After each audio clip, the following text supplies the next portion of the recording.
Savage Esports. As the name suggests, and what better way than announcing themselves on the stage by getting 26 frag. Can you imagine 26 frag in the very first match in the qualifier? Yes, it is, and that was a performance showcase coming in from the Savage Esports. But one thing that I feel like they might just lack in is going to be their experience. Yes, they have a couple of players coming in terms of their fragging potential, but then comes in the addition of Sanchir. Exactly. Sanchir is the man that's going to be bringing the experience to the table, but it's definitely required for this team to stick together during their matches in the PMPL and just make sure that there are no mistakes in terms of synergy and communication. We talked about Sanchir, but we have to mention another key player for the team. That's going to be Hershey. Oh yes, definitely. The man who led the team, the man who led the chart up in that elimination leader, and he got the most frag in entire, I guess, 12 matches itself that the team played. So this time, this again one big Mongolian powerhouse is gonna be just rocking that PMPL stage. Exactly, and for that we wish Savage Esports good luck for their match.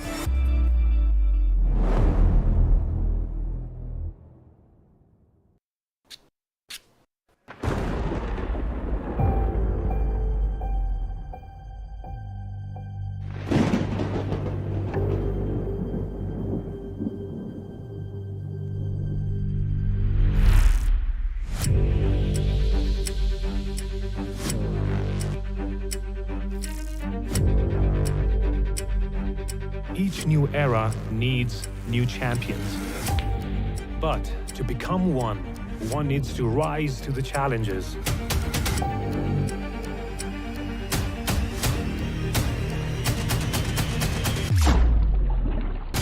persevere through failures.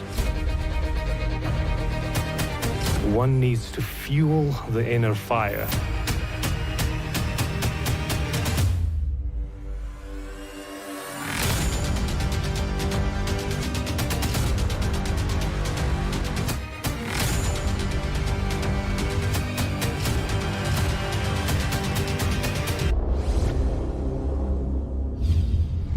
PMPL South Asia Spring 2022.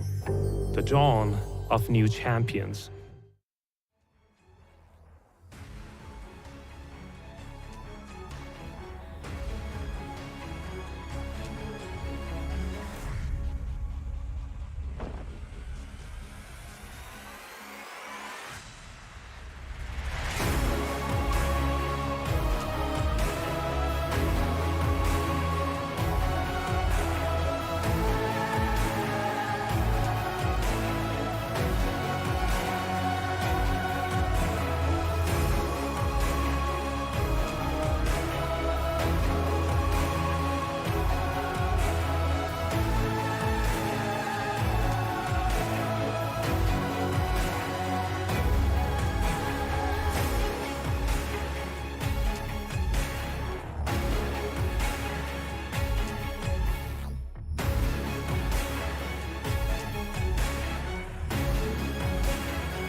Welcome, ladies and gentlemen, to the PMPL South Asia Spring Season of 2022, brought to you by the Oppo F21 Pro. This is Super Johnny, joined by Ocean Sharma. And ladies and gentlemen, we're about to begin the final week of our journey of the league play stages.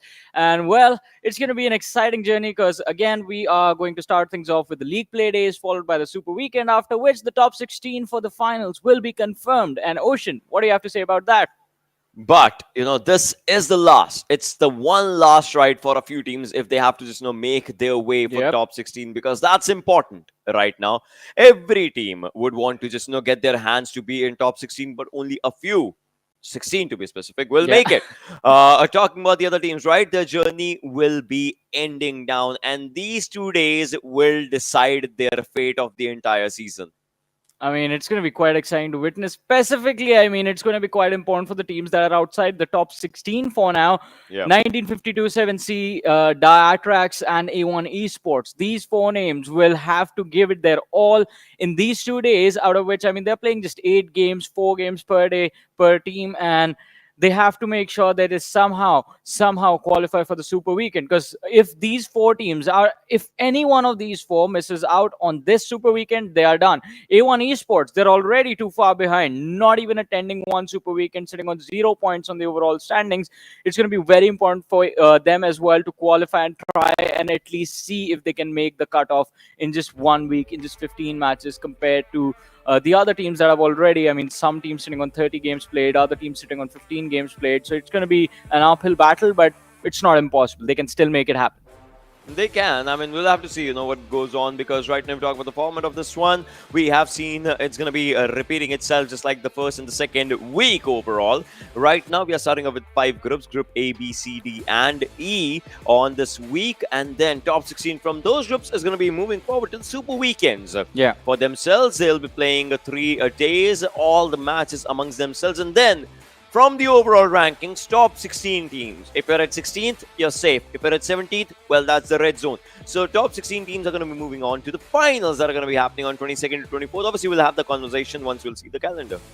I mean, definitely. And we're going to be seeing the calendar in just few short moments. And it's going to be, well, you guys will realize that we're very close to the finals because, again, as we've been mentioning, the last week of the league play stages is about to begin. And after that, it is just the finals that are going to be there, where the teams will compete for the prize money that has been set. You finish first in the final, you get $10,000. You finish second, you get $6,500. You finish third, you just get $5,000. And the prize pool keeps on dropping, which is quite obvious. But let's not forget, like, if you make it to the Super Weekend, again, this is the final Super Weekend. So final opportunity for all the teams to secure those $1,000 per match reward points, reward money, if you will, for themselves in this final week. Because after that, it's just the prize pool that's there. Exactly. And, well, this is the prize pool. But if we talk about a few teams, right, they have had their own amazing share of the prize money for themselves. And well, we're talking about the winner chicken dinner amounts that are there in the super weekends right now. There's no, gonna be no prize, but then again, you can just establish your supremacy with those chicken dinners for yourself, and you can get these points for yourself. Like the first position gets you 15, second gets you 12, third gets you 10. Then we move on to the single digits, and 8 to 12 just gets you a single point. 13 to 16 gets you nothing except for your elimination points. That is 1 point for each elimination. Yeah. And it has become quite important for the teams competing at the top to secure those elimination points as consistently as possible, because we witnessed what happens when you fail to do that. As Esports have taken over Stalwart Esports and now sit on the top of the overall rankings because they were consistently getting eliminations one way or the other, even in the games where they took early exits, even in the matches where they were eliminated 16th or 15th, they were walking away with at least 1 or 2 elimination points. And because of that, I mean, even though there is a big difference, because Esports on top of that did in fact manage to be a little bit more consistent, those elimination points, they stacked up slowly and steadily, and after 15 games, that amount just it can be quite substantial. But looking at the groups, Group B on our screens right now, Group A, I believe you guys have seen already, but Group B, I mean, again, it's going to be quite important. Venom Legends is one of the names from this group that we would like to focus on because they missed out on the second super week. Yeah, exactly. They have about 122 points for themselves from the first super weekend for themselves. But then this time they'll have to move forward, because if they don't, maybe they might just be out of top 16. We'll have to see what happens, because right now they are at a decent place for themselves. But then Group C has Vibes, a team that's doing phenomenal. 1952, well, they need to go for a comeback. Savage is out there. ElementriX has played quite decent number of games for themselves. This is Group C for us, and from that, a few teams of South Asia, specifically 1952, like they are struggling, and another one that is A1 Esports. If they qualify, their main goal should be to get those thousands in the super weekend. Well, yeah, I mean, definitely, securing the $1,000 can be enough for A1 Esports as well if they manage to get at least 2 or 3 of those winner chicken dinners, which won't be easy. But still, you know how much I like to believe in teams that were expected to perform but aren't doing so in the same way. I am still going to be a hopeful man. I'm still going to be hopeful about the fact that A1 Esports, they have what it takes. They are a legendary name. They have some very, very well-known players in their lineup. Talk about Sinister, talk about Jack, 6ix9ine, Dante, Shortcut. All of them are legends in their own region, and I still believe these lads have what it takes to make it to the super weekend and secure some amount of money from those chicken dinner wins. And if fate wants it, maybe even make it to the finals. Maybe it can just come down to this to the finals for themselves. But then again, we'll see. You're talking about fate, right? Fate can be good, bad, ugly, or crazy sometimes, and we'll see what happens. But right now, talked about these teams. Stalwart, I mean, so this team, right? They were at the first in the overalls. Then the team just faltered slightly down. Now they're at the second. It's not bad, but then if you think about it, right, the way they lost their momentum in this this previous week kind of gets me questioning a few things. And one of them just comes up as if you're making mistakes, you are amongst the best teams. You're ranked amongst the best teams right now. And if you're making mistakes, you should understand how to just rectify those mistakes as soon as you can.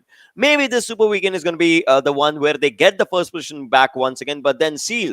This time, Seal is looking different. This time, Seal is just looking phenomenal.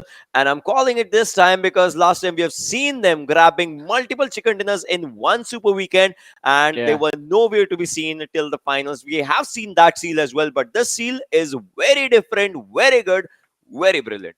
Exactly. I mean, Esports right now have figured out a way to be a little bit more consistent than what they were in the past. I mean, as you keep on mentioning this, the first week was when we saw Esports do very well, and then we would see them fall off in the later weeks of the tournament. But this time, 2 weeks of amazing, consistent performances, constantly just being on the heels of Stalwart Esports, and finally, towards the end of the second super weekend, figuring out a way to take the first position away from them.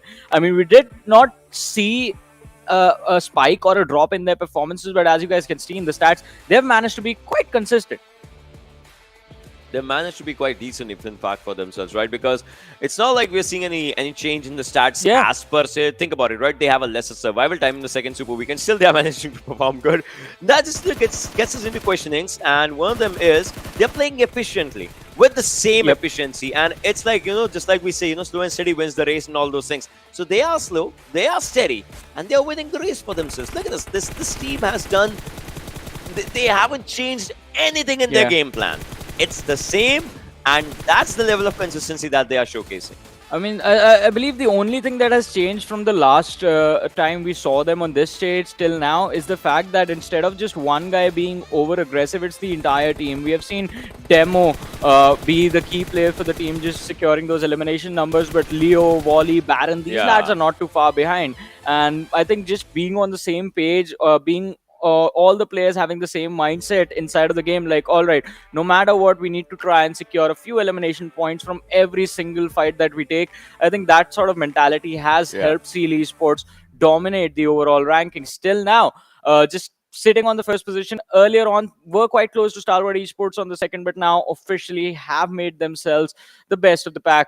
And hopefully we can see them continue this in the third week, move to the finals with a very strong momentum, because in the finals, things are going to be different. In the finals, I think Skylightz Gaming is going to show up. DRS is going to start applying a lot of pressure. We're going to see these teams compete for the top 5. Then IHC, Stalwart Esports, they are always going to be there. So it's not going to be as easy for Skylightz Esports as it is right now.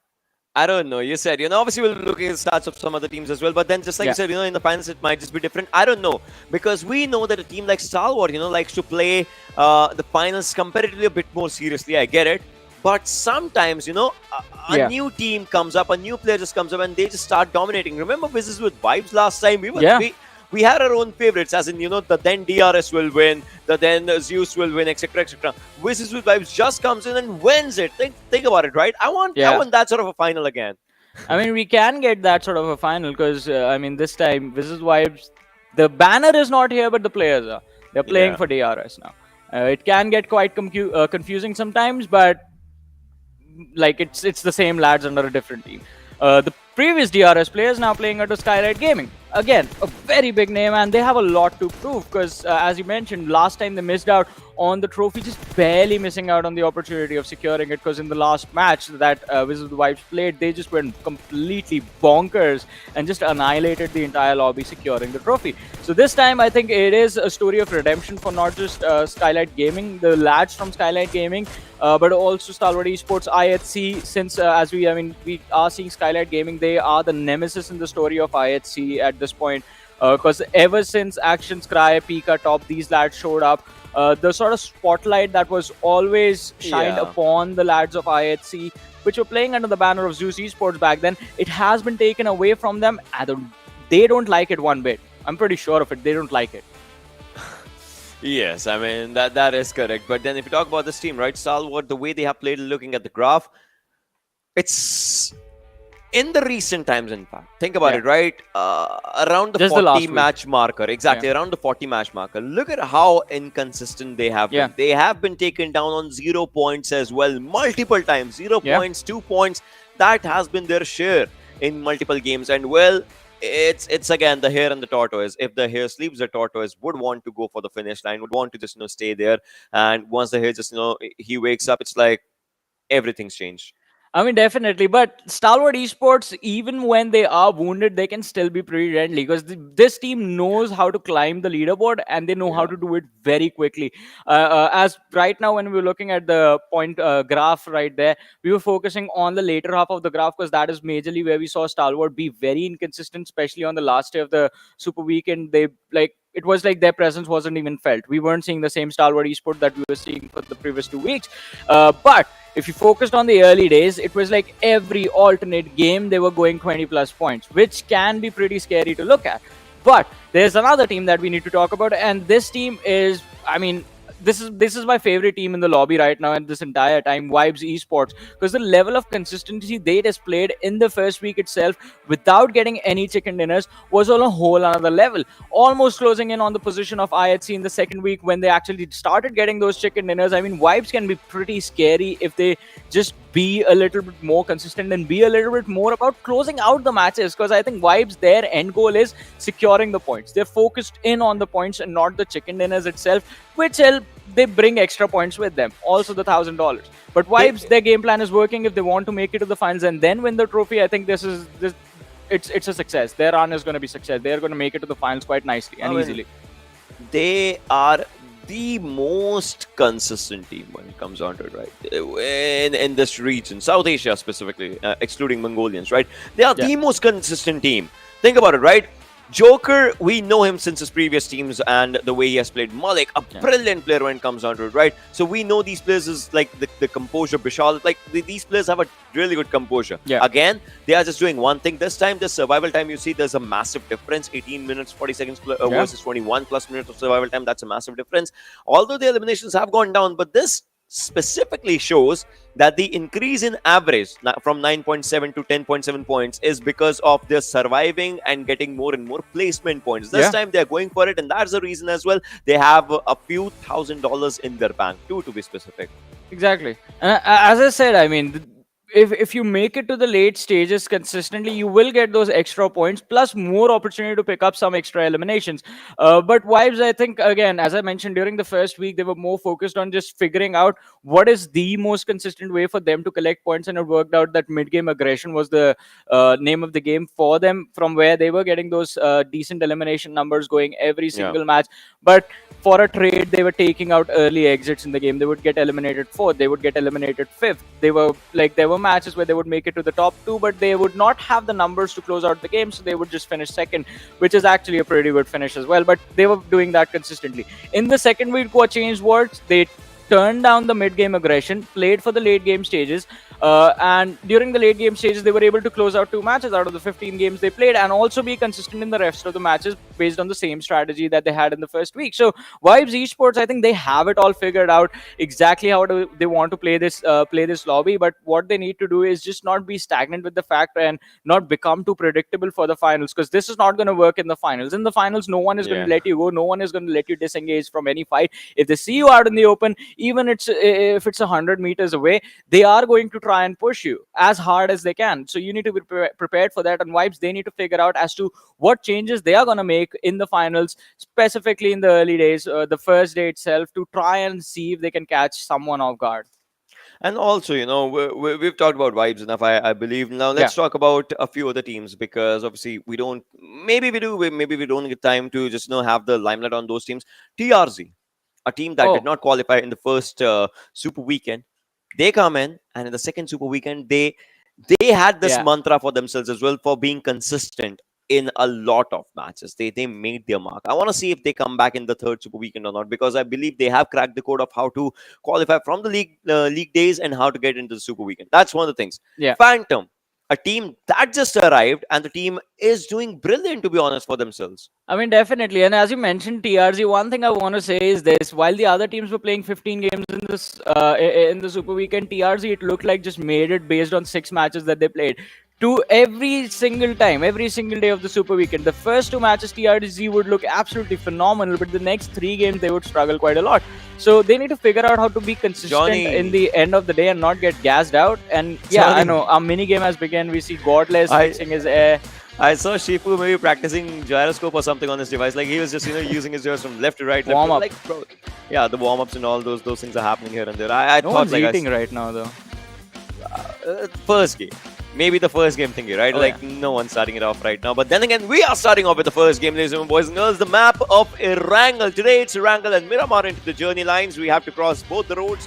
One's the normal one, the OG one, the other's the desert lands. And this time, if we talk about it, the flight path starts off from the areas of Severny, from the sidelines of Severny shooting range, and is going to go down to Primos. Oh, I mean, Stalwart Esports, we have always seen them smile within the first 2 weeks, but this time they won't be smiling, since the trajectory of the plane is a little bit further away from the Novorepnoi position. But on the other side, though, it's going to be quite interesting to see what IHC and Raw are going to do, because now the Georgia Pole position becomes a major fighting point for these teams. And again, Stalwart Esports, so they are not going to be smiling, because again, they are not even playing in this game.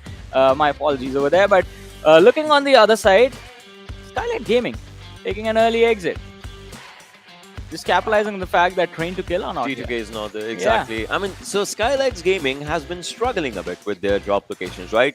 I'll tell you, imagine if it's a pattern. I don't know. All right, I'll tell you one thing. Week 1, we saw them northern side of Georgopol. Week 2, we saw them in Pochinki. Week 3, will we see them in Severny? That's my question. I mean, think about it, right? I mean, we are seeing them in Severny. I would love it. I'll tell you, right? I would love it. I don't know what Yeah.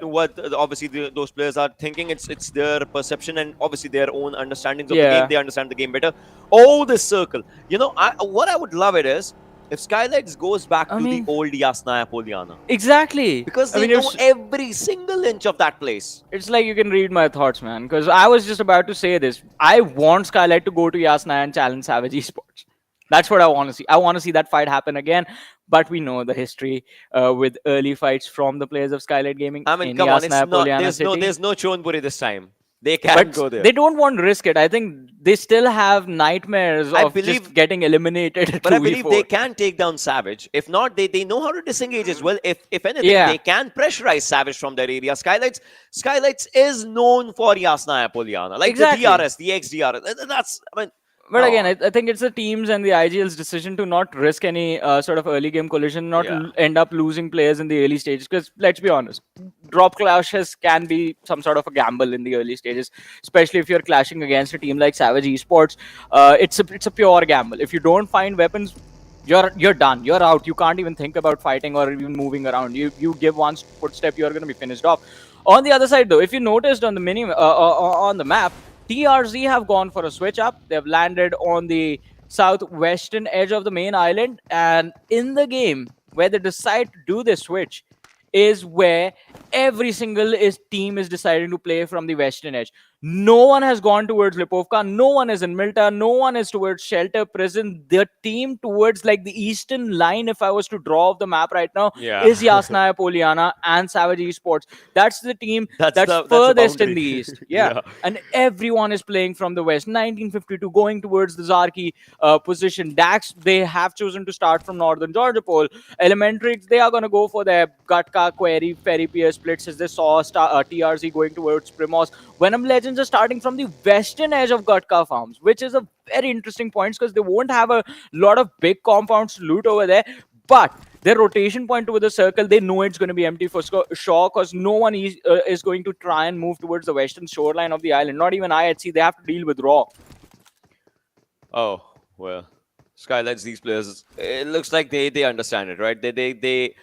I don't know, but I believe that, you know, these players, they are going to be happy with the place that they Yeah. have for themselves right now, given the fact the circle. And just like you said that, you know, obviously we can draw up a decent line from those sides and we can find out that no one's on the other side of that area. And it's needed as well. No one, except for a few teams, maybe one or two and nothing more than that. They might just go for a wider rotation because the circle will force them up north and nowhere else. That feels weird to say, but you know, yeah, the circle's gonna force them up north. And right now we see A1 Esports, a team. I mean, look at 6ix9ine's shirt. It says winner, winner, chicken dinner, but that's they need it. I mean, yeah. They do need those chicken dinners and they need them right now. No time else. But A1 Esports, they will have to figure out exactly how they want to approach this lobby. And finally, the western line has shifted as DRS. They've managed to make their way towards Milta. Savage Esports are going to have a fun time. But Ocean, if I was to ask you, which team do you think has the highest probability of walking away with the chicken dinner in this game? What would you say? Team?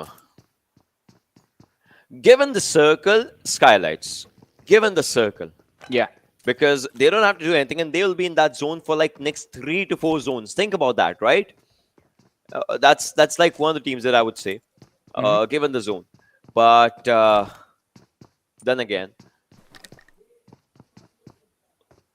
I mean, I don't know. I mean, so I agree with you on Skylight Gaming's pick because if you remember a few days ago in the Super Weekend itself, we saw a very similar circle when T2K were playing from the Severny position, like always, and they managed to win the game.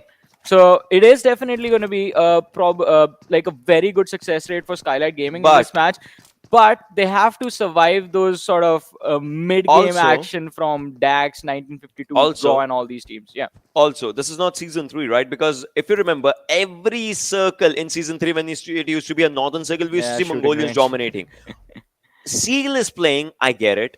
IHC is playing, I get it. So But the only issue for Seal is going to be that they are dropping down to the military base area. Coming down from military base area to the northern circle with a lot of teams around you, they are the team that need to go to a wider rotation. Wider rotation as in maybe they need to rotate from shelter, mansion, backside of Yasna, and then they need to enter Stalwart or something like that. That sort of a rotation should be theirs. But if we talk about IHC, right, IHC has a lot of teams quite next to them. We see Raw, we see Atrax, we see Venom Legends to the southern side of IHC, Phantom in the Gatkas area. So for IHC, it might just be difficult. And then there is another team that is 1952. That is on Zarke. I mean, it is going to be quite interesting to see what the progression of the game is going to look like. 1952, in fact, have started to move towards the position of Skylightz Gaming, and Dax has also decided to close towards the northern shoreline along with the players of High Voltage. And we did see Mafia Ninja fire a few shots towards the lads. Nima also managed to catch off guard Wadu, dishing out some amount of damage, dropping the opposition down to around 50% HP. But now, since you have also given your locations away, given your positions away, which did not have a lot of cover, Skylightz Gaming, the players will have to find a way to reposition themselves. And High Voltage making an important decision of disengaging from this fight, not even contesting Gyalzin and Nima, who were left behind. It was a 2v3 situation. Yeah, it definitely wasn't. Now, Skylightz, these players, they feel like they have a decent area for themselves, as they have just moved down to those cave lines. That's what we can call just and around shooting range. That's where they are. The backup and the players are arriving, and now they're gonna just try and stay here for themselves. 8-minute marker. That's where we are in with this game, and all these players, they're 100% ready to just take down each other, as this is just the first game, and by the looks of it, 100% they want to make up their marker right from the beginning. Well, let's see. Extreme right now with the DP in his hands. The scar on his back. We'll try and see if he can find someone. I can't see the second weapon properly from here. But it's okay. We'll figure out if he switches. On the other side, though, Assassin and Cloud. Hey, These Cloud. lads, yeah, it looks like they're trying to see if there's someone on the compounds towards the shorelines. But the first knock, ladies and gentlemen, goes to IHC Esports, who have managed to find a knock from the players of Phantom Esports. The elimination has not been secured, though. There's still no first blood. And Slipknot, he's going to be quite close to Vexy, giving him the revive. Godless, in the meantime, just trying to see if he can put the vehicles out of commission. So the lads from Phantoms won't be able to use that buggy to get out of here, but yeah, they still can use the house as a cover and just run on foot in the opposite direction. They might not move away, obviously, just because of the vehicles just being taken down. So they'll have to just see and understand what's happening. And TRC on the other side, 14 is coming. And Demo, he spots him, can't take him out. Well, he's going to go for the spray. 3 bullets left, will go for the reload right now. But definitely will tell his teammates that, yes, the players are there and I have been spotted. I need to take up a vehicle. If I have a smoke, I'll just put the smoke down for this buggy. And then I'll just move away. Seals Baron, though, on the other side, will try and move around. It's 45 seconds for him and the circle to just, move forward. And they have to just make the proper utilization of it. IHC Alex this time has a US for him. Will try the open US, will try and use it to move around. Godless is moving to the backsides as well. I believe they're going to go for a backside rotation maybe. We'll see what happens. All right, Icy's there. So yeah, from the backside of the bridge, that's the rotation that they're opting for. Phantom's other players, they are taking up a decent fight with Venom Legends. All right, this is going to be a good fight. I mean, it is going to be quite exciting to watch, as we will see potentially the first 4v4 in front of us. Phantom Esports versus Venom Legends. But Phantom Esports, they're just backing off again. No action for us in this game, Ocean. Not yet. Not in the first 10 minutes. Quite unfortunate, but we'll get through. 5 more minutes and I think no one is going to resist just pulling the trigger on anyone they see. The zone is going to be too small. The land area inside the circle is not going to be enough for all these 16 teams to survive. So I think just finding the early cover has become a very important priority for all the teams in the lobby. And where are the lad from Seal Esports, though? I mean, they were just taking down a few players of TRZ, but then that could not happen. On the other side, ElementriX is Mr. Hughes who's coming. But does he understand? Does he know? I believe now he does, as Yul's going to go for a few shots, and not just on him, he is trying to spot down a few more players. ElementriX versus IHC. This is going to be a good one, Johnny. I mean, look at this. Hyozu, I guess he has been just spotted down. One good nade on that vehicle can just do damage, and well, it just goes down, although it does damage on the vehicle. Hyozu with a jump grenade of his own. Zol needs to move away, or not maybe. Both of them just missing up their markers, switching on to FPP for a better understanding. And this time as well, I guess the vehicle's going to take all the damage of that grenade. Yes, it does. Vehicle might just be put out of commission, but now if Zol just even sees his head, Zol's going to take up a few shots, I guess, and Hughes is going to go for a few smokes so that he could just take this vehicle and maybe move around this slight ridge. And Incus is going to go for a good cover, but you can't cover up the grenades, and that's how Hyozu goes down. Well, I see. The nade was lobbed. Hyozu, his HP is very low, slowly beating out, and ElementriX, they won't have a way to recover their captain. And that's it, ladies and gentlemen. The first blood right there going towards IHC Zul. 63 players still alive. ElementriX, they're trying to see if they can get away from IHC, which I believe they have already been successful in. But IHC, these lads are going to figure out now their rotation. We know their game plan has always been to play from the edge. But right after you picked off a crucial player for a very big team who, in fact, have a good momentum in the second week, they're not going to stop. And look at this. Liquid finding an important point trade of sorts, picking off Baron from the side of Stalwart Esports. Now, he has knocked him out in the open, but finishing him. Now, can he secure that finish? As I say that, before I say that, I think it has already happened. It's like, I heard you, bro. I heard you. I'm on it. But then again, ElementriX, they have a decent lead. And well, you asked where Seal is, and now you can just, see where Seal is. Hyozu has been lost on by ElementriX, but then they traded up for another player. 600 meters is the distance between the circle and the players right now, so they'll have to move forward as ElementriX's Incus is trying to move. I guess he might just stick around for a loot or something. You see that. But then again, Vibes players are moving forward. Wally has been spotting them down as Vibes move away. I guess they were given instructions to not shoot right now because, again, if these players move forward, they might just gatekeep them. So they try to have a decent area for themselves. But Liquid's coming, and Demo understands is taking that TPP angle, that vision of Liquid from where he is arriving. And on the other side, Sanchir takes down Delta from DRS. Well, let's see. Can this one pickup, can this one conversion be pushed further to try and wipe out the entire team? That is going to be quite critical. DRS, again, they do like to play a little bit further away from each other. Delta was taken out of the picture. Killer YT quite close to him. Oh! Almost makes it right in the nick of time. Otherwise, he would have been on his knees as well. But TRZ, they know their number, they know their address. And from the way Mad Cat is constantly checking the corners, it looks like TRZ, they are thinking about a push. Yeah, it looks like, yes, they are. Godless is moving forward, though. Phantoms players, all right.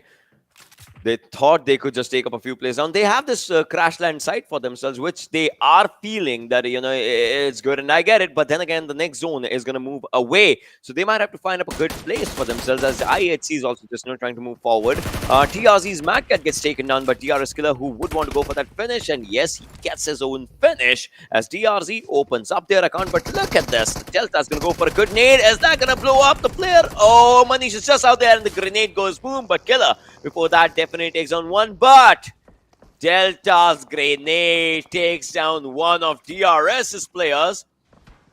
Killer's down. A good grenade comes up as well. The grenades are being locked on, but Fardeen is in the molotov of his own teammate. What is happening? Is it a friendly fire game? I don't get it. Players are taking their own teammates down with the grenades, with the molotovs, but this is going to be good for TRZ as DRS. They are in shambles, and Stormy will go for a revive on his teammate, I guess. Oh, he has been spotted down. He needs to move to the other corner. From there, he can maybe go for a revive. Liquid, look at him. Mexi's going to go for a spray onto him. And DRS, they have 3 players, but Killer, I guess he's out of equation now. Yes, he is. Yeah, Killer's going to be out of the equation, but DRS, they have, in fact, capitalized on that fight quite nicely, bringing the numbers of TRZ almost down to 1, but Storm, I believe, will be able to give a proper revive to his teammate Fardi and bring him back into the game. But let's see what is going to happen on the other side. The Phantom Esports up against ElementriX, and in fact have been pinned down by the lads from IHC as well. Alex finding an important pick, starting things off, takes damage from the flank, but A1 Esports against Raw, and they wipe them out. What just happened? Raw Esports getting absolutely destroyed. Only 6-9 and Sinister were taken out. Jax and Dante still surviving, and this is going to be an easy revive for A1 Esports. I believe the lads have finally shown up in the matches. A1, somebody actually set their alarm clocks on the right time right now, as A1 Esports is doing really good. On the other side, look at Phantom's player just trying to move forward. All right, they do move out in the nick of the time. Atrax on the other side, Gante, Octopus, these players are out there. Venom seal shot, he has been spotted. Atrax, they need to go for it. Spike is moving in front of Seal Shot, and look at Seal Shot going with a good grenade, taking down Octopus as well. Seal Shot, Spike is coming. He's going to go with a good nade on Spike's side. Spike, he gets out of that area, but Chani gets up a few damage with that grenade, and this time Seal Shot's going to go with a good grenade of his own. The Atrax, they are in a bit of a trouble situation, as it's only 2 players against an army of Venom Legends, as they're taking the players down. Spike is the last one surviving in a 1-on-2 situation. Rapid is just out there. He can't take him down, and Spike will be taken out of the lobby, and that's the end for Atrax. Well, Dax, again, an unfortunate start to an important day, and it is going to be quite interesting to see how they make it to the Super Weekend this time. Phantom Esports being shown the exit as well. Well, I believe so. It's well, it's going to be quite interesting to see if TRZ, they make it, because now even they are down to the last surviving player. DRS in a world of hurt. Savage Esports, they are looking to finish them off, and I believe they have done so already. But let's see. High Voltage against Skylightz Gaming on our screen right now. Assassin was taken out, so it's 3 versus 2 situation. Mafia Ninja and Galzin right in front of these lads, and I think High Voltage, they remember Skylightz Gaming from sort of the early attempt that was made by Galzin and Nima to pick off Vadu. So he's going to be mad at them. He's going to look to pick them off, but the distance a little too much. We'll have to go for the shots. Mafia Ninja positions himself in a safe corner of the compound. C1 godless, C1 godless, C1 godless, C1 spot now. This goes for the 7 shots only. Why? I mean, he could have taken Godless down, I believe, but Seal is on the other side. They are just, been taken out of the lobby, and now Evil Eye is coming up as a backup as well. Then Godless, well, he decides to disengage. Or maybe not. Or maybe not. 1952 is on the backlines now. We'll have to see what happens as Entry is on low HP as well, Johnny. Let's see. Wait, I see. What? C1 this time. He makes no mistakes. And finishing up with style, like taking a multi-million-dollar car in front of him. Yeah. I've seen that IRL. It's a beautiful vehicle, but look at this. Godless. He gets mad any single time his teammates are taken out, and, well, takes down C1, goes for Evil Eye next, and Evil Eye is also very low, but Godless from the flank, from the backlines back, it's A1 Esports. The lads are here, and this time they're taking on the players of IHC, who are completely pinned down between A1 Esports and 1952 right now. Nowhere left to go, and it is 1952 inside the zone ocean. Both these teams are outside in the blue. Exactly.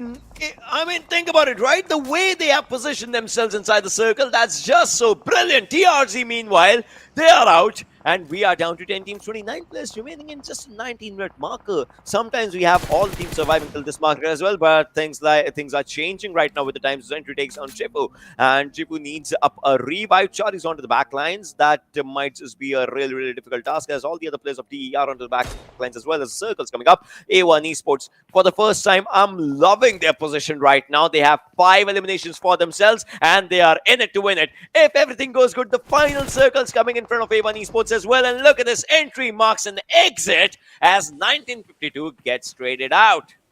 Well, it's going to be quite unfortunate right there. The trades not really working out in the favor, but Alex, Godless, Zeol, what is going to be their game plan to push forward right now? The smokes laid out in front of them are protecting them, but they're not going to be there the entire time. They're just going to dissipate in the next few seconds. Savage Esports, on the other side, quite an interesting approach to make the push forward towards the eastern edge of the circle. It is going to be quite risky since Vibes Esports are closing in from the rear, and Venom Legends, they are sitting on the flank. So they have to be extremely careful. Even if it's just Dictator with one good utility, we have seen entire squads getting wiped out. But we'll talk about that later, as Sanchez, it looks like, has spotted out Joker out in the open behind the ridge. Is going to take down Jiggle and Malik as well. Keep continuing the spray. Don't stop. Switch the weapon. Tap shots, and well, Malik does get hindered back, and there's the second knock. Oh, this is not happening. This is not happening. The way Sanchi took down these two players, I bet he's not even just here. He's just playing at a different level. Anif takes down Malik with that vehicle ramen, and Vibes' Joker is just out here surviving. Jiggles down there with low HP as well. Ryu around the sidelines as well. Savage looks like they have taken up a fight in their hands, but Iceberg is traded out, and Choco won't go for the finish, goes to reload, but then again he gets traded out as well, and Ryu's on very low HP, extremely minute low HP numbers. Well, we're not going to talk about it as Ryu's out, and so is Vibes taken down on the 7th position. Well, let's see. Top 6 remain. 19 players still alive. And A1 Esports, they are still here with the entire team. Sanchi is just zoned in, trying to pick off the players from the other side. But a few shots towards Deadeyes Guys. And they're like, oh, that's where we need to shoot. They take him down in a split second. And now Hershey is the final player surviving for the team. Oh, God. It looked like Sanchi was using that mini on an auto. But then again, you know, Hershey, he needs to be careful as the players are moving forward. A1 Esports on one side, but Deadeyes Guys is going to go just for the players of Savage as they are taking on players one by one by one. Look at the edge that A1 Esports is holding, right, for themselves. Savage as Sanchir goes down and out as well. Now Savage is out with just one player, if I'm not wrong, and that is going to be Hershey. Skylightz is surviving. Deadeyes is taking up a good fight for themselves. High Voltage is here. IHC, well, I mean, we know about this team's capability. They are going to be just out there. But A1 Esports, this time, A1 Esports, they are dead serious. Yeah, they're completely focused on being on top at the end of this game. And let's see if they can make this happen. It's still not going to be easy. 5 eliminations have been secured by the team. And Jax is constantly keeping an eye on the lads of High Voltage for now. But High Voltage, it's not going to be easy for them to survive. Sinister finds the opening. But the trade is there from Deadeyes Guys. Chari taking Sinister down. Now, this might be the fall of A1 Esports. They need to make sure that it's not an easy finish for DE to secure. But Sinister was out in the open, so nowhere left for his teammates to help him out. But IHC Alex closing in from the back line is going to find more knocks. And A1 Esports, what is this push? They just run in head first in the entire fight. And even if Deadeyes Guys are eliminated, A1 Esports, they just might be the next team to get taken out. IHC, they've been handed the win for this game. Well, we'll see if that happens because Godless is the last one surviving, but he's taking down anyone that he sees. This guy is becoming a John Wick right now. Taking down all the players, plays no signal players, but then again, Godless is out in the open. Oh my God, High Voltage might as well just win this. They need to connect one more shot on Godless, but Godless barely survives. On the other side, A1 Esports, they have the players for themselves. Look at that forecast for them, 57% win. Prediction coming up for A1 Esports. The thing is that if the circle comes down on High Voltage, they are getting a good win for themselves because High Voltage, these two players are far away from each other. They can hold different angles of the zone. They can hold different positions with the circle. Oh, they can just go for this game. But Godless, again, the last man surviving. What is he going to do? He's going to go with the buggy right now. Shots are being taken on him, but there's no stopping. He's just moving, trying to get shot up from the backside. But then again, Godless will be taken out, and this means only one player survives from A1 Esports, and that is RX Jax. Extreme from one side, Cloud from the other. High Voltage, well, will they end up with a bang? They're going for a few grenades. The grenade is quite close to Jax. He gets straight up with a slight distance for himself. But then again, the second one might as well just do the job. If not this one, third time's the charm. He's going to go for a good one. But this one also gets taken out by the vehicle. Jax is still surviving, Johnny. He's still surviving. A1 Esports. Well, these are the monsters that we were missing. But High Voltage, they have that numbers advantage. I mean, it's a 2v1 situation. This nade, I think, is just going to finish him off. Jax, not a lot of hope left alive. And there it is, the final moment, ladies and gentlemen.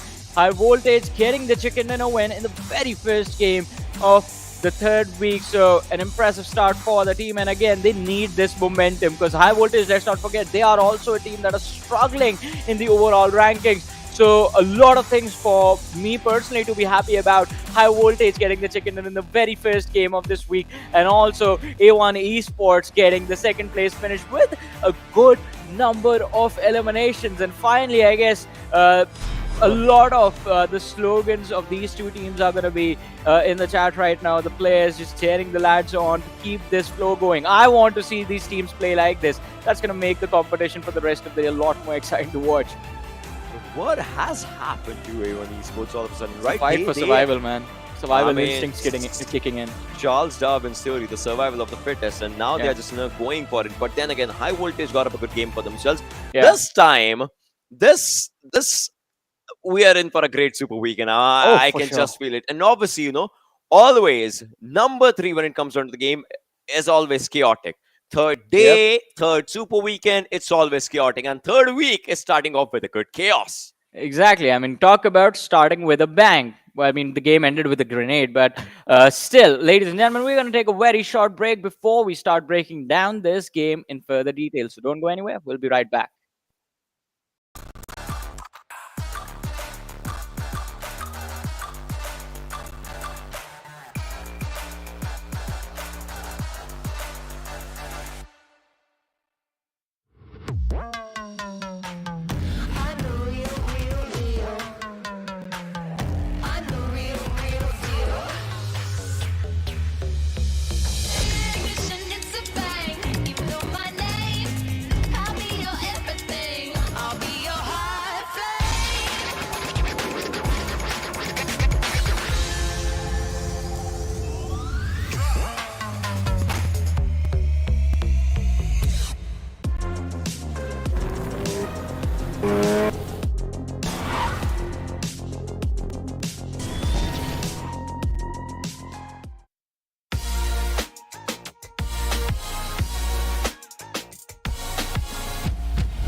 Welcome back once again after the break, ladies and gentlemen, to the PMPL South Asia Spring Season of 2022, brought to you by the Oppo F21 Pro. This is Super Johnny, joined by Ocean Sharma. The first game is done, and it was off to an unexpected start. I mean, talk about the top 2 teams being there. IHC securing a lot of elimination, but still not able to close out the chicken dinner win. But ladies and gentlemen, let's move forward. Have a look at the MVP of the very first game of the day and see the individual who outstood the entire lobby and made himself, well, the most valuable player.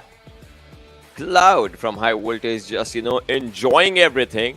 With 6 eliminations, 933 damage, 2 knocks, 1 assist, 23 minutes and 30 seconds of survival time for him. And it definitely just comes up really good for this individual. Think about it, right? He just comes up, he becomes the playmaker for the team. I mean, definitely, he was a playmaker right now, and I think it has been an impressive start for the players of High Voltage, and hopefully they can keep the momentum going through the rest of the day as well. 6 eliminations, 933 damage, so individual performance from Cloud being very on point. And towards the end, even though we saw High Voltage also lose a few key players, just the fact that they chose their targets directly in that final top 3 situation, picking off IHC first and then going for A1 Esports, who, I mean, we have a lot to talk about that push towards the players of DRS. That was not advisable at all. That is the thing that lost them the game right there. But still, I mean, it was a good game overall for these two particular teams. Looking at the list of top players, Sancher is going to be there along with his teammate Hershey, taking the 2nd and the 5th position respectively. Oh, Sanchi did pretty good with that mini, that definitely showed. Coming up with 6 eliminations for himself as well with the 910 damage. Just like we said, Godless, we know his capability was at one moment just playing solo versus squads. Dante was there and Hershey as well, just coming up in these top players. That's really good. Talking about the difference in the first and second position, A1 Esports. Well, we are happy that they got so much damage dealt from their side with really good eliminations. And as of now, they would be at the second position because obviously it was the first game. All they have to do is stay consistent. Think about it, right? Erangels and Miramars, well, they had a really good Erangel for themselves and they got, 23 points with this one. So, yeah, it's good as compared to 25 that High Voltage got. Well, let's see. I mean, it was an impressive start for the two teams, but I want to see what the rest of the lobby did in the early stages of the game, specifically the teams getting taken out early, because, I mean, fights in the game began very late. Up until, I believe, 13-14 marker, we weren't even seeing anyone firing using their weapons, and, well, the weapons were being used, but no confirmations were there. That was what was happening. But looking at the match summary for now, highest eliminations taken by Cloud, highest damage dished out by Godless, 6-9 with the highest assist. And this is the first time we are seeing the players of A1 Esports pop up in these stats anywhere. So I'm very happy, man, right now. Frag Boys is going to be there with the longest distance elimination with 277 meters being the distance, and highest knocks, Godless. So I think towards the very end, we got to see that old wildcard region Godless all over again, where he decided, all right, my teammates are out, it's just upon me. No chance, Godless. Hard push on A1 Esports.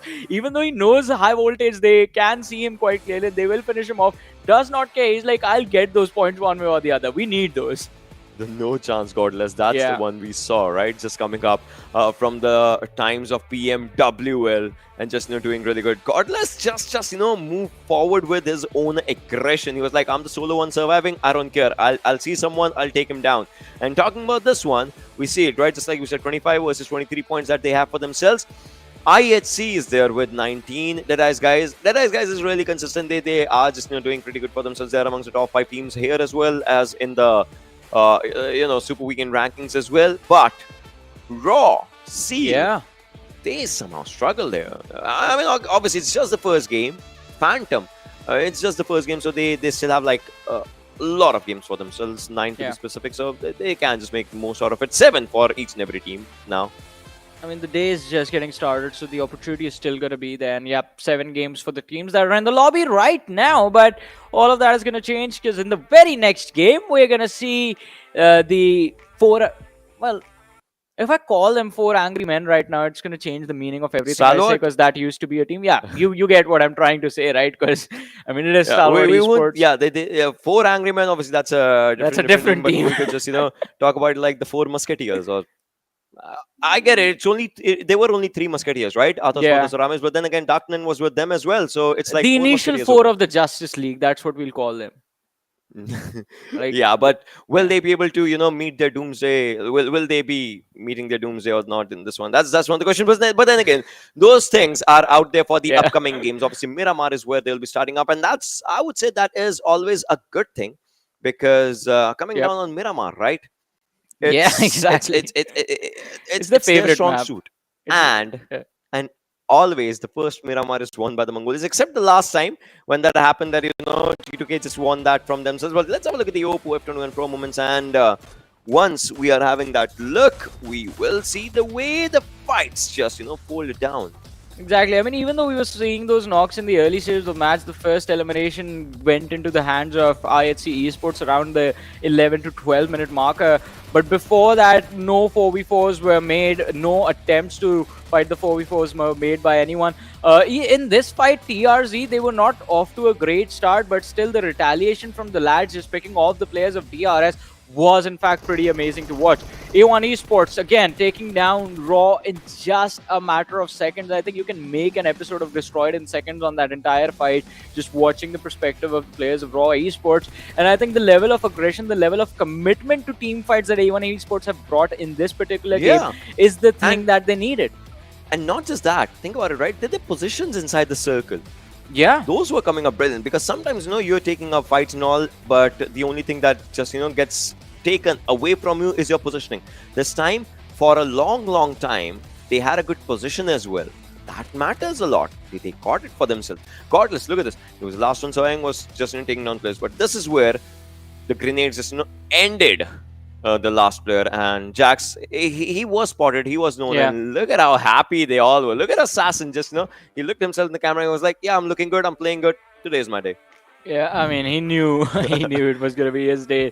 But talking about having a day for themselves, I mean, Savage Esports did a pretty brilliant job, especially Sanchir and Hershey, as we did talk about them in the top performers list as well. 1983, the total damage being dished out by the team. Wow. 10 eliminations secured, and they did not make it in the top 5, by the way. Had they made it I mean, with the chicken dinner, this would have been impressive.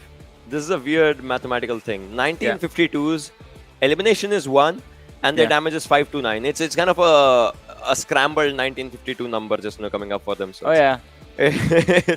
But Seal, all right. Another week starts up when we see another team with 0 damage and 0 elimination. Seal this time taking that toll for themselves. Skylightz, they did not have any elimination, but 608 damage for them. More or less, except Skylightz, every other team in top 6, well, they are getting above 1,000 damage for themselves. That means, well, if these teams were dominating, that obviously means that, from Vibes to Raw, we did not see that sort of a performance coming down. So, again, in this match, Ocean, right now, 2 of the biggest names went out with no elimination points. At least Skylightz Gaming, they walked away with those placement points. I think, so they can survive in the next match and try and see if they can make up for this game when they return in the next match, which is always going to be Erangel, because they are not going to be playing in the next one. A1 Esports, there's going to be a small little break on their momentum. DRS is not going to be there in Miramar, and TRZ is not going to be there in Miramar. Apart from them, ladies and gentlemen, I think the main focus in this particular match, as Ocean mentioned earlier, it seems like the Miramar maps are dominated by the teams from Mongolia and Stalwart Esports, and they are going to be starting off their day. We know how much of an importance they give to having a top 3 finish in the first game they play every single time. Yeah, I mean, that just definitely comes up. But then again, we talked about all these teams. Now, Group D is going to just, stay put. They're not going to be playing in this one. But Group E just arrives, just like we said, that, it is their map, it is their understanding, it is their game. So I believe we might just see a pretty good fight coming up with all those teams, because we know it. Last game, imagine. So we always say, no matter what happens, Erangel and Sandhawk, players will always drop down on their own drop locations. But last Erangel showed us a different story, right? When obviously the flight path was quite weird, quite unique. So players were dropping down on some other drop locations. We saw Skylightz going down to the 7. I get it, T2K was not there, but then again, it was their plan B and they executed it right off the beginning. But Miramar is such a big map that more or less there are always 2-3 teams that have to drop down on someone someone else's flight path, someone else's drop location and all. So I would want to see what happens for the new coming teams, that is Group E. If someone arrives on them, are they ready for the challenge or are they not? I think it's going to make the match more intense, and it's just the speculation that are getting me excited for now. I would love to actually see if the drop clashes happen, and that is going to result in a very exciting start to the game. But along with that, I think for that to happen, we need to have those urban circles. We need to have a circle moving either towards Los Titanes or El Pozo, major city in the game, and see if the teams are going to be forced to fight against each other. But ladies and gentlemen, the game is about to begin, and it is time to once again begin our very own little mini game, which is going to be there, seeing the players' cams and can you spot the odd one out? Can you spot someone eating? I think that should, we need to be a little bit more specific about that. But yeah, odd one out also works. We have seen Godless skipping rope 5 seconds before the game. We saw him just getting ready with a skipping rope. Even his teammates were weirded out, bro, what are you doing? Come on, he was like, no, I'm trying to just practice the jump and punch or something. I don't know. But then again, this is the game of Miramar, ladies and boys and girls, as we are starting off for this one. And oh my god, this looks like a good path coming down. Let's see, starting from Delmar. Yeah. I mean, the Pozo side is going to be quite decent, Johnny. But think about the teams that have to drop down to Impala. Yeah. I mean, difficult for them. Lost Run is going to be a challenging place to move out from. Exactly, and it's going to be quite interesting to see what the early game rotations are going to look like. Because as you said, there might be a few collisions. Now there are definitely going to be those collisions because teams are going to be dropping out in the open looking for vehicles and then rotating towards their preferred drops. All these teams that like to land towards the east are going to be thinking, all right, what's the easiest way, what's the safest way we can make it, and the quickest at the same time. On the other side, the teams that like to play from the western side of the map, El Pozo, Crater Fields, San Martin, Hacienda del Patron, Picardo, even the central side up until a certain point, are going to be pretty happy with the fact that this is their playing path. This should be their early game. Now I want to see where the circle goes up, right? Because that is going to be an important thing. Yeah. Hopefully lost. Still waiting. I'm keeping my fingers crossed. Yeah, I mean, oh, this No. standard flight path to zone relationship. I mean, at least this time it's still pretty close. I mean, we are hopeful, and hopefully Yeah. those two islands they'll stay in the circle till the final zone. Oh, We are that's- hopeful. That's gonna be fun. I mean, if that happens, I think just 1952 JyanMaara, the teams that are still heading towards the western edge of the map, they're gonna be a happy bunch of lads because I mean they can just swim there early, I guess. Look But- at Seal. How easy for them is to get inside the circle. They move to Campo Militar, they come to Tierra Bronca, they get inside the zone. Yeah. IHC, Atrax, Raw. It's going to be really difficult for these teams. Stalwart is at the edge of the circle. They can have their own rotation. ElementriX coming up from the back lines. We'll have to see what happens. Savage. But well, 7C memo. Somebody did not give him a memo. Maybe he's not playing from Venom Legends, but from 7C. Well, let's see. He's so far away from his teammates. Yeah, exactly. I think it is going to be a troublesome situation for him to actually figure out a way to cross the players of Venom Legends. The only way he can do that is just let them go, let them move forward, and then from there regroup with his teammates. If he decides to take a fight or get spotted out, he's done unless Venom Legends somehow end up double guessing themselves and thinking, oh, there might be an entire squad here. If they just see one player decide to go for it, 7C Esports, they're going to lose out on their opening man. But let's see if that is actually going to happen because Miramar is quite a big map. Even if on the map that we see, the players might seem a little too close. When you go in game, there's a decent bit of distance between them. So I mean, there is still a possibility that 7C Esports will survive with a 4-man roster till at least the mid-game stages. But for now, Raw on our screens, and after the debacle in the last game, this time I think they're going to be quite careful with how they move. But it's not just Raw, right? Darks also did not have that good of a game in the last game. So if you talk about both these teams, then yeah, things might just not look good. Spike, it looks like he got a vehicle for himself. JyanMaara on the other side with the place of Deadeyes Guys. Snipe, we see him just trying to climb that area. He saw that vehicle moving from True Love's side. He spotted down Shari as well, but looks like he was so focused on that golden Miraro, just looking forward to its beauty as he was taken down. Well, let's see. And Yeah. they're coming in to finish him. They're trying to jump. Yeah, he's trying to get to the rooftop, but did he give up? No, he didn't give up. Went to the door. No. Drops down. You gotta. Yeah, now it's good. Finally, third time's the charm, man. Third always time's the charm. Always the charm. Third time's always the charm. True Love. Now they're gonna move in that Mirage. I mean, this is such a good car, Golden Mirage. Yeah. It's a beautiful vehicle in its own self. I mean, it's a nice, unique, but one of its own kind made. Gets you good mileage. The only good bad mileage. thing, yeah, the only bad thing about it is the ground clearance. It has such a low ground clearance that sometimes it gets stuck. So you need another vehicle to Yeah. just ram on this vehicle to take it out. Mirado and Miramar, I mean, they have their own love-hate relationship for themselves.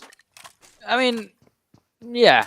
I mean, I'll give it that. It's a pretty decent vehicle. The only thing that I don't like is the fact that it's golden and it's going to attract a lot of attention towards itself. So if you're driving that, be prepared to be shot at. Yeah. Golden one, yes. The tension just comes up. But then again, I think you see it out in the open and you just want to shoot it if you are not the one driving the vehicle. I'm not even going to hide the fact. It's just out of jealousy. I see someone else driving it. I'm going to make sure that guy is not going to be in the game a few moments and that later. vehicle comes to me. Yes. Try my best to make sure the vehicle comes to me. If In the pristine condition. Yeah, if it gets damaged in the even the slightest, then well, let's go. I'm just going to blow it up. If it's not mine, no one takes it. No one can. Yeah. Wow.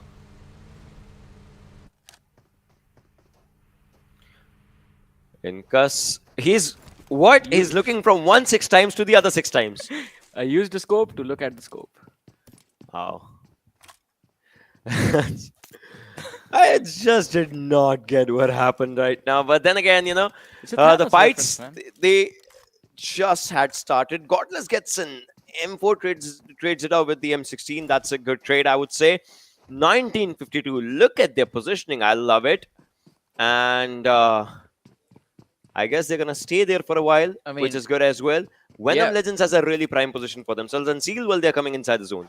But look at IHC. I'm quite surprised with the fact that IHC have moved in so quickly, right behind 7C Esports. I mean, so they have made a few changes to the game plan, it feels like. But is this going to work out? Because there are still 3 teams that I believe 2 out of them will try and take that southern entry towards the circle, and that is going to make sure that all these teams, IHC, 7C Esports, Venom Legends, if they don't push further in towards the zone, then they might get sandwiched. Los Leones, as long as you're in the city, you can be safe. You have a lot of cover to work around with, but when the time comes to eventually move towards the lab and these are positioned towards the junkyard positions, it's going to get quite tricky.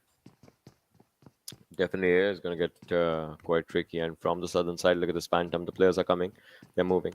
Atrax is onto the back lines as well. Savage, just like we said, you know, they are also trying to make up the marker. High voltage, the players that got their first winner chicken in the first game. Now they are rotating a bit slow, but that just gives them an insurance policy that, you know, water treatment to cruise while those areas are empty, so they can make their own way inside the circle. That would be great. ElementriX's players just coming in one by one with their own vehicles. That's good as well. The more the number of vehicles, the better it's for you in the final circles with the covers if the zone goes out in the open. Stalwart Scry is all alone. And if you look at the map, someone's coming. Someone's coming. That's ElementriX. There's actually an east wind blowing, and Pika's coming up for Scry maybe. But then again, they're trying to find up good areas for themselves. Well, let's see if they can find one in this moment inside of the match, but it's going to be quite interesting to see what the mid-game stages are going to look like. ElementriX, they have been spotted out by Pika. Sus running out in the open is going to be shot at, finally taken down. Pika finding Knock, Liquid, and the other lad from the side of ElementriX, Incus. They have been woken up from their sleep as their teammate has just been finished off, and now they are not even leaving his vehicle.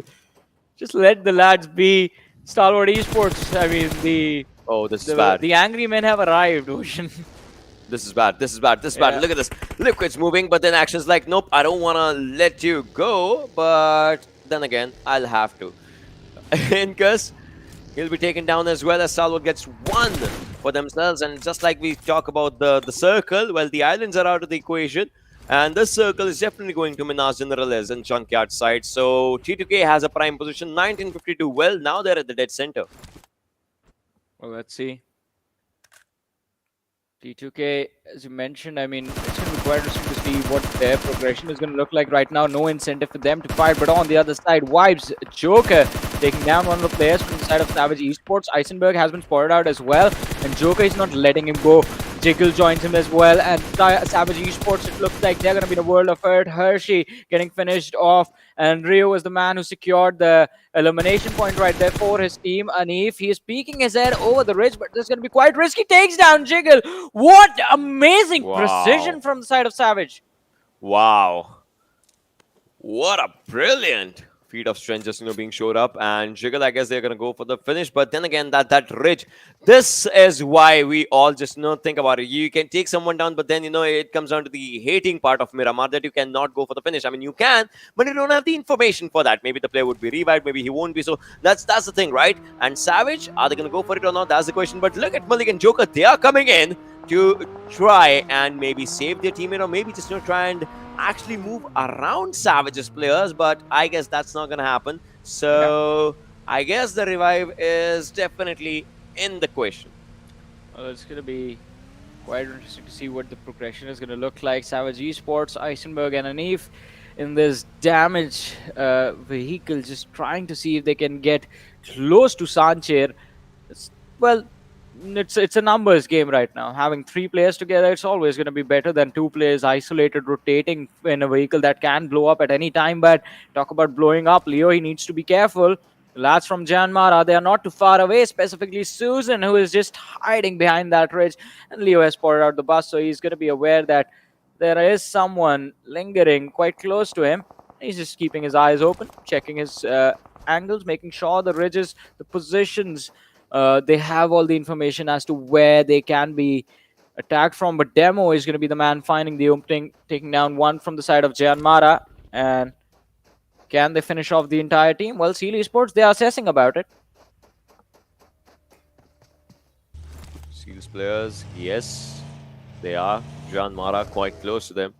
Airdrop gets taken up by Shifu sir, but then again, Suzanne, I guess he might not just realize that he's in a bad position and he needs to stay put. He needs to stay invisible. And I guess he is invisible, except for the last player that's coming up, Baron. He is going from the same route as the other players of Seals. So Suzanne is not going to do anything. I believe so. I hope so. Well, let's see. As you like to say, man, I'm going to quote you now. Hope is a dangerous thing. But then hope is all we have. Yeah, exactly. The dilemma in living the life.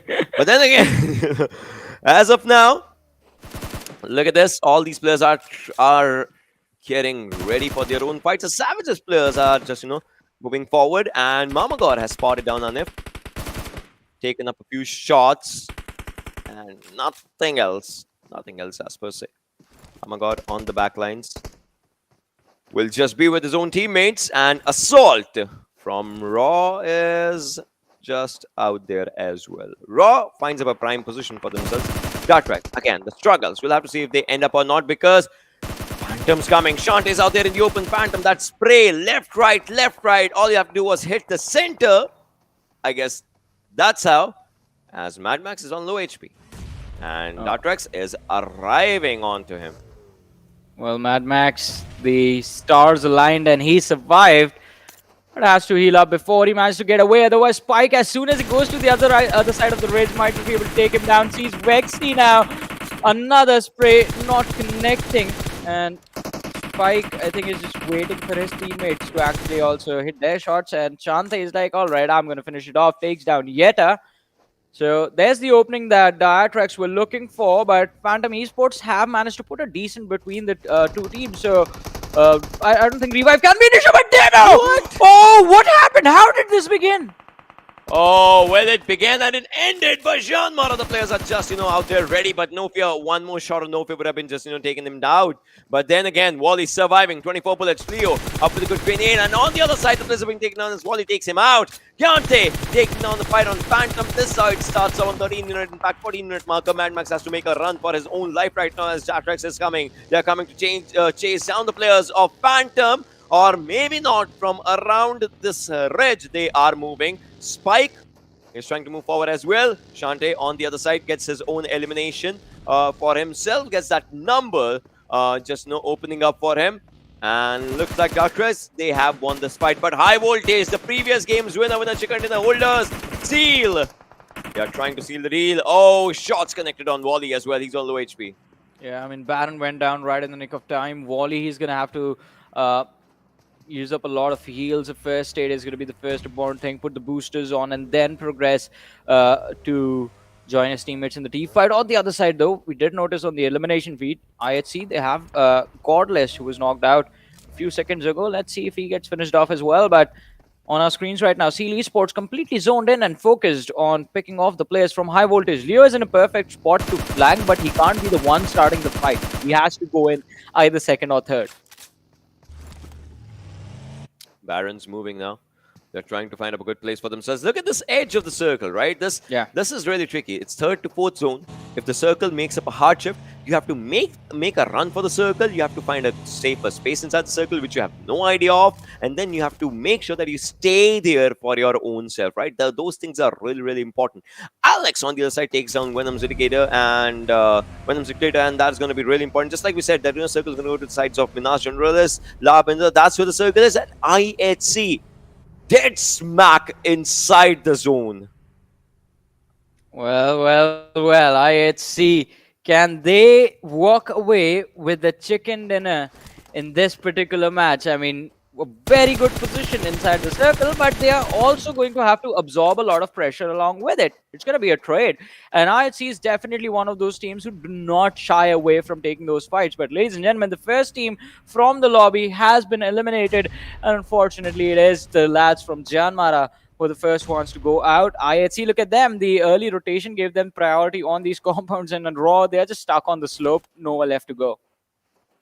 What decent fight just coming up right now. Mamagor is trying to spot on a few players as well from Venom Legends. I am pretty sure if he gets spotted out, right, he'd be in such an open place that it would be easy probably for them to just take him out. Assault's coming close. Icy's just out here. Oh my god. Icy's close. Assault is there. He's coming with his vehicle. Jump and punch. Jump and punch. That's what they're doing. Godless has been spotted down, but I guess no one's spotting down Icy, who's trying to take down a player. That was Kazi. And now Grenade. I just go for a follow-up. Rig is on the other side. Icy's going to go for his own grenades. Look at the damage that it has done on Rig as he's coming to the back lines. Assault, Kazi, Rig. 3 players in one direction. Mamagor on the other side, and there it is, the first opening that IC needed, that the team needed. That has happened. On the other side, the Mongolians are going down as well as Try goes down from one of the opponents from the other side. And now IHC will have to see, and we'll have to understand if they'll go for a rush or not, because if they don't, well, the revive's happening. But looks like they are going in for a rush. Look at them, all 4 players. They're just running out in the direction, and I guess they have that opening for themselves. But then again, Kazi is trying to save the day. Oh! They are doing it. Kazi takes on multiple players, and now he's moving forward with a reload for his own self, and looks like he takes down another one. Kazi is the 3rd knock that Kazi has done. Soul is surviving. Will Kazi actually take down the entire team? That's the question right now, as he will have to make up a run, but then he's down as well now. And one good grenade can just end everything. Oh, but no. for Soul, the thing is, he is the last man surviving, because Venom Legends came in and they took down a few players. Atrax from the other side, they took down Kazi. Otherwise, it was a highlight reel for Kazi. Well, let's see what is going to happen. Last player from the IHC squad surviving. A massive blunder from the team, just charging in one by one into a situation where they know they're going to be outnumbered. And Raw Esports just doing a phenomenal job of capitalizing on that mistake. But let's see, Raw Esports, how many numbers will they be moving forward with? And if Zeol gets finished off, then Raw will have the next best priority in the match. But for now, Phantom Esports, they have an little struggle going in, as they're stuck between 7C Esports and Seal Esports, who have just managed an important and a brilliant backstab. So Seal Esports, now this is the perfect third party. Only Leo has been knocked out. Wally and Baron still remain, and they have 2 from the side of Phantom Esports knocked out. 1 lad from the Venom Legends squad out of the picture, and in fact Phantom Esports are going to be wiped out. And Seal Esports, now they're going to reset their focus, try and see if they can finish off 7C Esports as well. Memo with the mini 14 at this range, tries to tap away, is not going to work out. Kujot, the last player surviving, a nade being lobbed in Wally's direction, can be perfect. Does lob a Molotov next, and Seal Esports, they are still surviving. There's a smoke between Akujod and the lads from Seal Esports that's separating the 2 teams. They just let Leo go, basically. Yeah, and Aku's the last one surviving. Yeah. Soon maybe for a while. I don't know. He's still surviving. And Wall, look at him. He's burning down, but he's like, I want to take that player down. And there it is. Wally's Molotov just, goes for the clutch, as now we have 13 teams and 33 players surviving. On the other side, Deadeyes Guys taking a fight against C2K. Oh, I wanted to see that. Think about it, right? The way the fight was happening, because Deadeyes Guys, I believe Chari took down multiple players, if I'm not wrong. Yeah. Pika on the other side is taking down the fight against ElementriX's Liquid, as you could just, witness it out here. Liquid is still surviving top, and Pika on one side, and they're trying to move forward. Liquid, he has a smoke that is locked on his own direction. He's trying to take up a few players, a few shots, but then again, he would be taken down, and that would be an easy finish coming down for Stalwart. Well, Stalwart Esports finding a few extra points in the mid-game stages, but on the other side, High Voltage, we do have the MVP from the previous match on our screens, Cloud, who's joined by his teammate Assassin. And Venom Legends, it looks like Cloud knows where exactly the players from Venom Legends are. Oh! I would have loved to see a headshot hit. in that moment, but that's not going to be the case. The Raw Esports trying to see if they can third party despite a little bit of damage dished out from Rig, but not enough to get a knock. And on the other side, though, Atrax have been shown the exit from this lobby. So we're down to 11 teams, 27 players surviving as we move slowly and steadily towards the 6th zone of the game. 1952, 90 degree. Needs to actually look at the 90-degree angle only because that's from where he was getting shot at as Charissa takes it down. But Assassin from the other side actually gets that confirmation for himself. Oh, this Miramar. This lovely hell of a Miramar match that is happening right in front of us. And as we are down to 10 teams, 25 players surviving, make it 24 as Stalwart. They lose 1. And that means they are left with 1 as Pika's out there. Jiggle, he wants that elimination. But then Pika, will he give it to the zone or to the player? That's the question. Because if he comes out, his HP is going down. Think about it, right? On the other side, Zeol is the last one surviving, and he's taking those players' name one by one by one. He's on a domination now, and he's burning down as well. He's trying to take down a few players, but then again, IHC, they had the zone, but they did not have the players, as Zeol will go out, and so will IHC. And I have to say, it was a brilliant move from the lad of Vibes to toss the Molotov and deny the exit from the shack to the player of Stalwart Esports. But they can still survive. They can heal for a little while and then move on. It's still not the extreme late game blue zone damage that is definitely for sure going to force you to take the exit. And so we see Pika being there for a few more moments. Let's see if Vibes, they figure out that their Ray is still compromised and are careful about it. Finally, Joker shutting down Pika. Jiggle has been knocked out, and Rio on the other side gets taken out as well. So it's going to be quite important for Vibes to reset themselves and try and get these revives. Because at the end, I feel like it's going to be between Vibes, D, and Venom Legends. Esports, they have just 2 players. Raw Esports and 92 also with just 2 players. Deadeyes Guys in a world of hurt as Joker is going to find the opening. Chari trying to see if he can trade his teammate out, but it's not really going to work out. In the end, he ends up revealing his hiding spot. And now the damage is just going to be traded from either ends, either of these teams amongst each other. Chari stuck in the blue, just 1 shot connecting, and he's going to be in a world of hurt. The moment he just peeks to take this fight, he's done.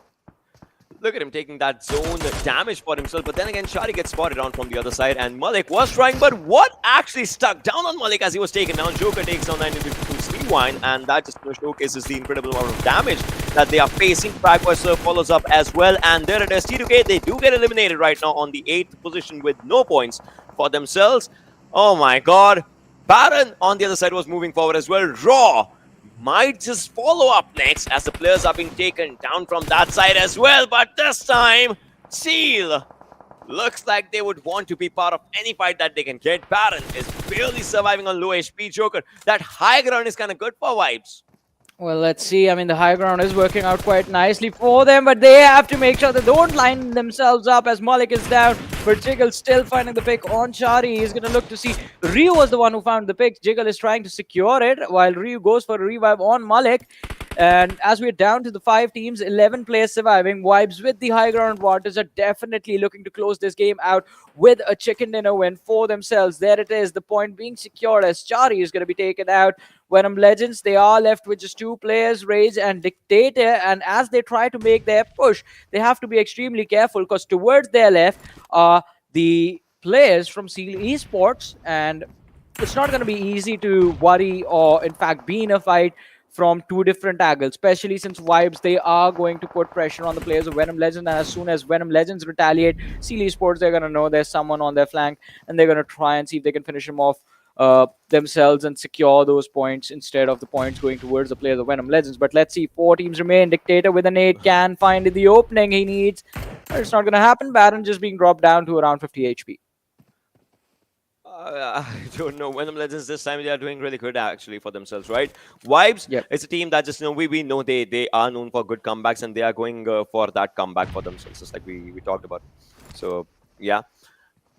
But Deadeyes Guys, with that one player that they have for themselves, Shulap, managed to get the team to the top 4. But Wally, what a brilliant knock coming up from him, takes down Jiggle, which was good. And now Vibes, they need to actually just get together so that they can just go for that revive. They have the players for themselves. That's like nothing wrong in that. They have all the players. That's really good. Seal, they need to get inside the circle, but Vibes as well. Oh, if you think about it in that way, Johnny, It's such a bad thing for Vibes, right? They have to get inside the circle. They have to come down to the open grounds, a lower area. This is going to be really challenging for the team because they have 3 teams looking on to them. Exactly. I mean, just moving around even an inch is going to be a world of trouble for them. But look, it's like Stalwart Esports, they might just be done. Vibes, they're pushing on both of them at the same time. Venom Legends have been finished as Strulaf finds the important backstab, but from the flank, he did take some damage, and Rage also just landing the few shots in the end is going to make sure that Deadeyes guys are not going to be part of the final top 3 teams in this match, ladies and gentlemen. Vibes, look at them just pushing forward with the man advantage. It's a 4v1. Sorry, 4 versus 1 versus 1. The last one guy has been taken out. Wally and Rage remaining. Wally is just hiding behind the buggy. Oh, He's been ignored.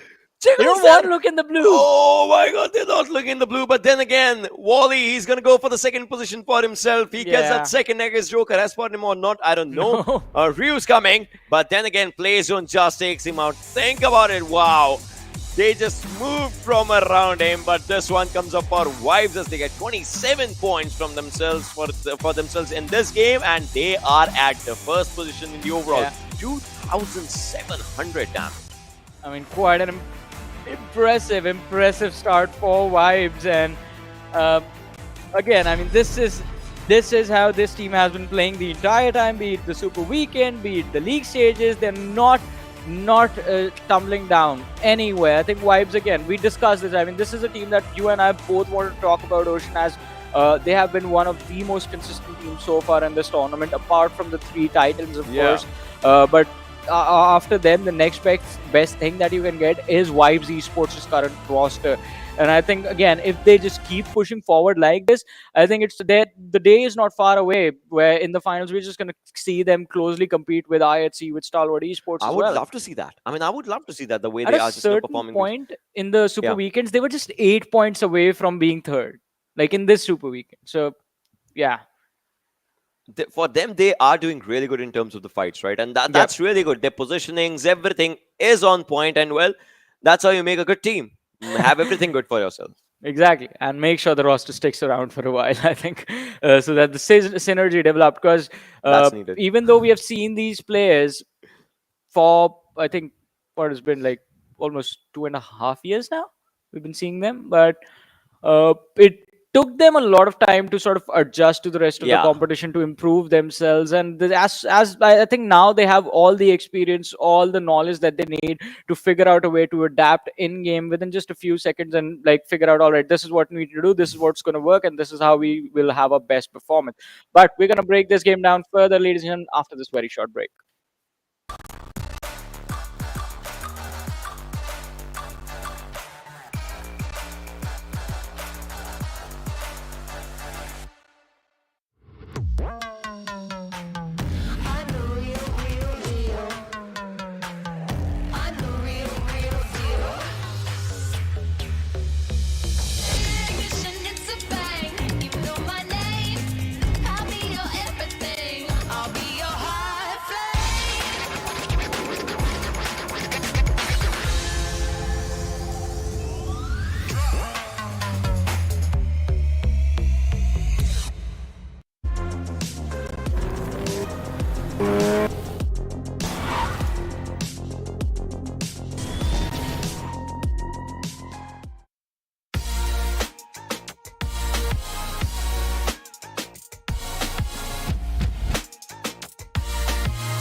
Welcome back once again, ladies and gentlemen, to the PUBG Mobile Pro League South Asia Spring Season of 2022, brought to you by the Oppo F21 Pro, which will be out in the market soon. So you guys can grab yourselves the winner chicken dinner with the Oppo F21 Pro. I mean, we are waiting for the phone to be out so we can grab one ourselves. It's going to be exciting to see what the device has to offer.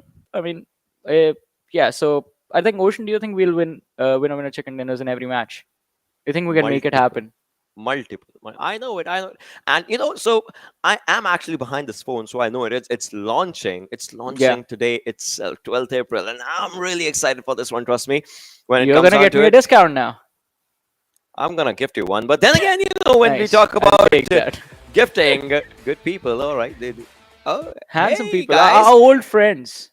Come on, they were looking so good. Why did you remove them? All right, so this guy looks good as well. I mean, Joker's out there as an MVP. 5 eliminations, 749 damage, comes out 25 minutes of survival time, 4 knocks, and 1 assist from this individual. It was good. It was needed. It was done by him as Vibes and just move forward. I love the way this player has played and improved for himself. I mean, I remember him from the times of ASL Joker, the times when they won PMPL season 2, and they were doing really good since those times. And well, they have just showcased an incredible feat of strength for themselves, coming down, playing really good, and well, has been a good fragger in most of the tournaments, one of the top fraggers in most of the tournaments. And now, well, it looks like Joker is back with a bang for his incredible gameplay. And well, it's not just one of the players when we talk about it. We obviously will be looking at the top 5 players from this game as well. As we'll just be talking stats. And right now, Baron comes in onto the second one as he has 4 eliminations and 800 plus damage. Jiggle from Vibes 3 with 906, Seoul with 3, 630, and Wally comes up with 4 eliminations with 443 damage comes up on Wally's side. So, well, all these players definitely did really good. IHC this time they had the circle, but the only bad thing that went down for them is like their players were being taken out in a third-party-ish situation.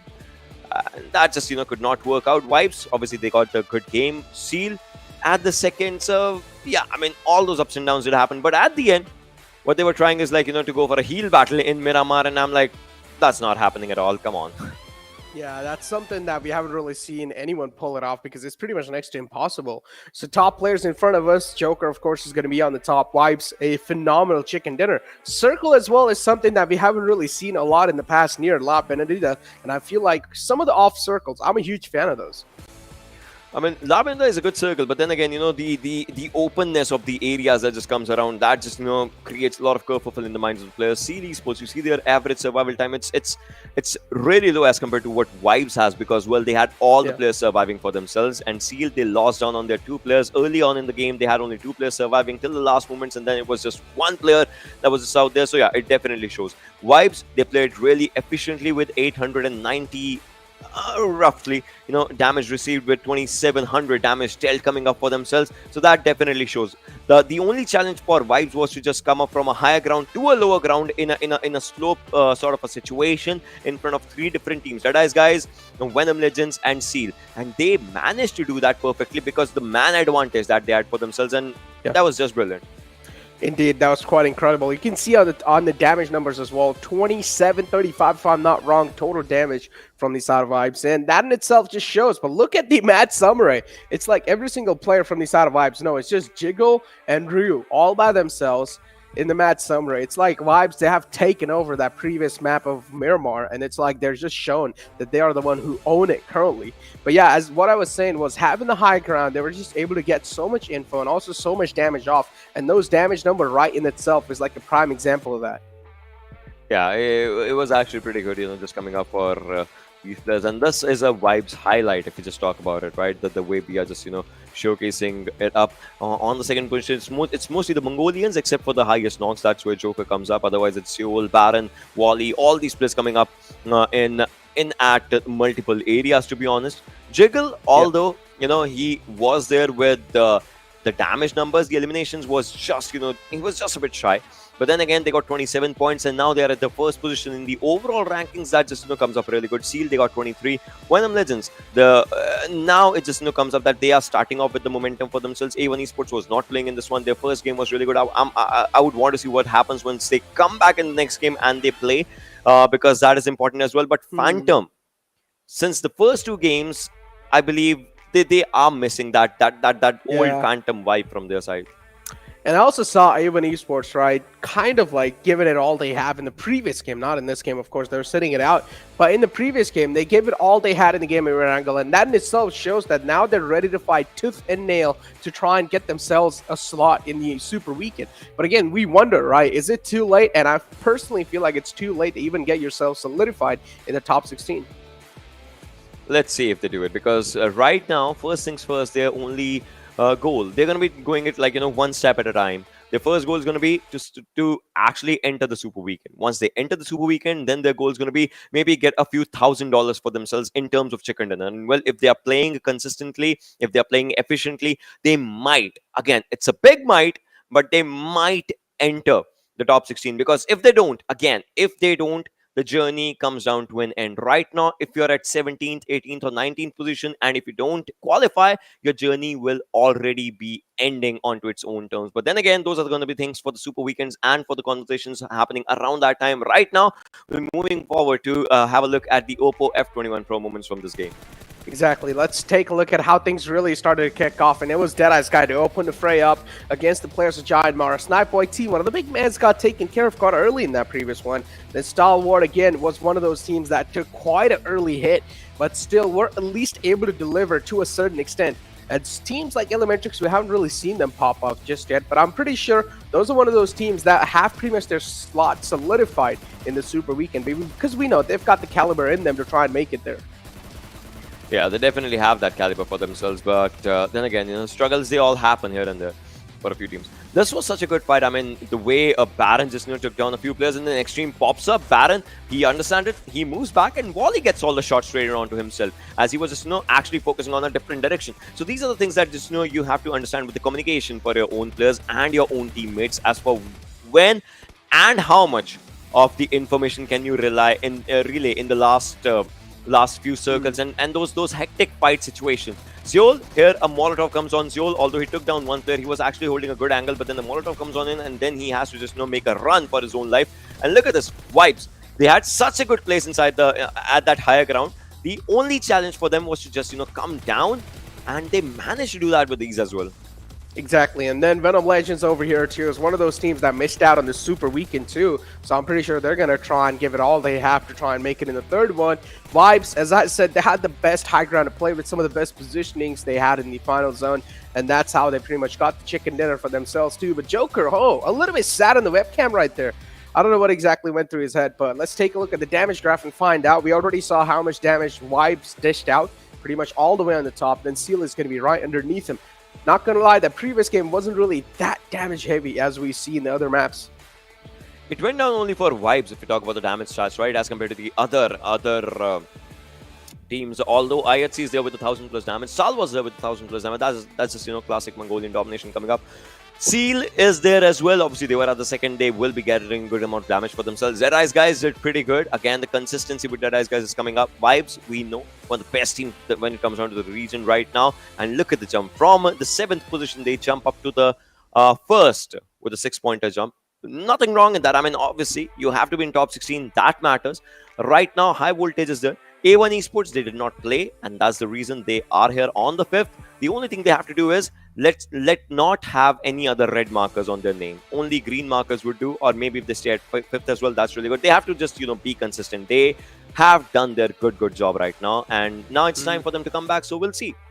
Exactly, you can see in the match count as well, they've only played one match so far. Same thing goes with Stalwart Esports too. They've also played only one game. Same thing goes with TRZ, Troy to Kill, and then the rest bottom 3 teams, DRS, JyanMaara, and 7C. But now in the upcoming brackets, we're probably going to be seeing these teams trying to duke it out, and let's find out how things are going to be looking like, because I talked about A1 Esports, and they have a good positioning as of now. But again, the league players just started. We've only proceeded on with 2 games. We don't exactly know how things are going to be looking like in the future line, because no one can, of course, predict the future. Because A1 Esports, we've seen them struggle in the entire PMPL so far, and just trusting on them just for the final league play would be a little iffy. We'll see though.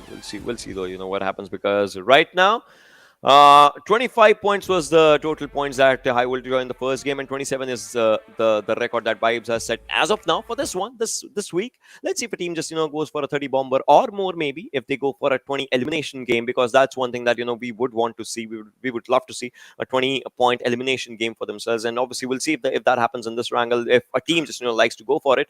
Last two games, we have seen a weird flight path just coming down from only one side of the map, and the circle forming up on either the northern side or the eastern side. This time we'll see if we see a standard Erangel circle that is maybe a Potato Hill circle, a Crossroad circle that is around Shelters area, or maybe a Gatka circle. Those are the standard circles.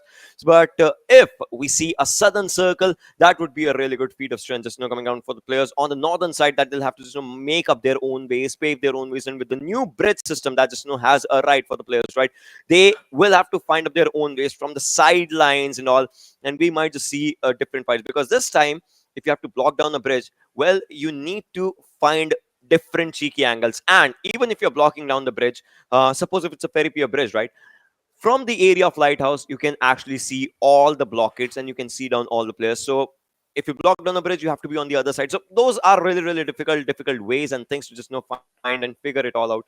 We'll see if that happens. Again, southern circle, that's the first thing to happen. I mean, look, it's been a long time. I personally have seen a southern circle now, especially after the new bridge changes. I really want to see how players are going to be trying to maneuver around the new bridge changes and how they're going to try and play around that. But again, here we go. The player cams. Let's spot out something funny here. Oh, it seems like, if I'm not wrong, one of the players from Deadeyes Guys. All right. Deadeyes Guys. Yeah, they're fighting over a pillow. They're fighting over their own pillows because they have to just use those pillows for the gyroscope control, right? The device control.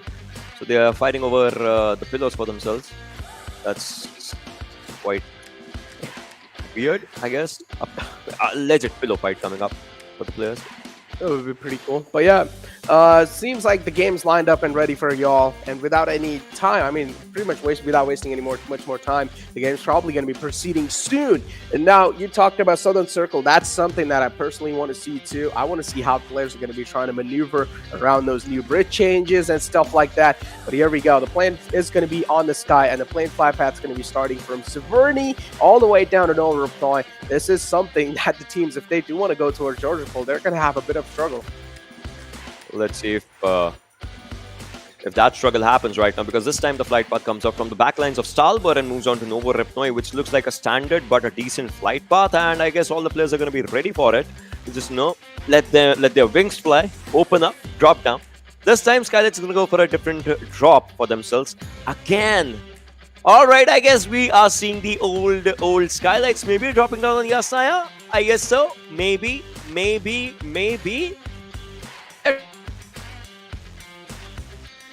Out. I want to see this. This looks interesting. Oh, now this is something that they've realized. So Savage is not really playing in here. So Yasna is probably going to be free. So Skylightz Gaming, it's up for grabs. If they want, they can definitely go ahead and grab the Yasna Poliana region if they want for themselves, because as I mentioned, Savage is currently sitting out of the group. On the other hand, Seal 2, they're probably going to get their hands on the Sosnoka military base, something that is also up for grabs for them. It's going to be free. Venom Legends, as I said, is one of those teams that I'm personally going to be eyeing out for, because after missing out on the Super Weekend 2, they've taken quite a huge hit in the overall rankings of Super Weekend. Oh, the zone. In the first Erangel itself, when Skylightz went down to Severny, I asked Johnny that, I want to see the old Skylightz, the old DRS Skylightz that used to drop down to Yasnaya. This time, there is no Savage. They had the flight path. They have a perfect understanding of how to play from Yasnaya. Maybe we will see a classic vintage Skylightz. That is DRS. And in Season 3, IHC, the old Zeus, used to drop down to either Georgopol or this exact area. So this is an old Skylightz versus IHC rotation clash that might just happen. Again, might just happen. We want to find out if Skylightz, they've made a couple of changes or not, or if they're just going to stick to the basics, how they used to rotate all the way back in the Season 3 and even Season 4. But yeah, again, Venom Esports right here in front of our screens, as you said, one of those teams that have had quite a rough start so far, and now they will need to try and get the grip back up on the game, because if they don't, then again, the series of unfortunate start will keep on happening, but we've also seen vibes in the previous Super Weekend, or in the previous League Play week of Week 2. pretty much they bounce back on the day 2. And this is what some teams have the game plan of. They use the day 1 to try and mess around with the lobby, to try and figure some stuff out, or just to try and use some new strats. And then in the day 2, they put on a bit of serious faces and they try to qualify. Well, as of now, it looks like DRS is in a slight hiccup of a situation for themselves, as their own drop location, that is Melta, is being surrounded by a few other players of Phantom in a 3-1 split that Phantom has for themselves. With we see 3 players on one side and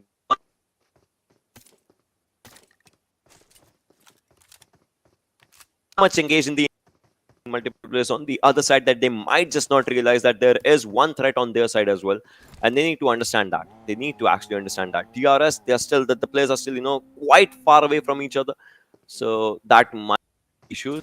And it looks like Vexy has found a good vehicle for himself as well, might just be giving those cues to his own teammates, and Mad Max is making a run for in the open road. Now the split is a 2-2 split. Yeah, again, this is quite a bit of stalemate. One of the situations that I'm not really a huge fan of are stalemates, and pretty much waste a lot of time in the initial zone, which you can try and utilize to at least loot or position yourself in a better spot in the zone. And both these teams are wasting quite a lot of time, especially Phantom is one of those teams that really do need this time crucially so far in the game. And Phantom is actually keeping on looting. They don't really care even if DRS is in the front. They're just making sure that they don't really get some free line of sights on them, which is quite brilliant from them. And Phantom, they're probably going to try and rotate out of this spot, and that's what they're going for. Phantom's players, it looks like that they are maybe thinking that, you know, we just take a part of a loot from DRS's side and now we start moving away, maybe to the Woodcutters area, because that's to the north of Milta. And talking about the northern sides, we see Skylightz on Yasna, just like we have said. And talking about the other northern sides, we see Atrax on that northern Georgia Pool area. They are dropping down here since like quite a while. And it looks like they feel... I don't know if I should say it, like a decent level of comfort for themselves, but they do feel like quite...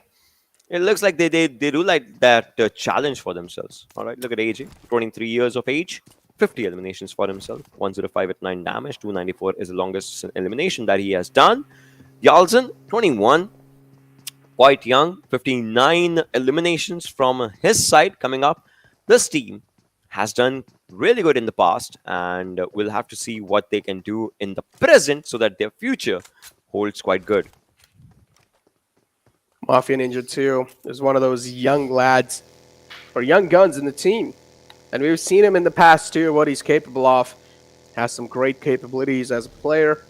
Nemo too has been with the squad since a long time now. Skylightz Gaming overall, this squad is really well familiar with each other.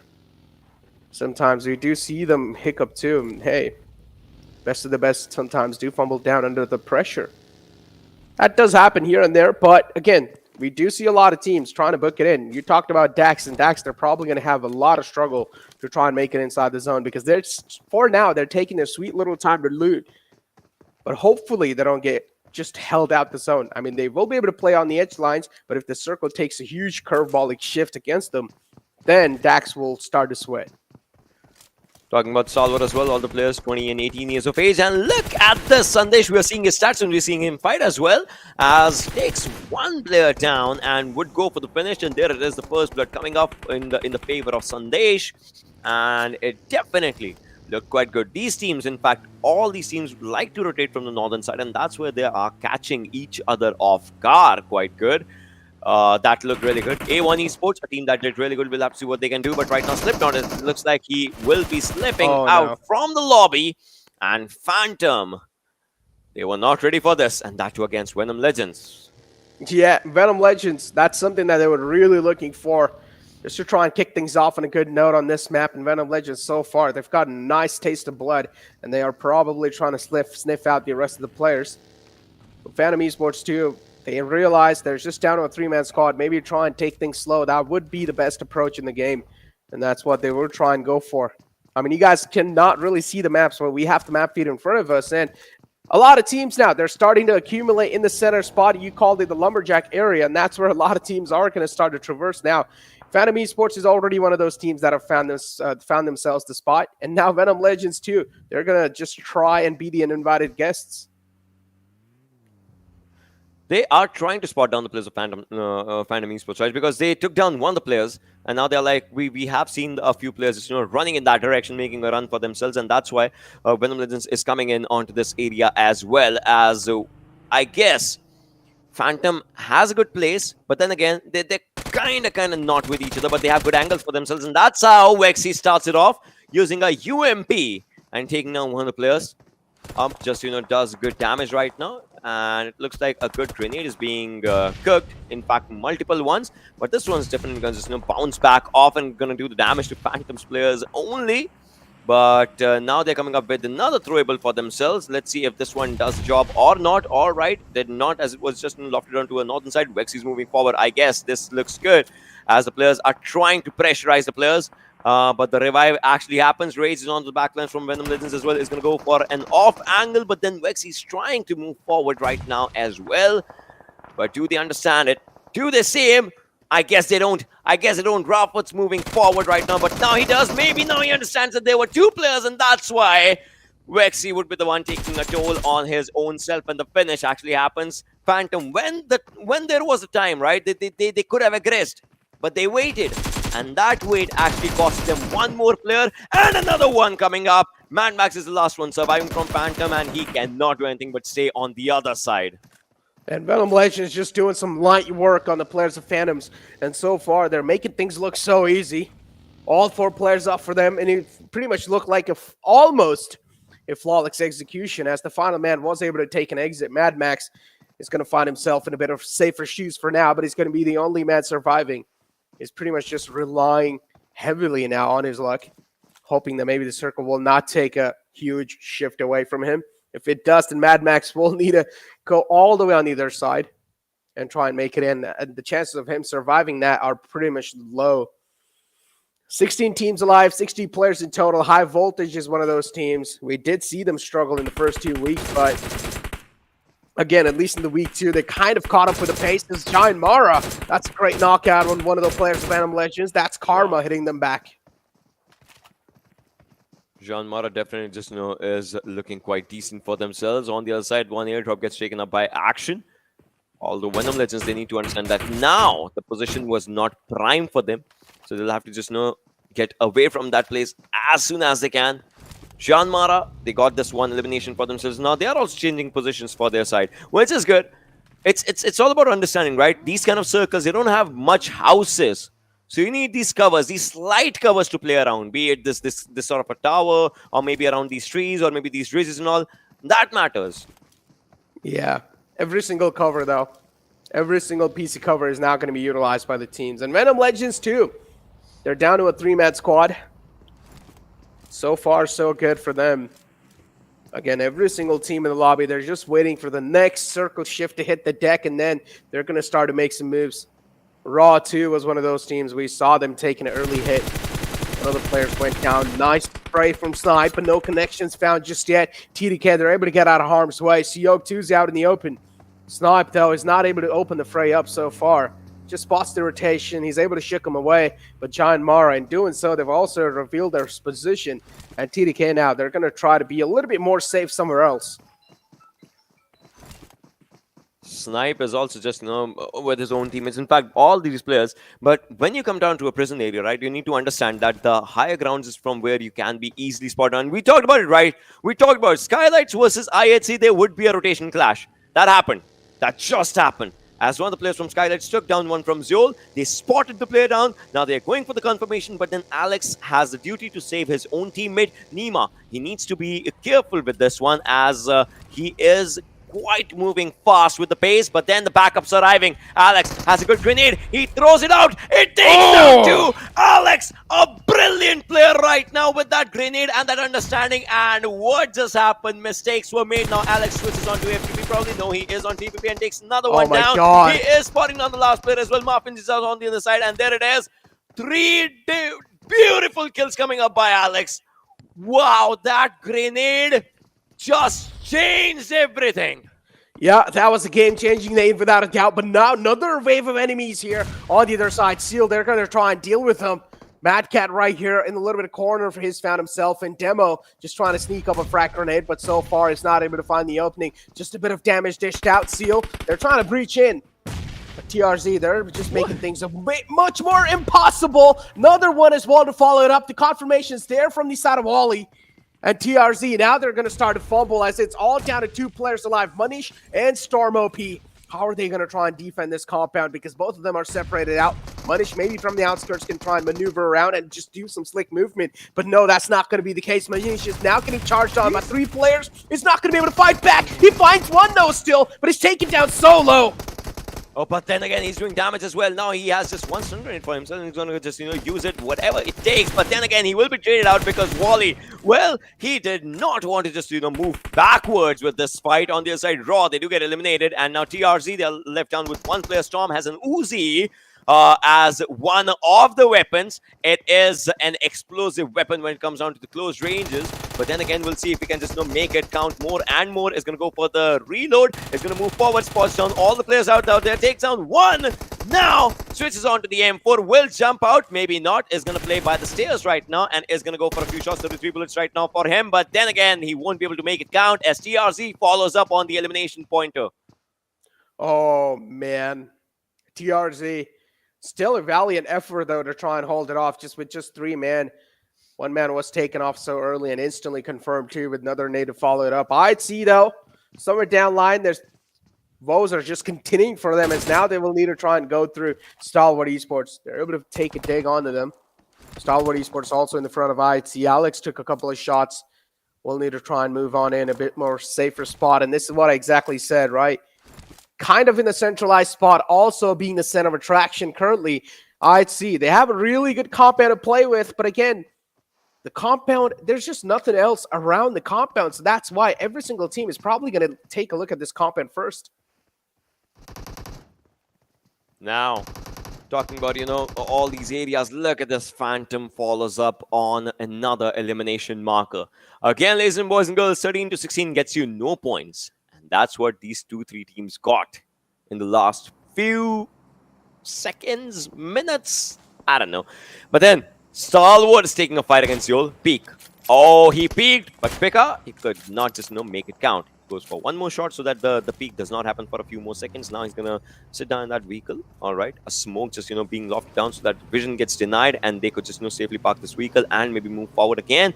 But look at this grenade. It looked like it was just being cooked for them and them only. Then out of nowhere, he just moves forward and he takes down a few players. Now the backups are arriving for the players of Stalwart. In fact, they're changing their position, which is really good, as now they are focusing up their attention on JyanMaara. Imagine, all right, so now if Stalwart gets 1 knock on JyanMaara, they will rush, they will get hold of that compound, and then they'll fight with IHC from the back lines.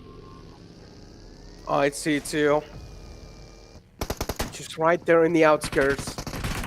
JyanMaara 2 on the right side. Venom Legends, though, somewhere all the way in the outskirts, they're engaged in a fight. On the other hand, Seal, they're straight up charging on in, just ramming their vehicles in A1 Esports compound. And invited guest, this is a prime example of that. Killer YT taking a couple of shots on the Venom Legends, as I said. Another fight happening somewhere else. And RX Jax finds a nice knockout on the Baron, just slipping out in the open. Demo now behind this little vehicle. Just wants to slip in another frag, maybe. But RX Jax here just cooking up a nade. Has no another clue where the rest of the players of Seal are. Just trying to find a little bit of visual. Does find Leo in the front. Tosses in a nade. No connection will be found. Not a one as of now. Not even a single one as of now. As these players are just trying to find down those players. But A1 Esports, oh, what is going on with this team? Sinister is out in the open, but then again, that might just be an issue as he's just on low HP. Will be taken down now. A1 Esports, they're left with 1 of the players only. And that would be really bad as Zimmer's going to go for that finish. And now Jackson last one surviving. He has been spotted on. He doesn't care right now. He'll go for a good nade. And now he's moving on to the back lines. But before he could just reach in on time, he would be taken down. And Seal, well, 300 plus eliminations. They are not stopping at all now. Not at all. Oh, no. The zone's going to dish a lot of damage. Leo falls down. Baron's barely able to patch himself up, and now we'll try and go for the res again. DRS, on the other hand, though, again, in the edge of the zone, they are not really inside. And at this point in time, you might as well just try and play on the edge. There is a little bit of compound in the center, though. If any of the teams, they do want it, they can just try and straight up book onto it. At this phase, every single team will try and just scout out the compound. No one has taken it just yet. DRS spot out the rotation in the front. It's going to be the players of JyanMaara. Snipe YT's out in the open. Peek's out in the open as well. The confidence on this man is another level. It's on cloud 9 currently. And Snipe YT is taking a couple shots all the way from the bottom of that buggy. Rule's doing a great job capitalizing on that fact. Action, Prone's out in the open. Cloud capitalizes on it. Action is definitely down. And but not out. So yeah, still surviving. Seals players, just like we said, that they're trying to find up a good place for themselves, and that's one thing. IHC, Alex, Zeol, they have a decent area for themselves. Stalwart, with that 3-1-ish split for themselves. I would say they don't want this split, but they'll have to play it like this because Pika is looking on the other angles with that bolt action for himself. Action was down. He was revived right now. The, good smoke wall just being formed up by these players. And now the zone moves forward. Stalwart, will they rush in that circle right now? Not that's the question, because if they take up the vehicles and if they start moving on from one side, JyanMaara is going to take them down. From the other side, IHC is trying to go for a few nades, few throwables. But then again, Stalwart, how will they move? Because right now they're in the depth. Once they're in the open, they will be spotted down. Indeed, they will be. Stalwart Esports, look, as you said, they've got a little bit of battle to play for themselves, but they still need to make it in the zone. And for that, they will need to leave all the cover that they've found currently for themselves. All 4 players in this, little bit of battle to play with. High voltage in the front. Their crosses are trained too. IHC in the back too. Stalwart Esports currently, they're in a huge sandwich situation. Cloud's all the way in the open. Look at that man. Just standing there. Crosses are trained from that man too. Making sure no one's going to be trying to just slip out. On the left is Cloud. Maybe Top should be a little careful. Now catches a bullet from the back. Is JyanMaara peppering some down. Oh.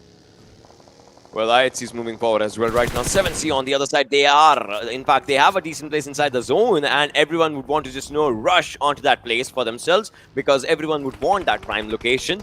High voltage, the winners of the first game today. Now look at them trying to move forward as well. DRS might just not be good. If Praveen has a grenade and if he locks it down, he can take down one of the players of DRS right now. That's how weird is the positioning of DRS, and they're getting shot from the back lines. Although it's the outsides of the circle, but then again, it looks like they don't care. Delta switches on to that FPP and would want to take up a few shots, but then again, is he missing down something? I don't know. He's going to go for a Molotov. Waru is on that direction. He gets down. Oh, he's burning. Waru's burning. But then he sits in that vehicle, and that's how he wants to be saved right now. He would have to heal. But then again, Praveen is out there. Praveen takes down one. He moves on to the back lines. He gets shot down, spotted down. In fact, traded down by Rules, who wants to take down Wadu as well. But Wadu is trying to be safe. But what is this? What is this death rush that the players are doing right now as the players of High Voltage, well, they are getting a taste of their own medicine as they are getting taken down. And DRS, they are being shotted from the backsides by the players of 7C as well. We're actually enjoying taking those eliminations of High Voltage as well. As we talk about it, High Voltage, they get eliminated. T2K.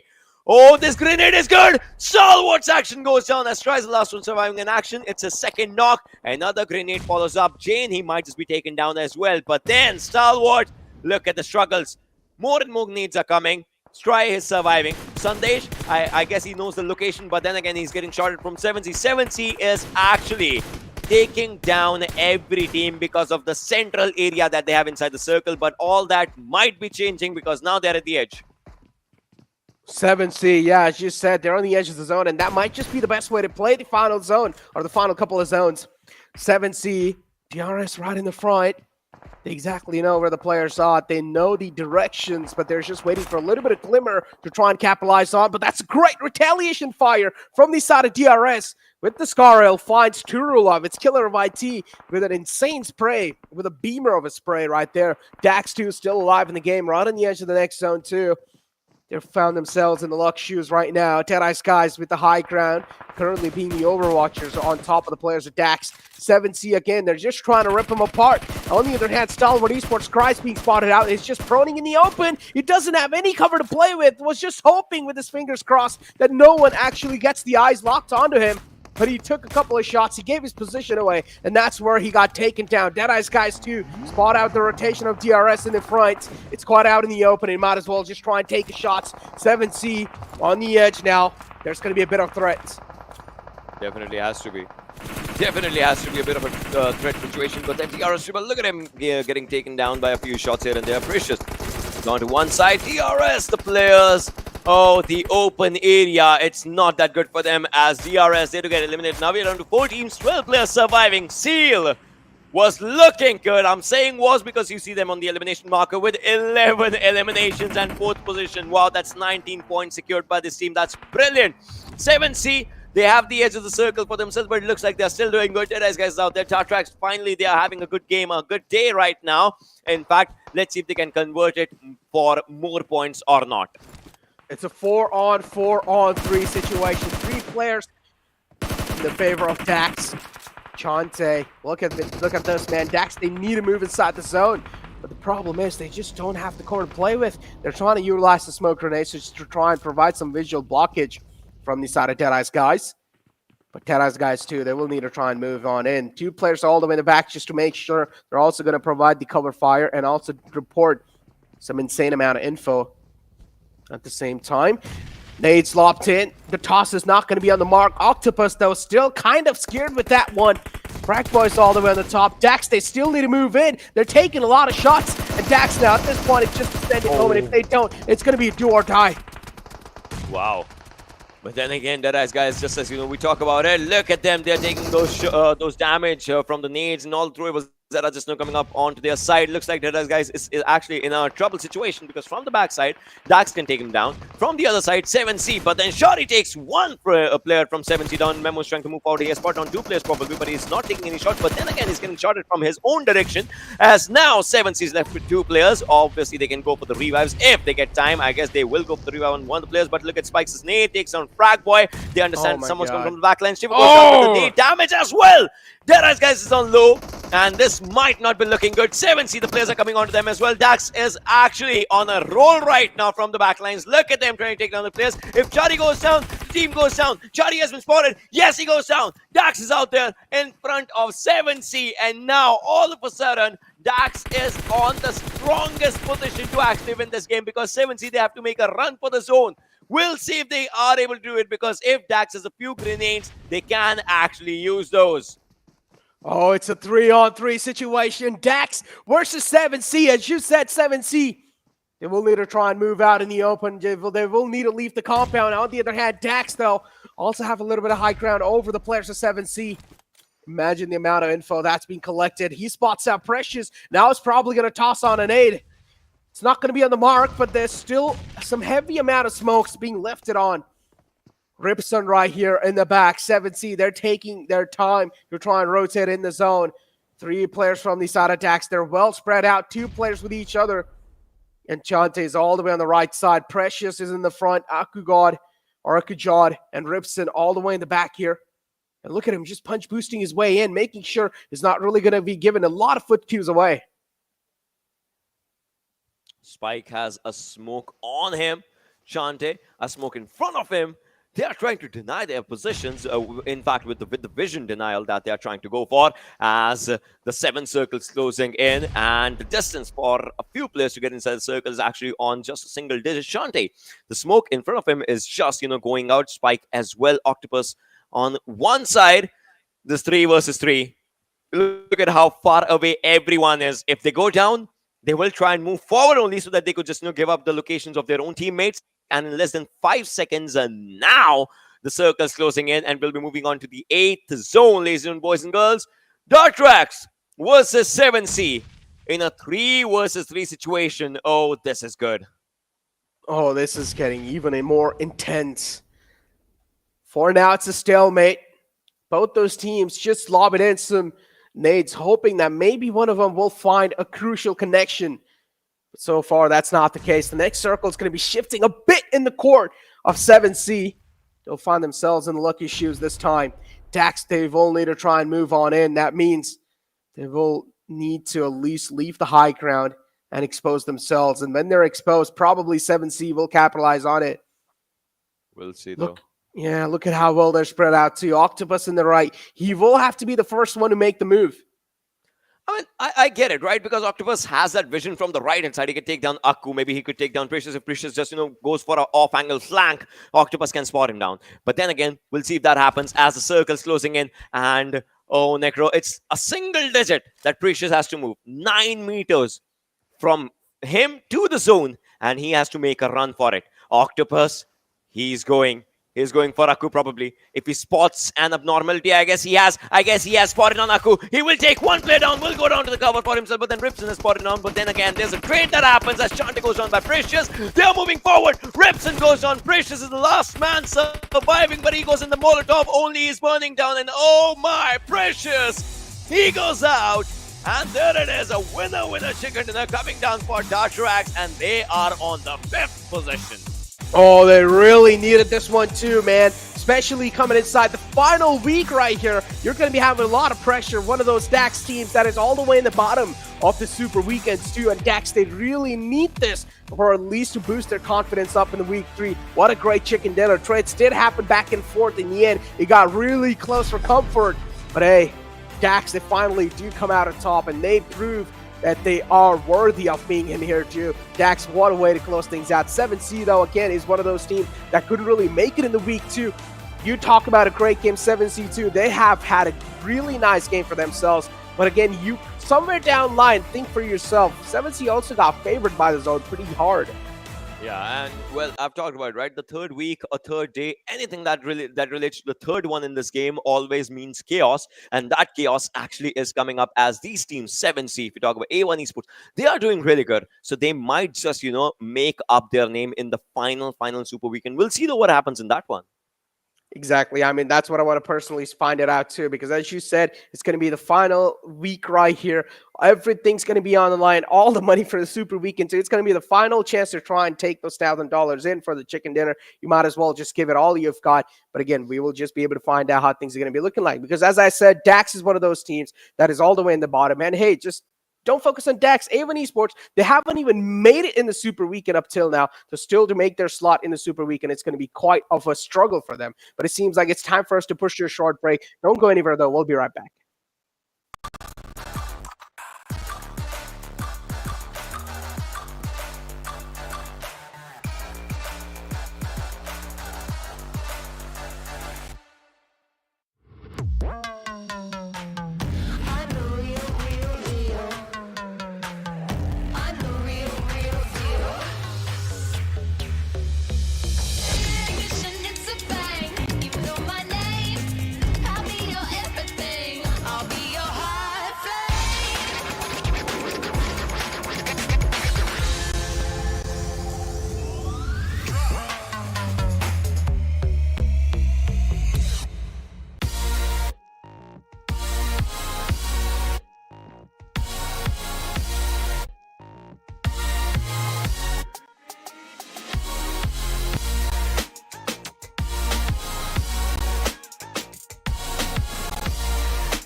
Welcome back, ladies and gentlemen, to PUBG Mobile Pro League South Asia, with, of course, Oppo F21 Pro as our sponsor. And now, pretty much moving on forward, Ocean, things have been really great so far, at least in the first 3 games of the day. I don't really know what to expect from the rest 2, though, because I pretty much know Venom Legends and Avon Esports, especially Avon Esports, those 2 games are going to be one of the most crucial games of their lifetime. I mean, it definitely comes on, but then again, it's not just today, right? Tomorrow might just be a different story as well. You might just have good points today. You might not have points tomorrow, and that might just be the reason that you either don't qualify again or you barely qualify for something. I mean, A1 Esports, the first game that they had, that was the only impact that I would say that we felt from their side. This time as well, they were trying to actually make up an impact on Seal's side, like when they were taking up a fight. But then again, it was not exactly the way they wanted it to just move forward, and that is the reason that they got eliminated quite early. But then again, we went to the end of this game, and well, we'll be having a look at the MVP of this one when we talk about it, and it's going to be Demo, in fact, as we talk about Team Seal, with 4 eliminations, 901 damage, and less than 20 minutes of survival time. Yeah, and he still gets the MVP for himself. This just shows the pedal to the metal. This just shows the aggression that Seal is bringing in on the week 3. Because Seal, no, currently they're sitting in all the way on the top of the overall rankings on the Super Weekends with 377 points for themselves. So Seal, they have no care in the world because they, of course, know they're probably going to be qualifying in the Super Weekend. So Seal, they might as well just try and go in, and Demo is just going to go ham because we know he's one of the players from the Seal. He's also in the elimination leaderboards, and we know what he's capable of doing. This is just a little glimpse of that. Got good stats, in fact, just like we said. But the only thing that the only matter at my hand that I would be more concerned about is the way Seal is performing, right? Obviously, it's just 3 games that have just went forward. But then again, I'm not seeing the exact way that they just, got the first position for themselves in the overalls in the Super Weekend, right?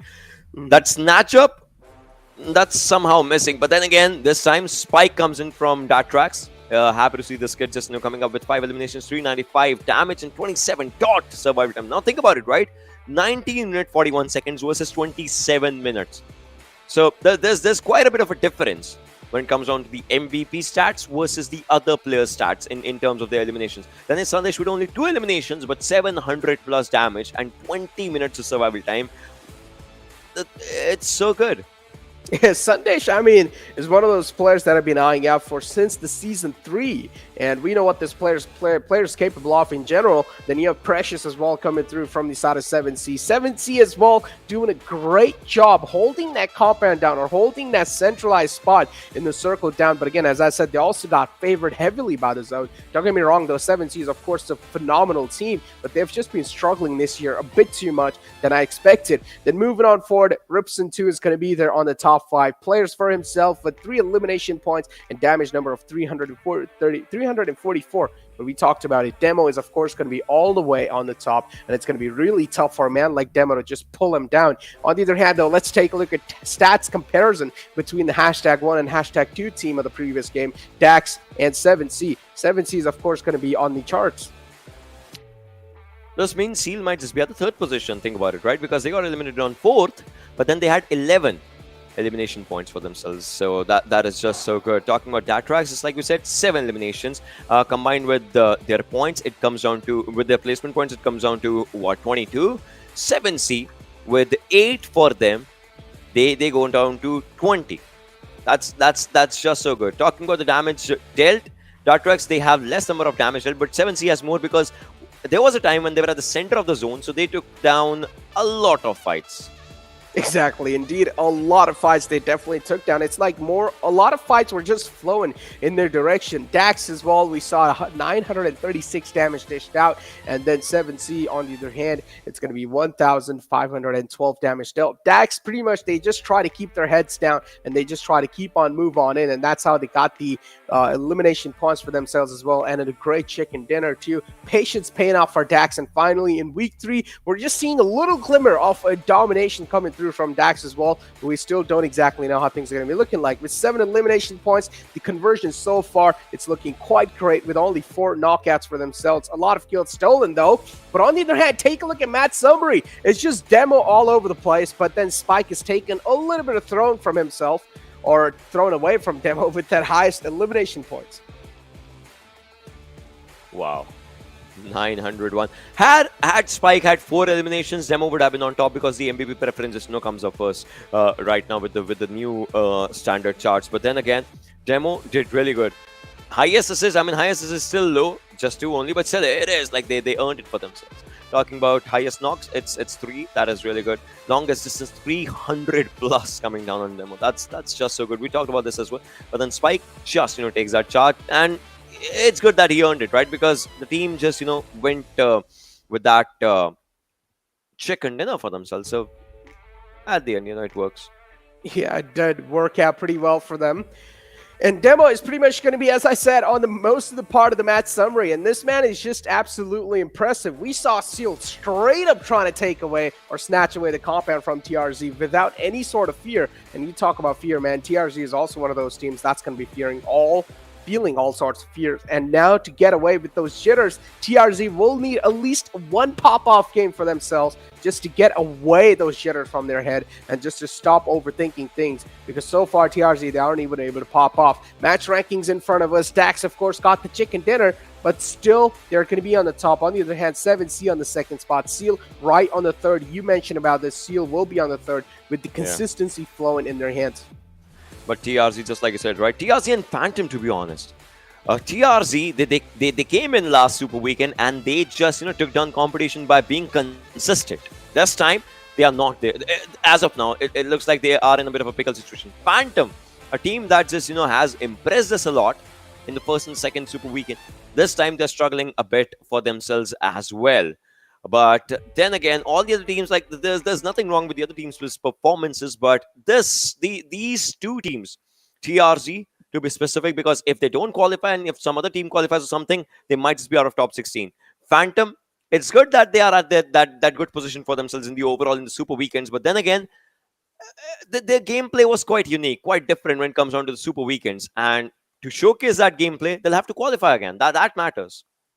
They will indeed need to qualify. I mean, I'm literally taking a look at the overall rankings in front of me. TRZ, they're currently on the 15th spot. And Venom Legends, just because they were not really able to make it in the week 2, now they found themselves in the 14th spot. So qualifying in on the 3rd week, it's going to be more crucial than ever. And you can also imagine all sorts of pressure they're going to be feeling. But let's take a look at how Dax were able to rotate out of those tricky spots and were able to win that previous game. Let's take a look at Dax map. Or Dax rotation. They like to go to the northern side of Georgiapol to start off with their initial loot. Now, this is where they understood that, the circle is actually not on them, so they might have to go for a decent rotation. Look at them. All of them rotating with their own vehicles and trying to move from the gas station area of Yasnaya. A few players rotated from the gas station area, whilst a few went down to the other side of Rozhok and they rotated from the back lines. This is quite a unique rotation because mostly players like to rotate together. But Dax, they had a different route for themselves somehow. And then after moving there, they were like, let's hold different positions for ourselves. Wherever the circle will go, we'll try and rotate to that side. A few players rotated early to the northern side of Mansion, that is like the southern side of Yasnaya, whilst a few players were slightly slow on their own rotations. Like Dax, every player played with their own, it's like, they had their own comms coming up. That looked really good. That's pretty good, right? Just not really having one player's making the call. On the other hand, just every single player using their brain and trying to just find a great footing or sweet tuning for yourself. And sometimes that can also be a little bit of more brainstorm at times because that can also confuse the hell out of your team. So that's why there's like pros and cons for both the sides, right? Because then you'll just have a lot of calls to try and deal with, and then there will just be a lot of overthinking, a lot of overguessing with your team. But Dax, in the end, it worked out for them. So might as well just try and think the way they are thinking currently and might just well try and stick to the playstyle that they're playing. They were really patient. They were not really challenging a lot of fights until the end. And then in the end, they had all the... there are 3 players up for themselves. The patience paying off and Dax pretty much coming out on top in that fight. And they got a great chicken dinner to play off of with. Now Dax, they're going to be looking really good on the overall rankings. Elite play. All they need to do is just keep the consistency flowing.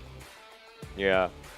And this is obviously where the circle just, ended. The game ended when all 3 players just, went moving in their own directions for themselves. And they got a good a fight, in fact, just, coming up for themselves. And that's how just, the fight just went.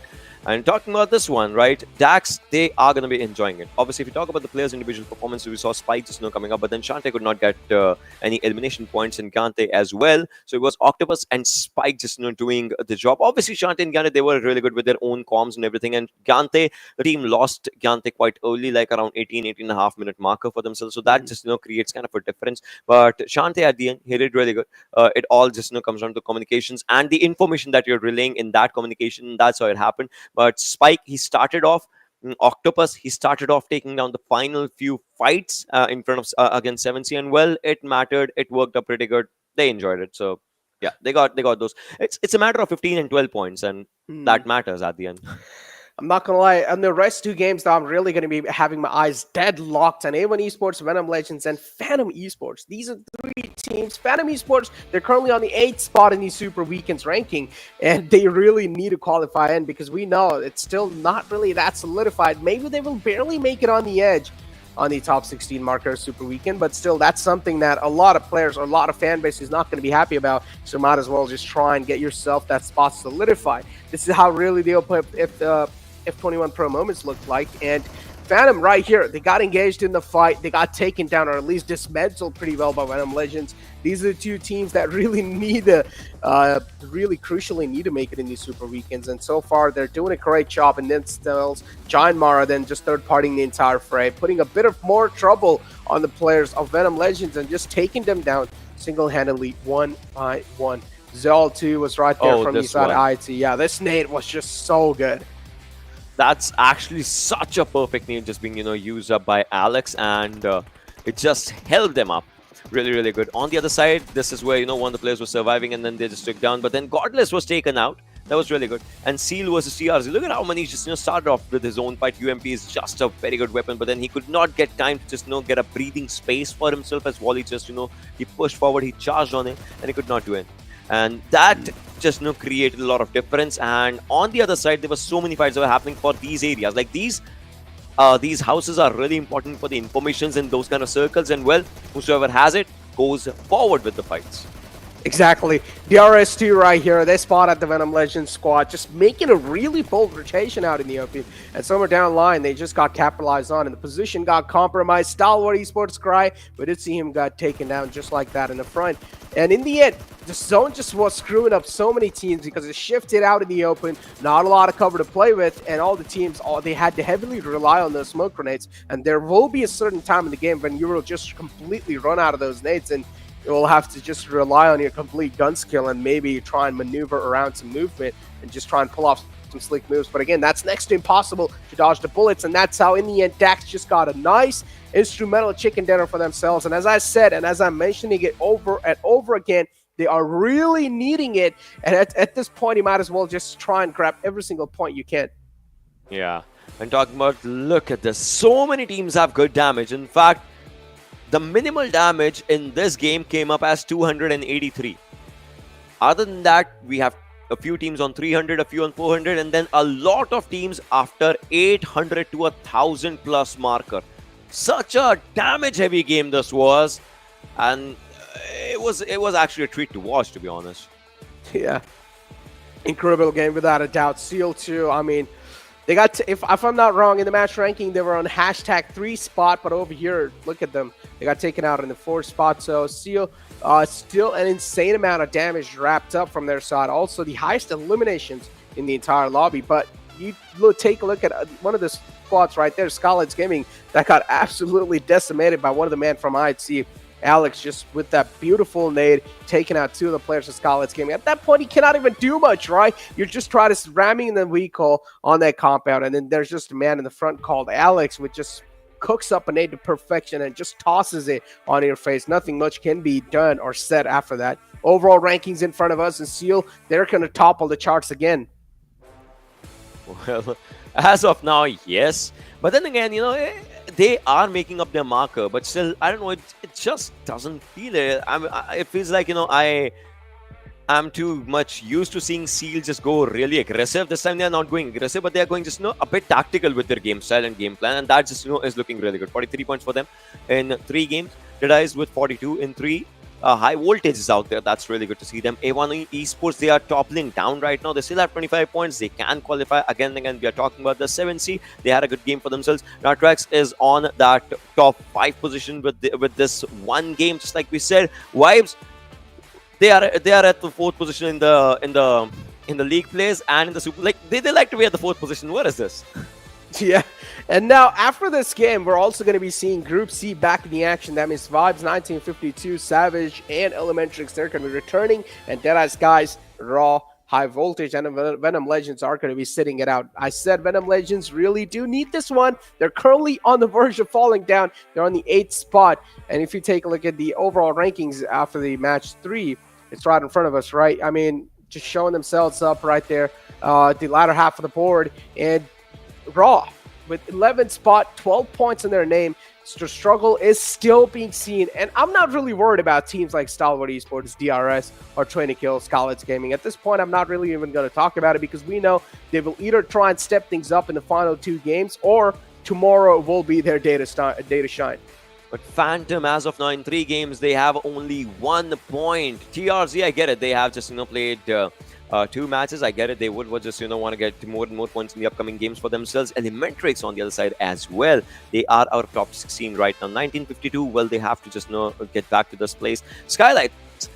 It was such an unfortunate game for Skylightz. You saw what happened. I mean, everyone. Plus, their first elimination came in this game only. First and only elimination. Skylightz players, they took down Godless. That was the only elimination they got. Other than that, nothing. Nada. None.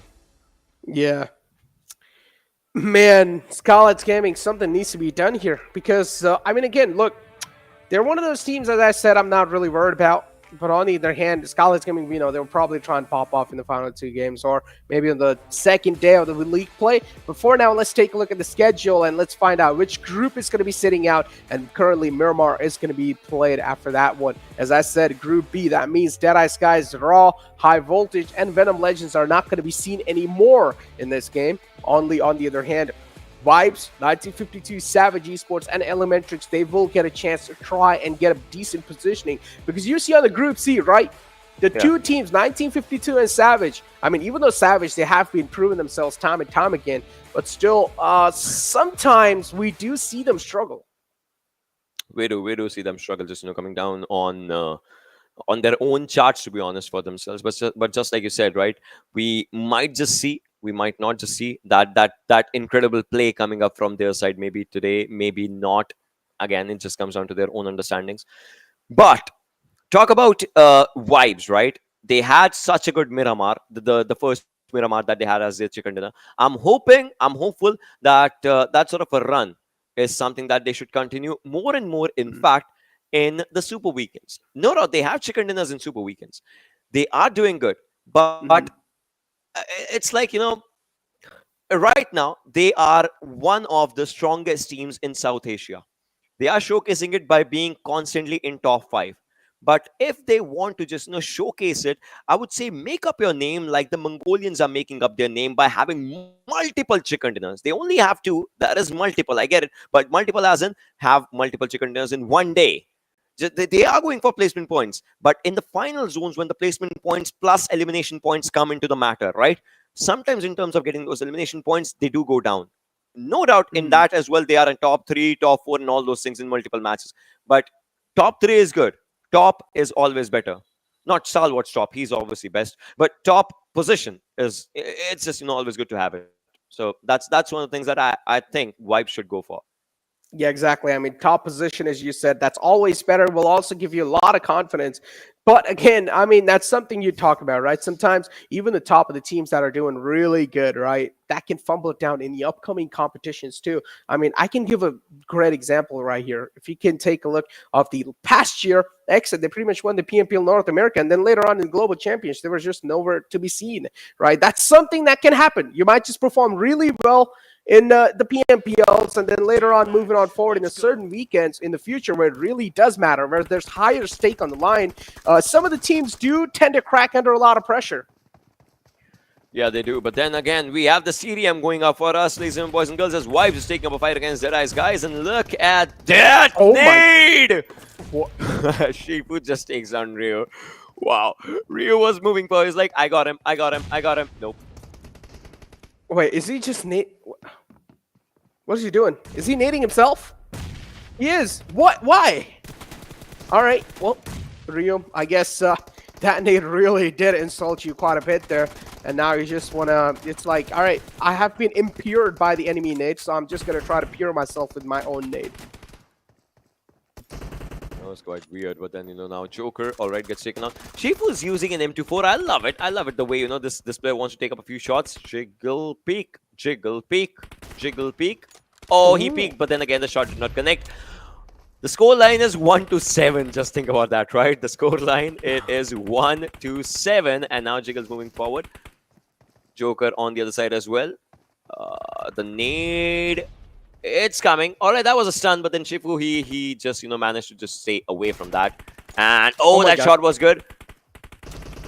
Oh, just, was a little bit of chest shot, so of course did not take him out. Another shot too, but the unfortunately was invincible, was at least in the invincible mode for the couple of seconds right there. Shifu now, again, just with the M24, just trying to be the showman of the team right there.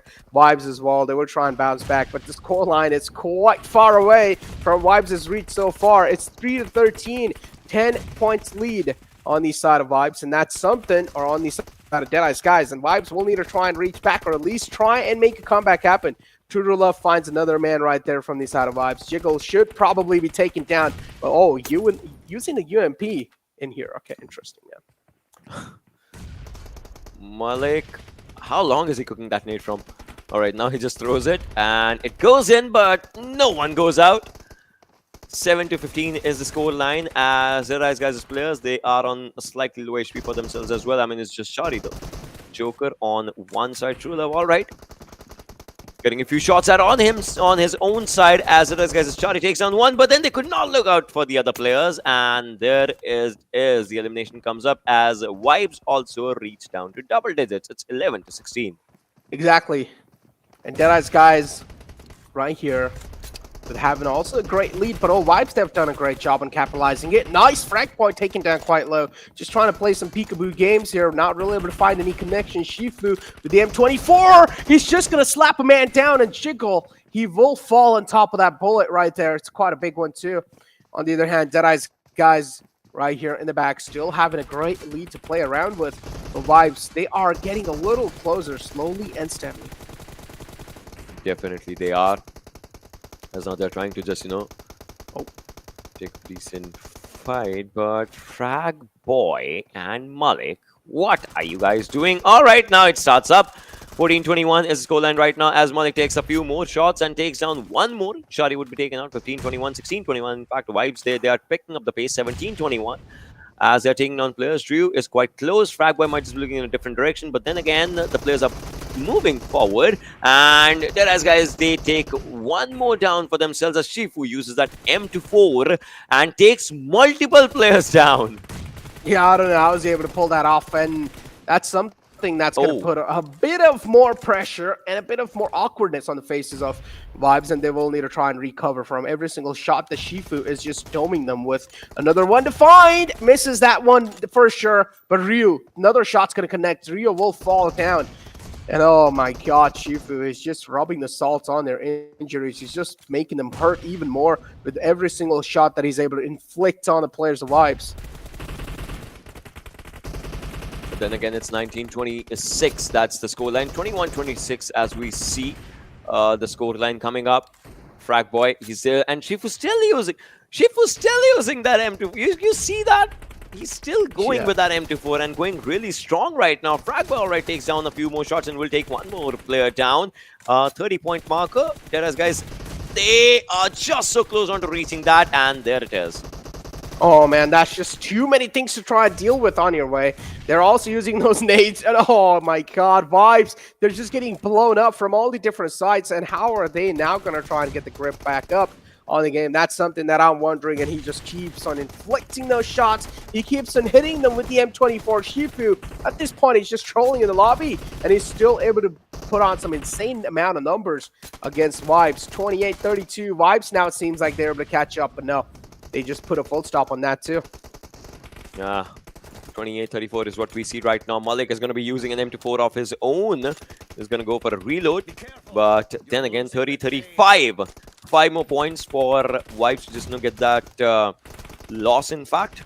Or maybe a draw. We'll see what happens as we are still 4.5 minutes remaining with this match as Ryu just moves forward and gets or gives one the kill. All right, he gets one and gives one as well. 32-36 is what we can see right now. Malik still with that M24, but he's not taking any shots on the other side. Joker takes down Shari and spots one. What a good shot. Yeah, quick scope right there. Right in the chest. And Malik, now he's on a manhunt. He's just looking for the players in the front. Quite close, but this time the bullet's just going to whiz past by him.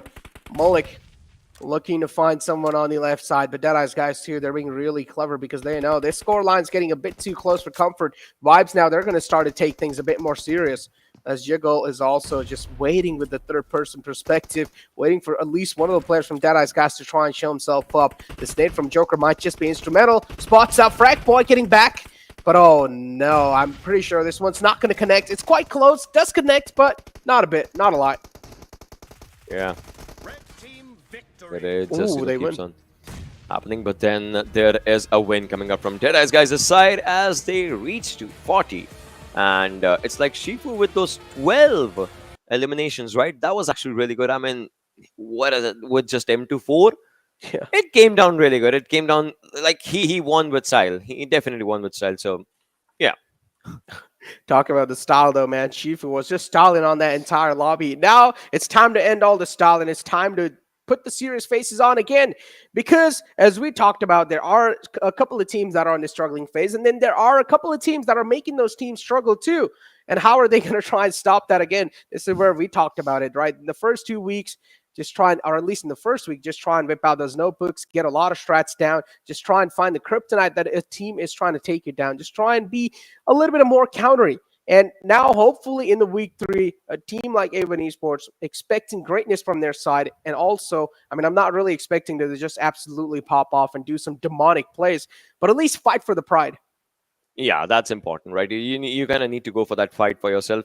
And right now, with everything on the line, because the prize pool and all those things, you know how important it becomes for the players, right? To get that fight going on for them, the stance going on for yourself. And all these players, in fact, will just, be ready with it. Seal, we know they are topping the charts, be it right now or be it when it comes down to the Super Weekend. So they are topping those charts, but then Stalwart would want to just get a hold of their own position for themselves. They will come back. They will come back for a fight. Deadeyes Guys is doing really good. They did really good in this one as well, and they will be doing really good overall in their own way. But then Deadeyes Guys, we know it, right? We have that understanding that sometimes the team falters, and once that happens, the downfall starts up. Hopefully, they have cracked the code of that thing. Vibes, a team that has just started off on a really good role for themselves, is really consistent, and everyone is just enjoying it from their side. Atrax, a team that has struggled when it comes on the previous Super Weekend. This time, as of now, although it's just the league play, but they are doing pretty good. But Phantom and TRZ, things are not going good for them. So this is what the game is all about, right? That uncertainty. That's one of the things that I guess no one can understand, no one can get a hold of, and well, it just becomes bad. Yeah, that's something that no one can predict, right? And it's quite understandable too. Then you talk about Stalwart Esports. I really do want to see the teams that are all the way in the top of the boards. I want to see them contesting some of the other teams. I want to see them drop on someone else's drop spots, because at this point we know they're sitting on the top 3. They're pretty much the king of the hills right there. No one can really just drag them down just by holding their toes. Even if they do, that's not going to matter to them a lot. And then moving on forward, I want to see these teams target each other or target someone else that you don't really like in the lobby, because that will, of course, give us a lot much more to talk about. And that would, of course, give us a lot much more content too, and would be fun to watch. Probably, but then obviously we'll be moving on to the next game in a while, as all these players are definitely going to be ready with the map of Miramar, and then after that is going to be the map of Erangel. All those 2 important games. They're going to be really, really risky for a few teams, because, well, today, just like you said, right, if you're in top 5, if you're in top 3, well, it's 100% that you guys are qualifying for the Super Weekend. But if you're maybe at 12, 13, 14, 15, 16, something like that, if tomorrow is not your day, you might just be out. Depends on how your opponents are going to be just playing their own games as well, because maybe you might just be having a bad day and your opponents, well, they might just be having a worse. So you never know, right? You never have that understanding for yourself. So we'll just see what happens tomorrow. But then before that happens, today is going to be that day of those two games that are remaining. Again, Miramar, Erangel, two long games. Yeah, exactly. Two big games without a doubt, and I'm pretty sure we're going to be moving on in the map of Erangel soon, where teams like Savage Esports, we talk about, they're going to be back 1952 too. They're going to be back in 1952. We've seen them do pretty good on the map of Miramar, so I'm just hoping a okay performance from their side, and then they still have one more game to go after this one, and then pretty much the entire day tomorrow. So they have a lot much more things to try and focus on, and that's what they can try and do so. But Savage Esports is one of those teams that I will opt out for, at least if I want to bet on a team that might just win the previous this upcoming game. I would go with Savage Esports. I feel like they're one of those teams now. They're pretty much just got a little bit of time off from the entire lobby. They're able to cool their heads down, and now they're going to be reset back in the lobby with a nice mentality to move on in. Savage Esports, I think so. They should have this game in their back. As you guys can see, the player cams in front of us, every single player is just ready. Don't really know what's going on in the center of the cam right there. I think so. The cam's froze, but damn, that's gonna scare me for a while. But yeah, then you have the players of Stalwart Esports to your right in the center. Someone just helping out action right there. Don't exactly know what's going on. Then Deadeyes, then TDK all the way on the right too. Nothing really funky happening in the webcams. Every single player, they have their game faces on, because we know it's the third week. This is where everything goes down. This is where it all has came down to. And every single team will give it all they have, or at least the teams that are on the latter half of the board, they will try and give it all they have. As the plane flat path is going to be in front of us, and the plane flat path is going to be starting from El Azhar all the way down to Minas del Sur towards prison. And day one, match 4 is on the go. And we talk about this, right? 7C, they should have a free pathway for themselves on their drop spots, and they're probably going to try and go so. IIT is going to be the first one to take an exit from the plane fly path and try and traverse on their drop spots. And then you have 7C as well right in the front. Then you have JyanMaara too. JyanMaara is one of those teams that I have stepped things up quite a lot in the week 2. As I said, or as I've been mentioning over and over again, A1 Esports, it's their time to fight for the pride, Johnny. I mean, definitely, it is their time to fight for the pride. They're doing quite decent in the matches that they've played today so far. But even if this Miramar, they can find a way to secure this one, I think that is something that they're going to be focused on. But let's see if they can make this happen. It's not going to be easy. But based on this trajectory, I mean, it is leaning heavily towards the southern side of the map. And it's going to be quite interesting to see what the other teams are going to be doing, specifically the teams that, in fact, are going to be trying to play around from El Pozo, from Crater Fields, all the positions towards the western side. There we go. I mean, TRZ too. I mean, I don't know if you were watching the previous game, but TRZ, they got absolutely demolished by Seal. And Seal was one of those teams that was just out for blood, right? Makes a lot of sense too. I've been talking with this about Ocean. I mean, I've been talking about this with Ocean, and Seal is all the way in the top in the overall rankings. Yeah. This is the Super Weekend. So they don't have any care in the world. They can just try and go for the fights off the bat. They can try and amp up the aggression, or they can also use these lobbies as a practice lobby for the upcoming Super Weekend. I agree with you. I mean, they can use these lobbies to try out new strategies, use the weekdays to try and see if they can sort of surprise the opposition, be it just between the team fights or just have an early game collision or drop clash, see if that works out for them. Because as far as the Super Weekend are considered, I think they've done a very decent job so far, securing all these points for themselves, leading, sitting on the first position, and then, I mean, they are already headed towards the finals. So for the finals, I think the prep needs to begin. But look at the cluster that's there towards the center of the circle: T2K, DRS, Stalwart, ElementriX, 1952 going for a 4-man split drop on Miramar, where entry is too far away from his team. Well, I mean, it is Miramar, so it shouldn't be a big trouble for him to make it if he starts moving towards the rest of the squad right now. But a little bit later in the game, like 5-6 minutes more, and then things might be different. Talking about things might be different, though. I mean, Skylightz Gaming so far in the overall rankings, things are looking quite different for them. I mean, yeah, not really able to step themselves up, and still they are in the... Oh, so he just reskinned the vehicle. Got back on the bike, and now he's on a move. Interesting, huh? That's why do you think he just did that? Is that like some kind of like a new strategy that the players try to do, like just reskin the vehicles? I mean, they like what they like. Pretty cool, huh? Yeah. Yeah. And Plus, I mean, it's cool to watch all the cool things that they have inside of the game. True, man. I was like, I was thinking of like buying all these skins and stuff. Yeah. And I look at the rates, I look at the money, and I'm like, damn, that's that. Yo, I'm just good. I'm just gonna watch these pro players. Yeah, we're just gonna enjoy their performance. I mean, we're not gonna get lucky. I mean, I still haven't gotten a glacier so far, so yeah, I've just given up. I'm just giving up on getting good skins.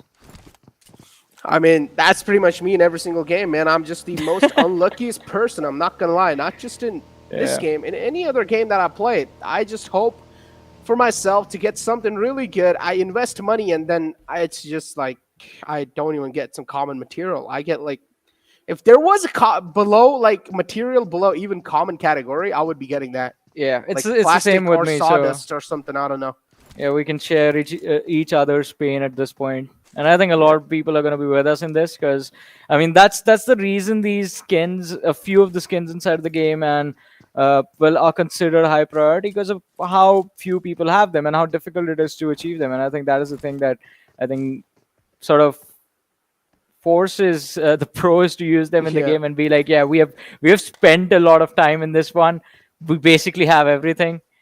And talk about having everything. I think ElementriX right now are going to be just struggling to find a lot of loot, since Incus, we do see him out in the open and has a few small isolated compounds, these factories that he can loot around in, but how much stuff will he get? I think that's a big question. Just found a level 2 helmet, as I say that. Oh, that's pretty cool, huh? The level 2 helmet too. Just gonna drop out the moving vehicle to unforward. Like, thank God it did not take any damage because, man, I'm not gonna lie, I dropped on a moving vehicle and I just got knocked out yesterday, and my rank was it took a heavy hit. But yeah, man, that's one of those nightmares that I have pretty much. But yeah, I had a little bit of question to the chat and to you too, Johnny. Is what do you guys think of the new 8v8 TDM mode? I think I love it. You love it? I just feel like it's chaos all over the place. That's the best part. It too. I like it that's too. The best part. Damn, I sometimes rage playing that. I'm like, where did he come from, man? you need to embrace the chaos, Necro. If you want to enjoy the mode, you have to embrace it. If you resist, you are just gonna get more and more frustrated. That's the thing. And I think, I mean, I've been enjoying it quite a lot, but we have to say, I mean, the 4v4s, they are always going to be the sort of the go-to. The goats. Yeah. The go-to mode, I guess, to get warmed up, because it's like pretty easy. You know, you're not dealing with a lot of bodies, so you can get warmed up properly. But look at this, Eisenberg from Savage Esports, and I think again, so since it's Miramar Central Circle, the trajectory wasn't way too off from its mark. We're gonna have a pretty standard textbook game of Miramar in front of us, so expect no action post. I want to say 10 minutes, but every single time I've said it, within the next 2 minutes, we see the fight. And right now, A1 Esports, they're quite close to Seal Esports. So I think there might be some action between the two teams as A1 Esports have taken the high ground just on the eastern edge of Los Leones. And we do have Stalwart Esports in front of us, on towards Hacienda del Patron. Ooh. And San Martin. Well, that's where they like to go, in the middle. Oh, why is Top just staring at that box right there? He's like, he's looking at all the sins that he've done so far in the game. He's like, man, I've taken down so many players just to be the best. Yeah. Maybe I shouldn't have done that. Maybe that's something that I will need to confess later on. But yeah, jokes aside. But yeah, I mean, Seal right here, currently on the top of the hill too in the league days, and of course they're one of the best teams in the Super Weekend so far in this PMPL. But again, I had this conversation with Ocean too, is that we've seen some of the best teams, right, just fumble down in a little bit of more level up competition, right? They're doing great in the PMPL, but if they move on up in the different competition, a bit much more elevated competition, sometimes even the top teams, they fumble down, and I do not really want to see these teams, just pretty much the same thing happening on them. I want to see the consistency, not just in this PMPL, but even in the upcoming stages. Jax getting out of the car, trying to run behind cover, and does make it in time as soon as Baron runs out of the clip on the AKM. But on Esports, they have been spotted out, and Stalwart Esports, they're going to try and see if they can force their way into this fight, as Baron now has managed to cut off Jax from the rest of this team, and if he can finish him off, then it's going to be a 4v3 in the favor of Stalwart Esports. They're going for the push. Sinister takes a lot of damage, but from the flank, Demo is going to get knocked out. Wow, what a frack from Dante too. Instant confirmation on Demo. Dante now on this high ground is going to try and provide a great backup fire for the team. Baron's being spotted. Why is Dante not really reacting on that? He still hasn't really gotten his size locked on them. RX Jax is still just playing with his death out in the open, trying to maneuver around, trying to find himself a great compound or at least a great cover to play around with. But Avon Esports in this fight so far, they have a nice upper edge to play with. And Seal, they will need to try and back out from this. If they don't, then Avon Esports will pretty much be able to claw their way back up onto Seal, and it should be an easy elimination out the lobby. Airdrop one's going to be on the board. It's going to be the AUG coming in. I'm pretty sure none of these players are going to be interested in taking it unless the airdrop's just going to be right next to him. Well, but let's see. Stalwart Esports slowly and steadily backing off, trying to see if they can just get a little bit of a distance between them and the new rejuvenated A1 Esports. As from the start of the day, this team has been scary to watch. I mean, it's a completely different situation as to what we were seeing in the first 2 weeks. And now with their backs against the wall, A1 Esports, they also realize that they have nothing to be afraid of. Either they go home or they go big right now. And, well, it looks like the team has decided to go big, as they are not letting Stalwart Esports out of their sights again. Taking one more player, Leo, down to around 30 HP. Sinister realizes there's utility being tossed in his direction from Baron and Wally, were quite close to the ridge that was being used as a height advantage. And Stalwart Esports finally do end up getting a little bit of a distance between them and A1 Esports, so they should be able to survive this. Again, there's a huge should. We're not really confident if they're going to be able to survive or not. But we've seen A1 Esports, even if the stars are aligned onto their side, they still somehow find a way to choke things up and just gift it over to the enemy team.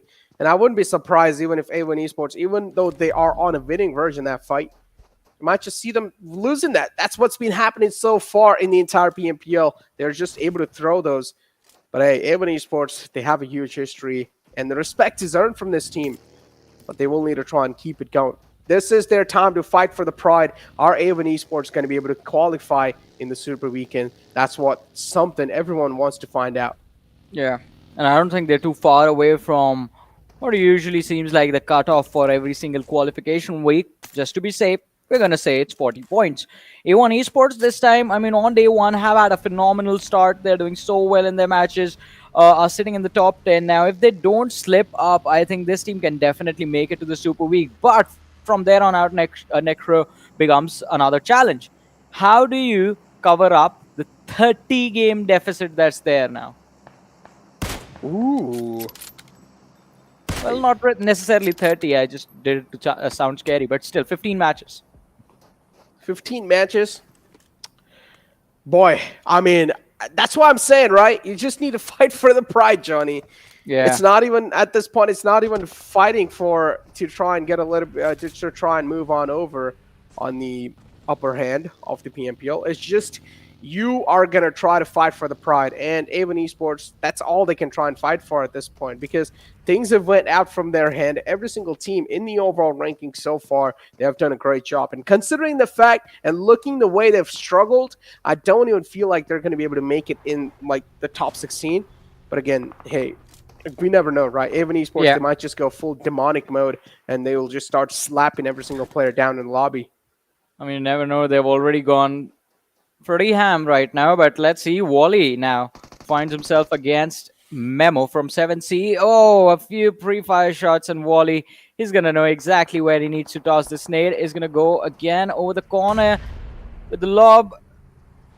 Well, just landing between the two buildings, and Memo on the other side has backed off completely. He's trying to disengage, see if he can bait Wally into the line of fire for his teammates to help him out, but Baron is here And Esports with a 3-man roster have seemed to caught this one lad from 7C Esports completely off guard. They're going to try and go for a finish, but Memo with a wonderful nade is going to take down Leo in a 1v3, and this man is doing everything he can to survive. The smoke is being tossed out, but Leo's going to be finished off with this one, and now it's a 1v2. Memo is just being an absolute monster. Quite frustrating for the players of Esports to deal with. Another one is going to be tossed inside of the smoke, and Esports, this is not as easy as they thought.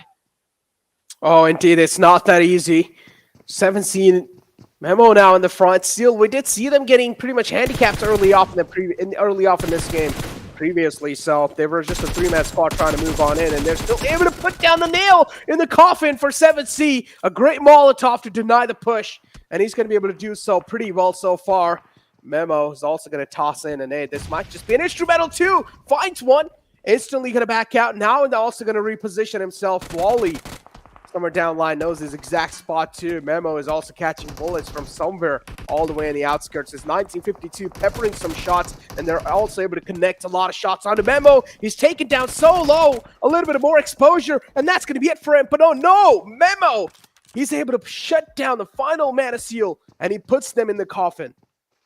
Well, let's see. Esports, quite an unfortunate beginning, and it is going to be quite interesting to see what is going to happen when the next game begins. But for now, 7C Esports are going to be pretty happy with the elimination that they've got.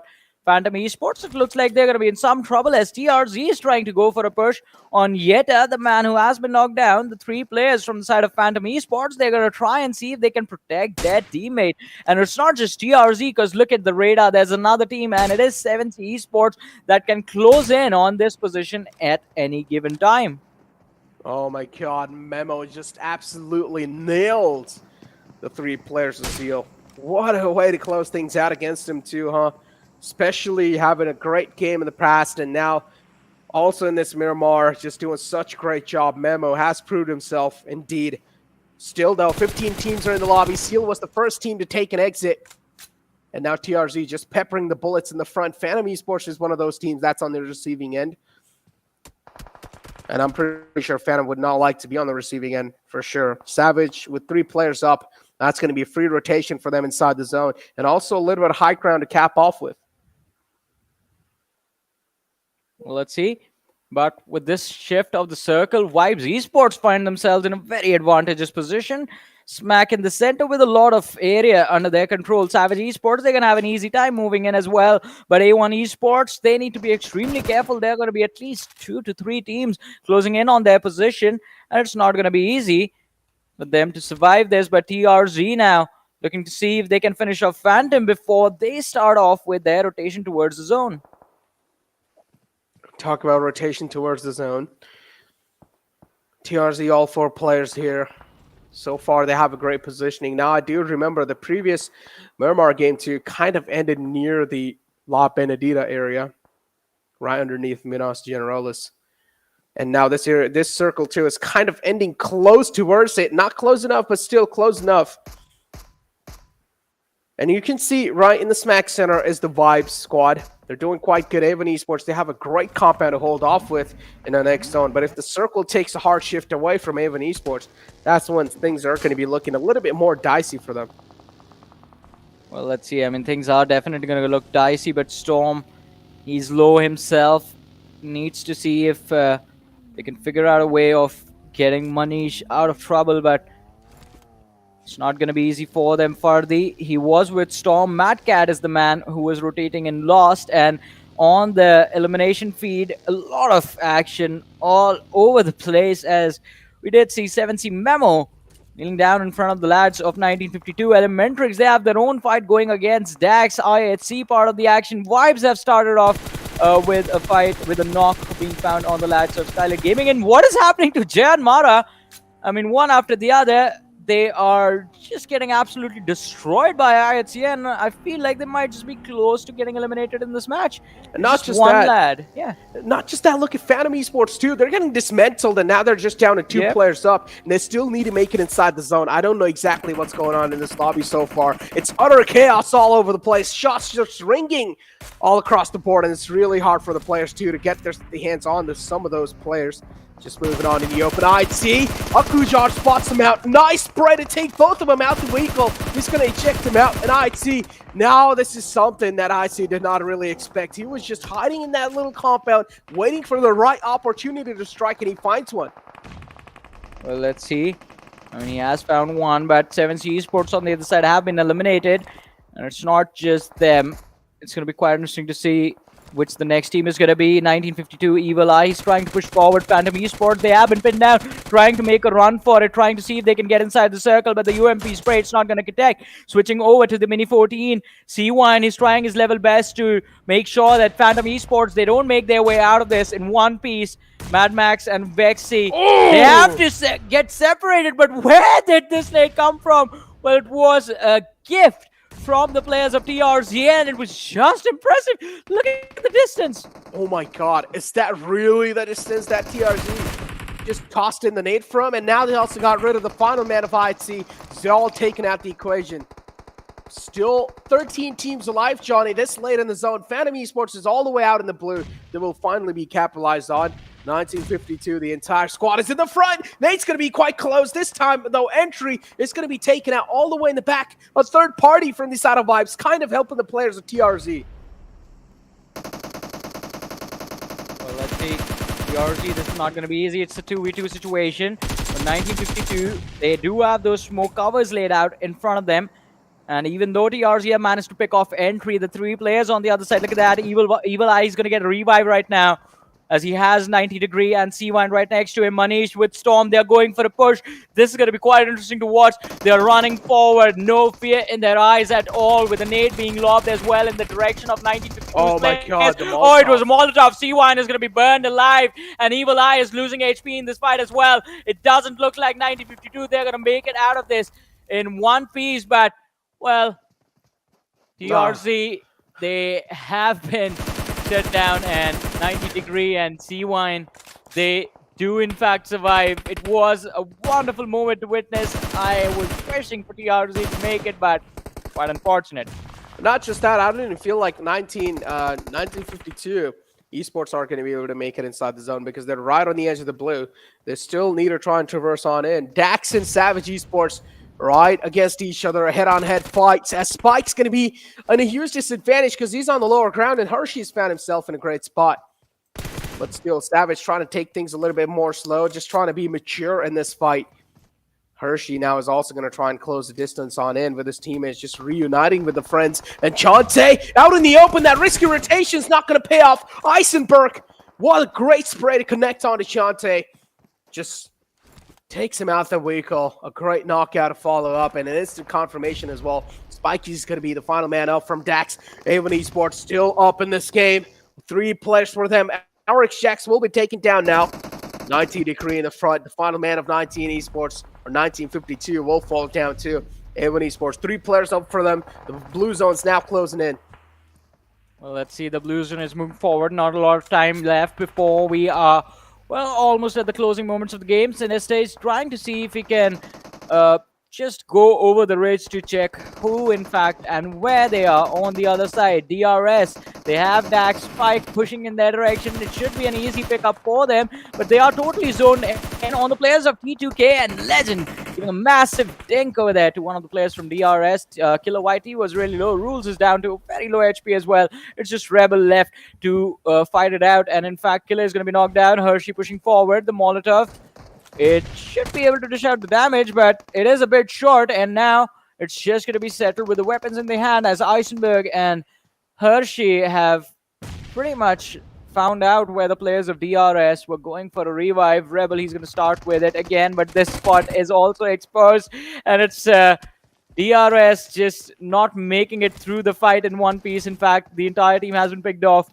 A1 Esports, Dante securing 1 pick in this matchup, and, well, they are in the top 4, A1 Esports once again. Oh my god, but 6ix9ine Boy gets taken out in the process. The kill also will be confirmed from the side of Vibes. Just stealing it away like a thief in the night. And Vibes so far looking phenomenal, as great as ever. All 4 players up for them, the stars are aligned. And Vibes, they might just seal this one in their pockets. A1 Esports right in the outskirts. Savage Esports still need to make the rotation in, but what a nice frag from the side of Eisenberg. He just sent Sanchir in the front with a buggy. Every single player from Vibes was distracted, and in that process, Joker just reveals himself, and he gets taken out. Now 2 nades are straight up going to be tossed on in Sanchir's direction, but he just moves out, or at least he moves away in the nick of time. So he's going to find himself in a bit of safe shoes. Eisenberg, that's quite a risky one too, but Savage, so far, they're alive. Well, so far they have made it, but she's very low, and I don't think he's going to make it any further as finally Jiggle steps in, takes him down, and now Vibes Esports find themselves just fighting against the only team that has numbers close to theirs. Vibes Esports still a 4-man roster, and whoa! Before we even think about the fight progressing or any resistance from the side of Savage Esports, they are wiped out. Vibes just looking to close this game out, have taken down Sinister from the side of A1 Esports as well. It's down to a 1 versus 2 versus 4 situation where Vibes, they have the compound, they have a good position inside the circle, and along with that, they have the numbers to close out this game quite nicely. And I thought they were just going to go in the buggy and start hunting down the last 2 surviving teams, but they want to give them respect. They are going for a safer approach, just holding down, anchoring down their fortress. Sundesh in the front too. A1 Esports, 2 players on top of the hill. Sundesh almost exposed a bit of his head, and it could have been cut off right there with the bullets. And now Vibes, look at him. Oh, he's somewhere down line, knows that Dante's right there. Just takes a couple of shots onto Dante. But A1 Esports, man, their position's compromised. They're going to expose themselves, and nice shots. A1 Esports, they cannot even give a little bit of glimmer. If they do, they're going to be capitalized on pretty easily. Well, let's see. Completely pinned down behind that tree. Dante, one clip after the other, is trying his level best to see if he can finish them off, but takes a hit from the flank, instantly goes behind the ridge. But Rio, he still will have an angle available if you try and push forward. So that flank from the side of Vibes can be quite brutal for the lads of A1 Esports. But look at this. So Sandesh has managed to make sure that Rio is going to be quite low. If he finishes them off, that's open real estate for A1 Esports. And with that nade, he does find the opening. But Dante picks up Sandesh. Now it's down to a 2v3 situation between A1 Esports and the team of Vibes. Vibes, they have the circle. So A1 Esports, they're going to be under pressure, moving out in the open. Dante is the man leading the charge. Takes a lot of damage on the bus. Joker out in the open. Time to take him down. But Dante makes his way behind the cover. Now Joker going for a push. Needs to be extremely careful. Dante is extremely low. Joker is gone very aggressive, and that's it. Wow. A1 Esports, they're done. It's Vibe to walk away with the chicken dinner. Wow, that's second chicken dinner too for Vibes right on the Miramar map. And Vibes so far, they're just owning the property of Miramar. It's going to be really tough for any other team to just take it away or snatch it away from Vibes, because currently they're feeling the Vibes on the map of Miramar.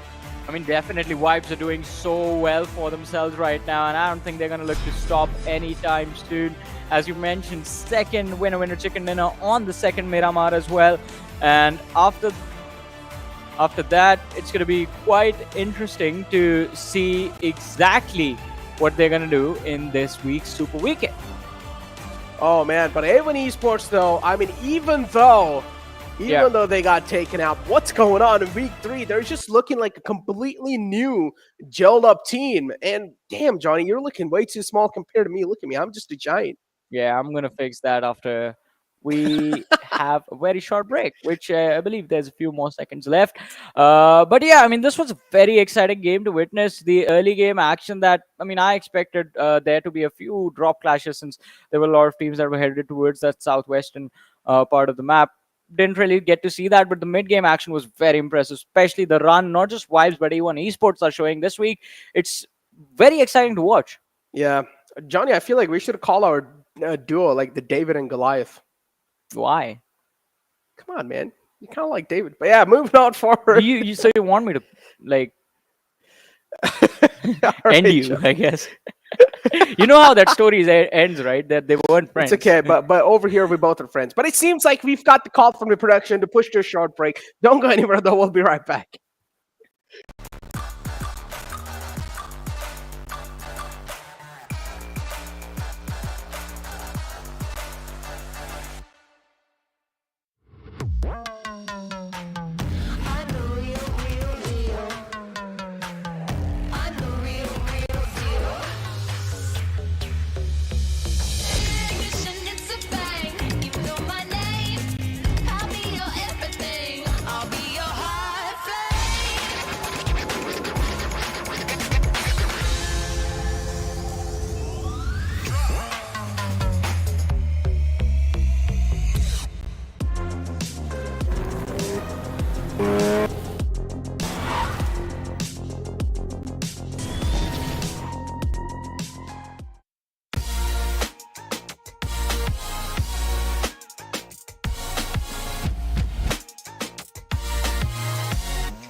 Welcome back, ladies and gentlemen, to PUBG Mobile Pro League. With, of course, our sponsor as Oppo F21 Pro, which is going to be out in the market soon. I did a good job, right, Johnny? Yeah. I mean, so that was much. okay, but every time we say out in the market soon, I think I just feel like, yeah, I need it right now. I can't wait. Oh, that's true. Yeah, okay. Yeah. I thought you were talking about my faults, and I was like, damn, bro. Come on. I No, gave just- it all I have, all right? But yeah. Just look at the device. I love the colors, love the shape. Now I just Mhm. want to see, can I play with this? That's it. Oh, yeah. I want to play with a device, too. Man, imagine the things I can do with it. I mean, I can play the game with. But yeah, moving on in, ladies and gentlemen, we're probably going to be seeing the MVP of the game soon. And I personally, I know, I mean, we all know it's probably going to be one of the players from Vibes, Yeah. because they had a really great positioning for themselves. And I just don't know. Today, in the week 3, things Yeah. have been looking quite astonishing. I mean, we called week 2, day 3 astonishing. But this one, it has been surprising us on all the different occasions. As Avon Esports, the consistency is hitting different.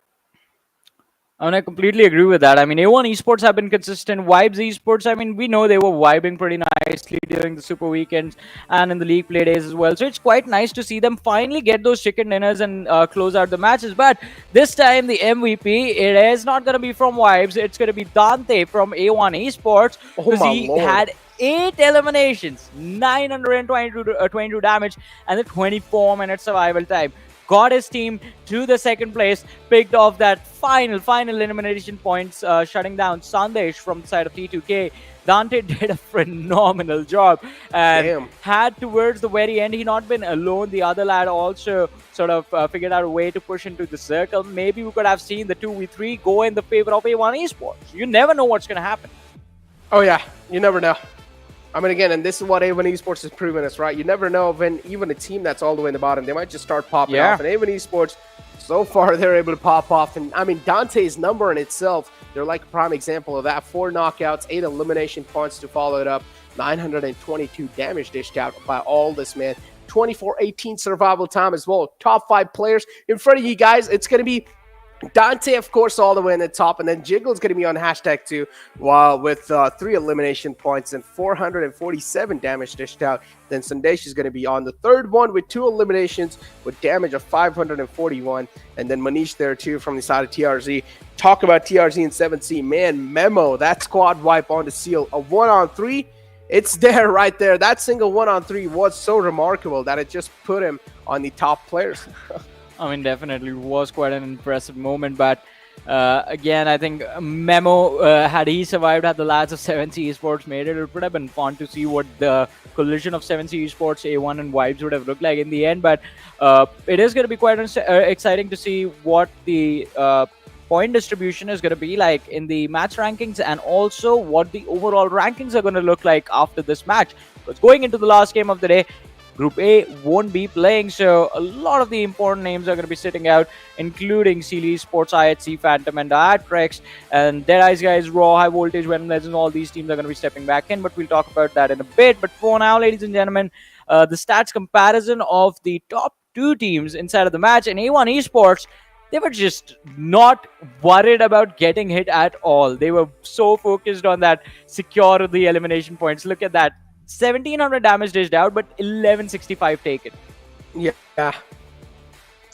Damn, I mean, A1 Esports, they were probably burning through a lot of meds. I wonder how many meds they had in their bag in the first place. But yeah, 11 elims to follow it up with 6 knockouts only. Now, this in itself tells us that there are probably a lot of kills that are potentially stolen, or it's just some direct final kills on the spots. And now if you take a look at the damage dealt and the conversion, that's quite good from the side of A1 Esports. The conversion is looking pretty phenomenal, but on the match summary, it's going to be Dante almost all over the place. Then you have players from 1952 just stealing a bit of limelight.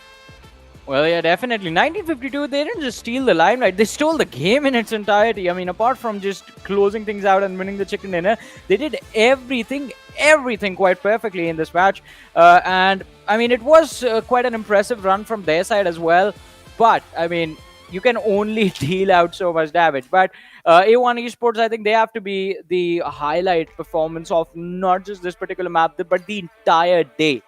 Because again, not slowing down at all and just being consistent. I I'm pretty sure they're going to make it to the Super Weekend after this match. This secures them their spot and basically pushes them on the other side of the cutoff. But I hope that in the 15 matches that this team is going to play now, A1 Esports are going to play now in the Super Week, they play like this. I don't want to see a fall off in the performance. I don't want to see the fall off in aggression. This is what they need to do 15 times again and again in the Super Weekend if they want to stand a chance of making it to the finals. Talk about standing a chance, though. I mean, damn, dude.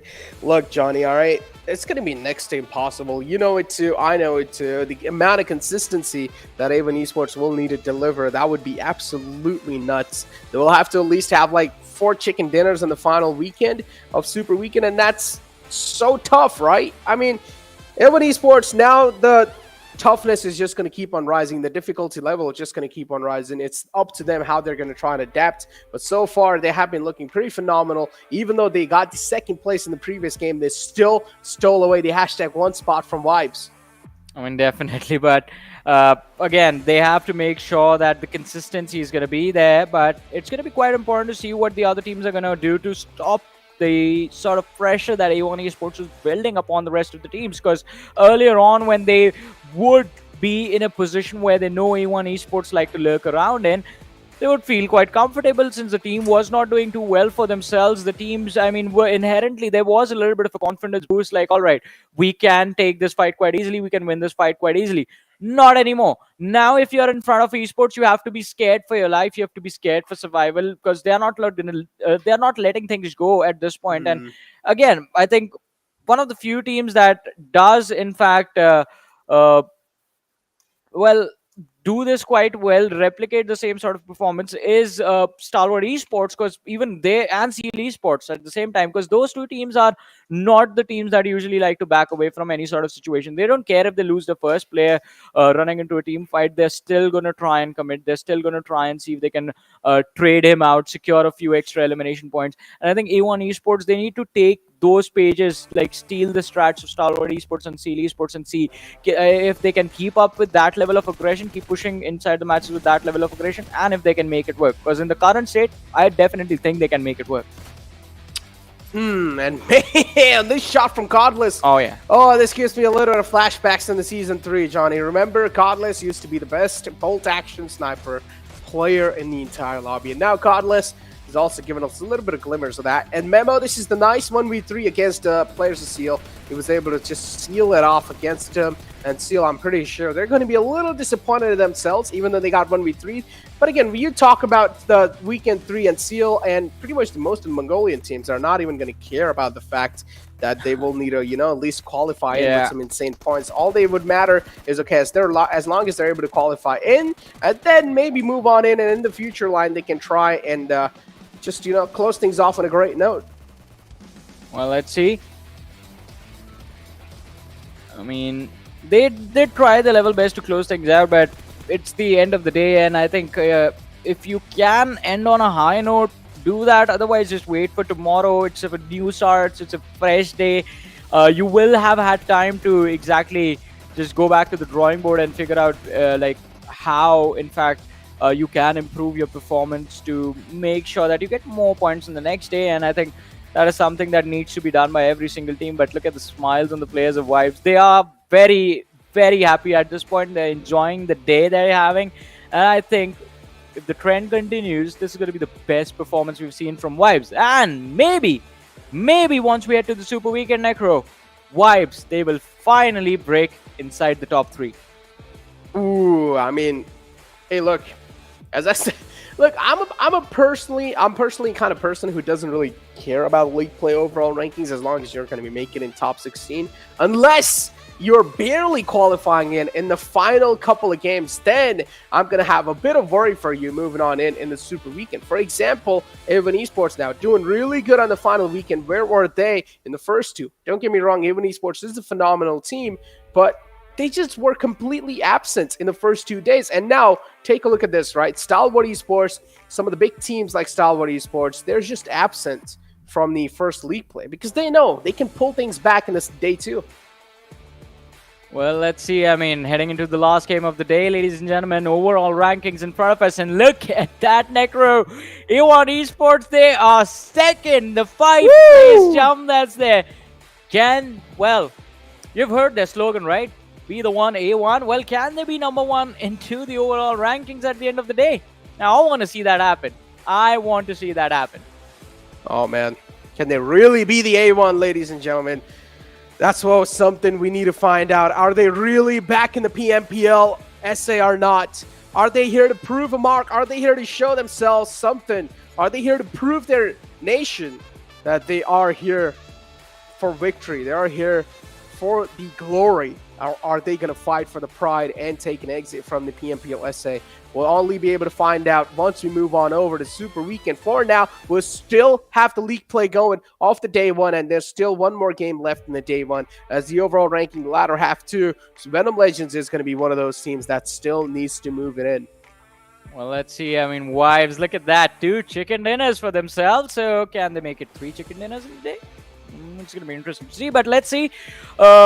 Going into the last Erangel, once again, a reminder for the audience, for our viewers, that Group A is not playing. So the Atrax Esports, IHC, and Phantom Esports, they're not going to be part of the last Erangel of today and basically any day that was there during the league play stages. But although we are going to be joined by Group B teams, so Deadeyes Guys, Raw Esports, High Voltage, and Venom Legends are going to be joining us in this particular map, and it's going to be very interesting to see how this last Erangel is going to turn out. Well, at least for today. Tomorrow there's going to be 2 Erangels and 3 Miramars, and since Vibes have been doing so well on Miramar, I think they are one of those teams that are definitely and for sure quite happily with a smile on their faces looking forward to tomorrow. Talk about smiles on their faces, though, Johnny. You know what?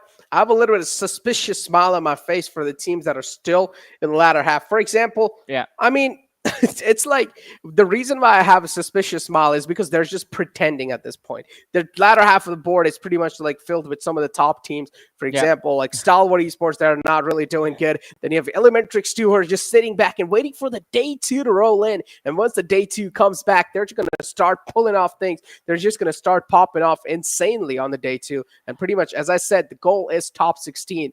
As long as you're in the top 16, that's all going to matter. And then in the Super Weekend, that's where everything goes down. A1 Esports, so far, they've been doing a phenomenal job. And it seems like the final game of the day is locked in and loaded, ladies and gentlemen. Strap on your belts because we're going to be heading on in the map of Erangel once again, the 3rd time in the day.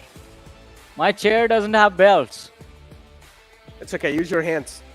All right, I'll just hold on to my seat as we head into this match. And again, I mean, it's going to be quite exciting to watch, but I completely agree with what you said. I mean, the latter half of the leaderboard, right now, they're just pretending that it's not working out for them. Hey, Necro, we see someone eating. I mean, I'm just like waiting. Oh, he's also drinking coffee. Look at him. Yeah. How dare you, man? No, I mean, it's just exciting to see. Like, what all can you fit in between the 10 seconds of us seeing the player cams and these lads just being in the match? That's what I love to see. I mean, apparently you can squeeze in a workout if you're quick enough like Godless. So, yeah. Oh, talking about squeezing in a workout. Something else squeezed up my mind. And take a look at the plane flight path in front of us. Something that we saw even in the previous Erangel game. And the plane flight path this time is replicating the same thing. I mean, it's a pretty standard one without a doubt. But again, teams that do like to go towards Georgia Pool, for example, Dax last time, we saw them going towards that.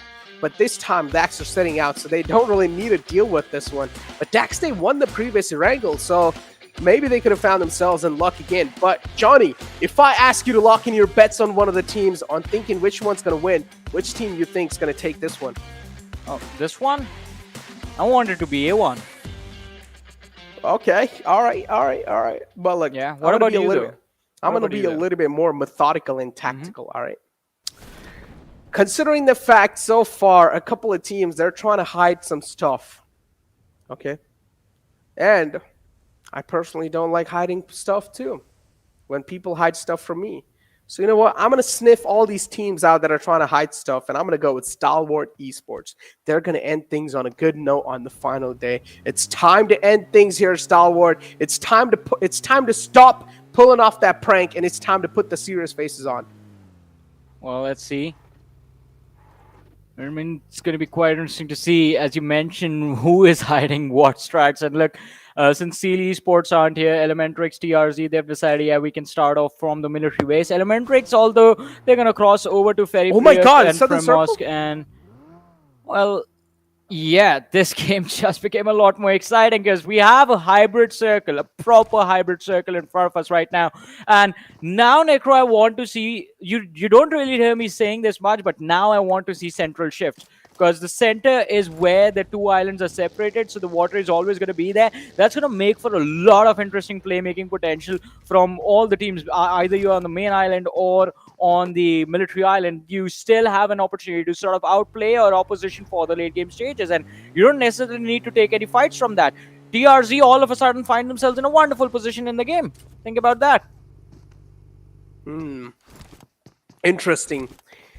But we still don't know though, Johnny, right? There's still a little bit of anonymous aura going on in the circle. Is it actually going to shift down south, or is it going to take a huge shift or a huge toll up north? We don't exactly know how things are going to be looking like, because the circle, I still feel like, is equally divided between two islands. And you can see ElementriX, they're already on a move. They're not really interested in staying in the military base, or this is at least what they like to do the whole time. They're probably going to try to go towards Fairpier, towards their designated drop location, and get the loot in the hands, and probably try and camp the bridge out.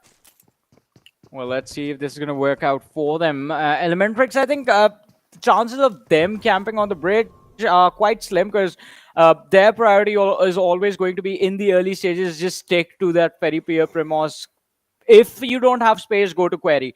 That sort of a game plan, because I mean, even in the past, it has quite a lot backfired every single time they've gone to the bridge. Either someone closes in from the farm position, or it was Esports causing them a lot of trouble. This time there's no TRZ. They are headed towards that direction, so it's well, it's not going to be an easy task for them to survive this, but let's see. I mean, there's still going to be opportunity for them.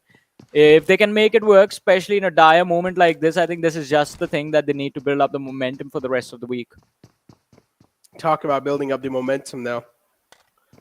Boys, 7C is one of those teams that so far things are looking quite great. At least Memo is able to get off those jitters, because wiping out a team like Seal all by himself, that's something that's going to boost up your confidence by quite a lot.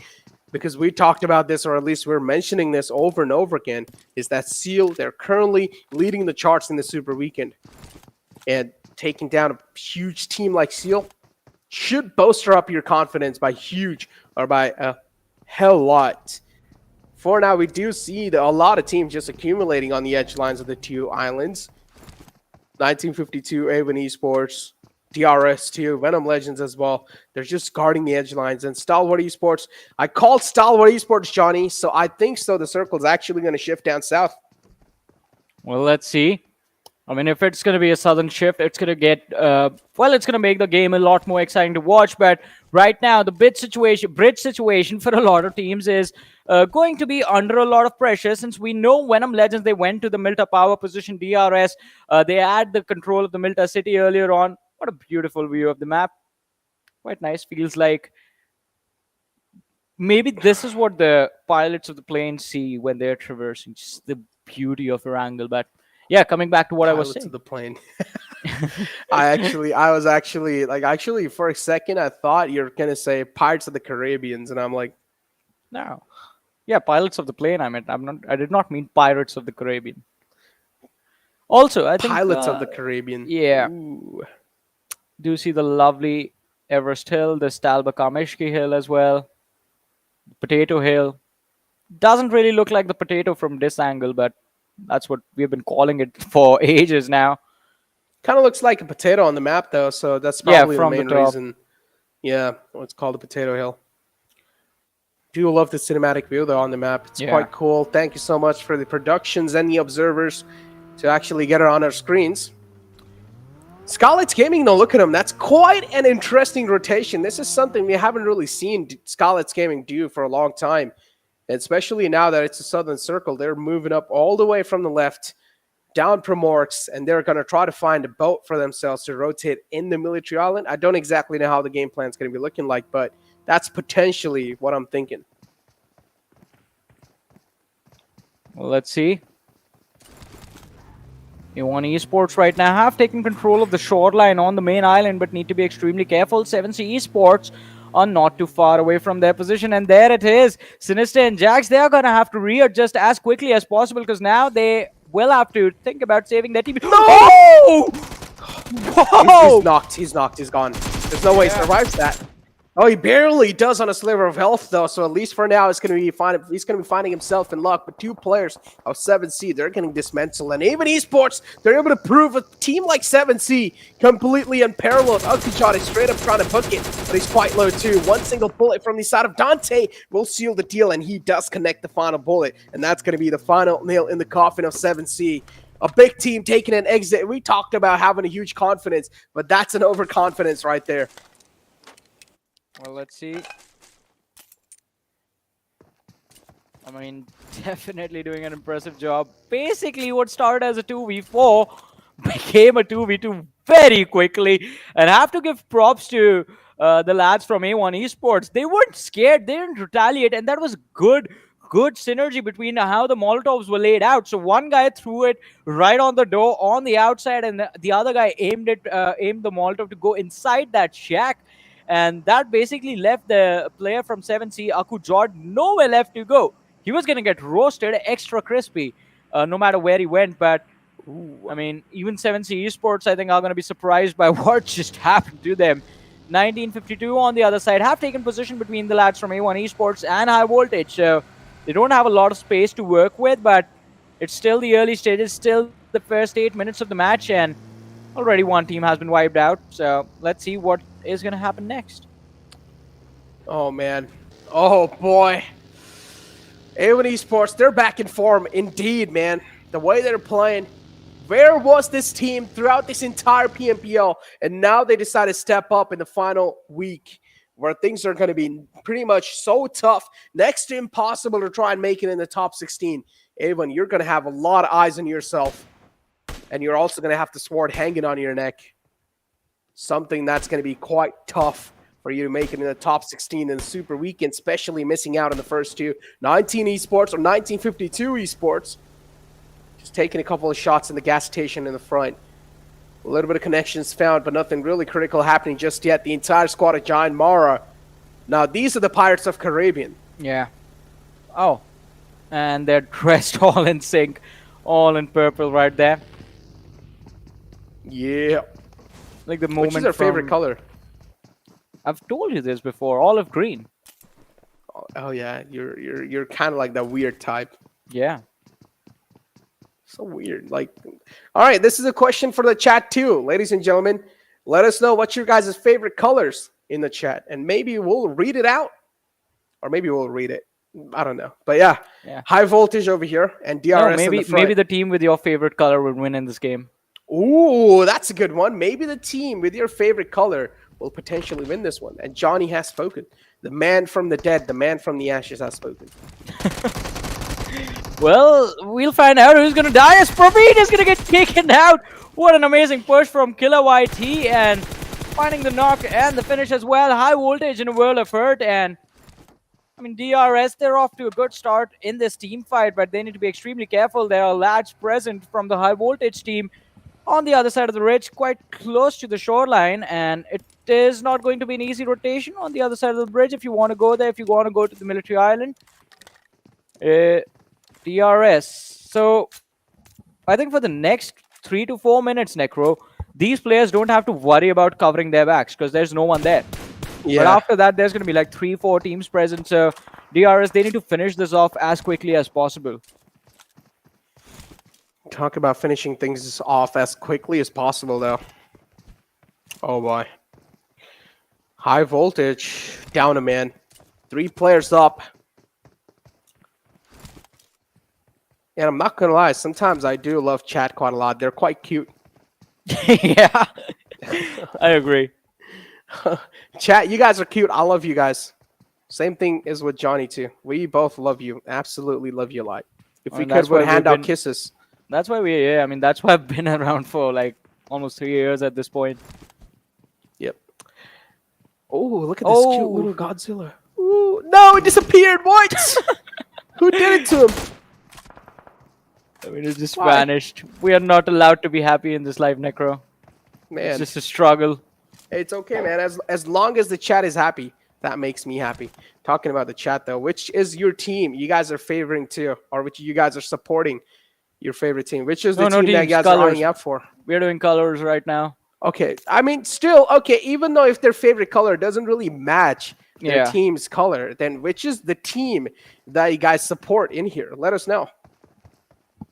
But Necro, all right, all jokes aside, which team right now do you think has the best position in this game and why? Best position, Stalwart Esports. Look at them. Look at the right side of the bridge. Yeah. It's just completely Empty. stacked with so many teams. And Stalwart Esports, they're going to be able to rack up some free elimination points. And they also have 2 players in the back pretty much being the Overwatchers. So I mean, yeah. so I agree with you to a certain extent, but the only way Stalwart Esports do actually end up in the closing moments of the match is if the circle keeps moving south. The moment if it shifts up north and Stalwart Esports are the team that have to cross the bridge, make it to the main island, that is when things will look very difficult for them. And with the gamble that JyanMaara and Venom Legends have taken rotating to the military island quite early on, if that doesn't pay off, if the circle just keeps shifting towards the Nova Repnoy bridge, then they're going to be in trouble. And it is going to be quite interesting to see, in fact, how the other teams are going to progress. And again, another interesting point right now, Necro, no team is using the military bridge. All of them have gone for Nova Repnoy. Military bridge is left completely abandoned, and it's a free rotation point quite close to the players of A1 Esports. High Voltage 2 just really trying to be proactive in here, right? Yeah. And they're just waiting for a couple of teams to try and just trespass their area of this bridge. But so far, that's not really the case. Teams, they're just taking their sweet little time. Savage 2 is one of those teams that is all the way on the other half of the island. And now, the longer you're going to take to rotate in the military base, the tougher things are going to get. So every single team that's still on the other half of the island, you better start moving as quick as possible. If you're not, then things are going to get even more tougher. Well, definitely things are going to get tougher as we have reached the 50, almost at the 15-minute marker right now at the 14, and Skylightz Gaming. Yeah, these lads, they ain't got no chill. Look at it, Gus. Yeah. Skylightz Gaming definitely is one of the team who has the least amount of chill. They if they know they are in trouble, they will do anything. Dude. Anything. They will move Poor heaven man. and hell to just survive and get those points. And right now, as Necro, you have pointed out perfectly, almost all the teams on the second half of the leaderboard were sort of going for a prank, but Venom Legends, oh no, they got blown up. Oh boy. Well, I feel bad for ElementriX, man. They just try to Yeah. break it. They listened to me. They were listening to me. They were like, all right, if you don't listen to it, but I'm going to hold on to my words for now. It's Training Kill Sundays, just ripping every single player of Deadeyes Guys apart. A huge spray from the back. He's just able to connect so many bullets, and he's able to inflict a lot of hurt on the lobby. Deadeyes Guys now, they're on the verge of getting eliminated. Chari is the only man left in the back, as he's going to be the final link alive, and the rest of the TDK players, they're going to start to book it in. And just like that, it's going to be Deadeyes Guys who are almost about to get wiped out. Vibes 2 is going to be another wave of enemies approaching TDK. 2 players already down. TDK is in a world of hurt. Well, let's see. I mean, T2K, can they make their way out of this one alive? Sandesh on the other side is going to be the world of hurt, as Malik, he has perfect flank and flank Vibes Esports. They're going for a push. Jiggle is the man leading the charge with the buggy. Gets a few hits on him from Jane, who was quite close. And what? Wait, how did he get there? The 4-man split fight from Vibes is a success. Oh man, this game is all about just going YOLO now. Look ain't at the it? amount of weakles. Oh my god. Imagine one nade just Dude. being lobbed over here. Yeah, it's just going to be like a complete... I still remember there was like a little experiment being made on the bridge, and there's this like lining up so many vehicles, and they just like blew every single vehicle up line by line. Oh, that's gonna be fun to watch from like just like a, I don't know, if we can get a good observation angle on that, it's gonna be fun to watch. Oh my boy. Look at DRS so far. They haven't even left that spot. Yeah. Yeah. I mean, They're just in the high same voltage place. have moved though. Yeah, they have. And Savage now is going to be another challenger approaching. They will have to go through 2 teams, High Voltage and DRS, to get the entire bridge control. That means 8 players in total. Indeed, it's going to be a bit of a tough challenge for them. Airdrop 3 is going to be on the board. It's going to be the MK14 with a little bit of upgrades for the team if they want to go for it. But again, it's quite risky out in the open, in the waterways.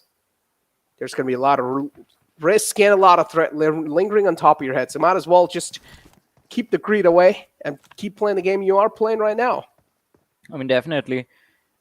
Just make sure you're not doing anything to step out of the comfort zone, because while, I mean, as people say, you get out of your comfort zone, that's when you grow. It's a good thing to talk about in life, Oh, but no. with games on the line and points on the line, it's not a good advice. Oh my but God. oh, Anif just barely managed to survive. Rules is going to be the one who's going to be upset about this. He had so much time to find that knock, but just completely whiffing that spray. Oh boy, Anif. Yeah. This time this man's found himself in some lucky shoes. So far in the game, not a lot of things happening, but I'm pretty sure a bit more time and it's going to be complete hell break and lose. Yeah. What soon now? They're going to start traversing on the same bridge on the right side. Imagine the amount of teams that are accumulated. Stalwart Esports, they're up for a treat. Well, let's see. Vibes, they're moving, and I think DRS, they need to start moving and thinking about crossing the bridge as well. Oh, wow. Now, that's what you call being on top. And since it is top, it's quite perfect, right? What's his name? Just on top of that no-rep-no bridge, and now just waiting for the players of High Voltage, Savage Esports, DRS, and in a few short moments, Vibes as well to reveal themselves. Stalwart Esports, but I think the tricky part for them is going to be to make it work in a 4-man push on the bridge, because it's just 2 players that are blockading the bridge right now, Action and Top. Pika, he is on a few compounds that are across the bridge, and Scry is all the way towards Observatory.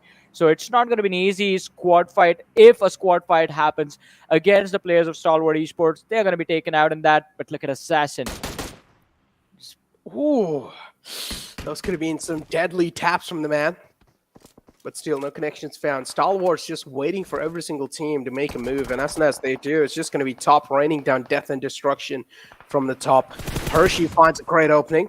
And now it's trying to deliver on top of it. But Vibes from the back, they're just creating so much problem for Savage. Savage, they're quite sandwiched. I wanted to see these bridge lines being maneuvered. I wanted to see the new ways of the steps being used. And so far, teams are doing a great job. Assassin slips a bit down. Eisenberg's position's compromised. Savage, they're going to get eliminated pretty quickly. Man, how did this just happen? But another question for the chat, ladies and gentlemen. Which is the favorite player that you guys are eyeing out for? Which is your favorite player that really stands out to you? Or one of the players that you guys would like to date in the future if you get the opportunity? Why are you always on the point of dating people, like Ross? Listen, all right, I'm here to help people Find their significant other. Significant other, and potentially, you know, just, yeah, it's something, yeah. Let's not focus on that, focus on the game.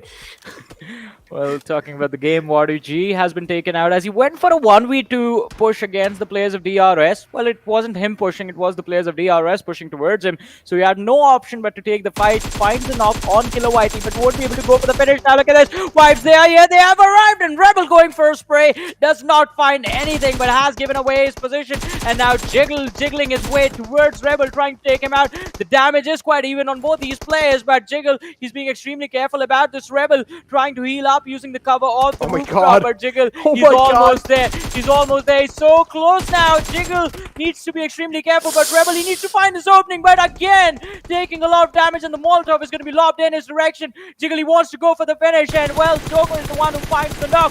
Vibes Esports, they're trying to find their way on the other side of the bridge, claw their way out of this fight, and what? He just stood there. What was that? What, Johnny? Oh. He just stood there and got knocked out. Yeah, that's quite unfortunate, man. Did not really expect one of the players from High Voltage to be there, especially using that jump boost or punch boost to just mitigate the footsteps and just take him out the game completely, so was not really able to anticipate the assassin is moving all the way from the right. And now here you have Vibes too, just watching out, just guarding the players of DRS, because those are one of the players that are really being a huge threat for the entire squad of Vibes. They will need to make sure they're at least wiping out the entire existence of DRS to try and move on in.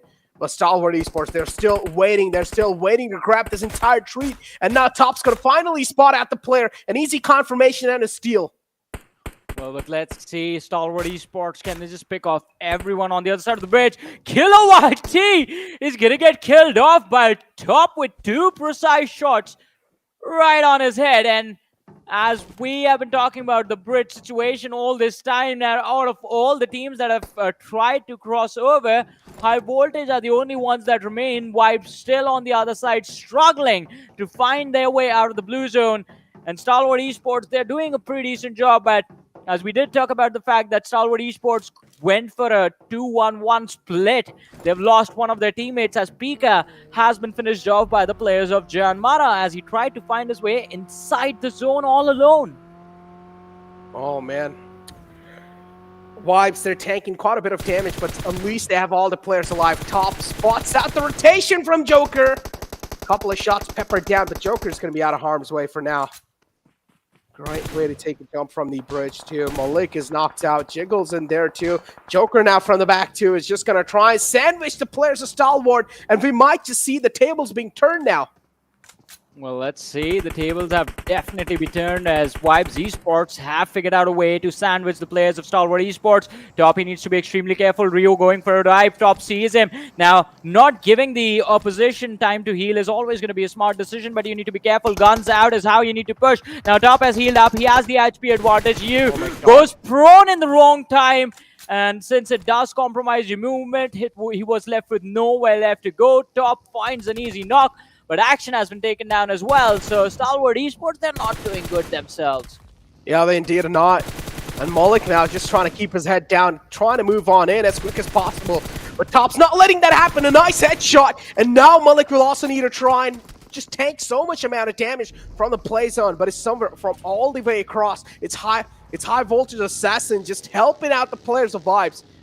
I mean, an unintentional help indeed, but still Vibes. They're going to find themselves in safe foots for now because Stalwart Esports, they're still not out yet. They still have 2 players up. Or at least we might as well just count 1 player up so far. Well, let's see. On the other side, though, High Voltage, Cloud, and Assassin have to get out of the way to get to the military island. Now going for a push inside the circle, but No Fear knows exactly where they are coming from. Dishes out a little bit of damage on the 2 individuals. And now has to back off, but Vibes, they are now going for their own push towards the zone.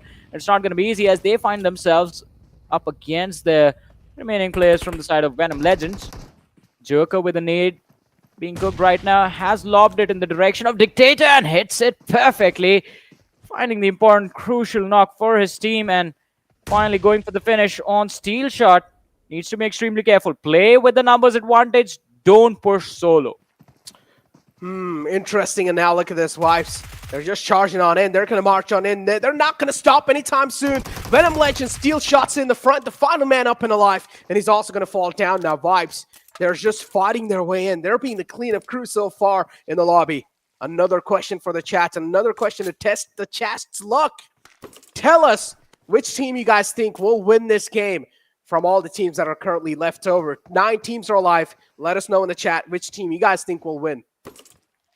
Well, let's see what is going to happen.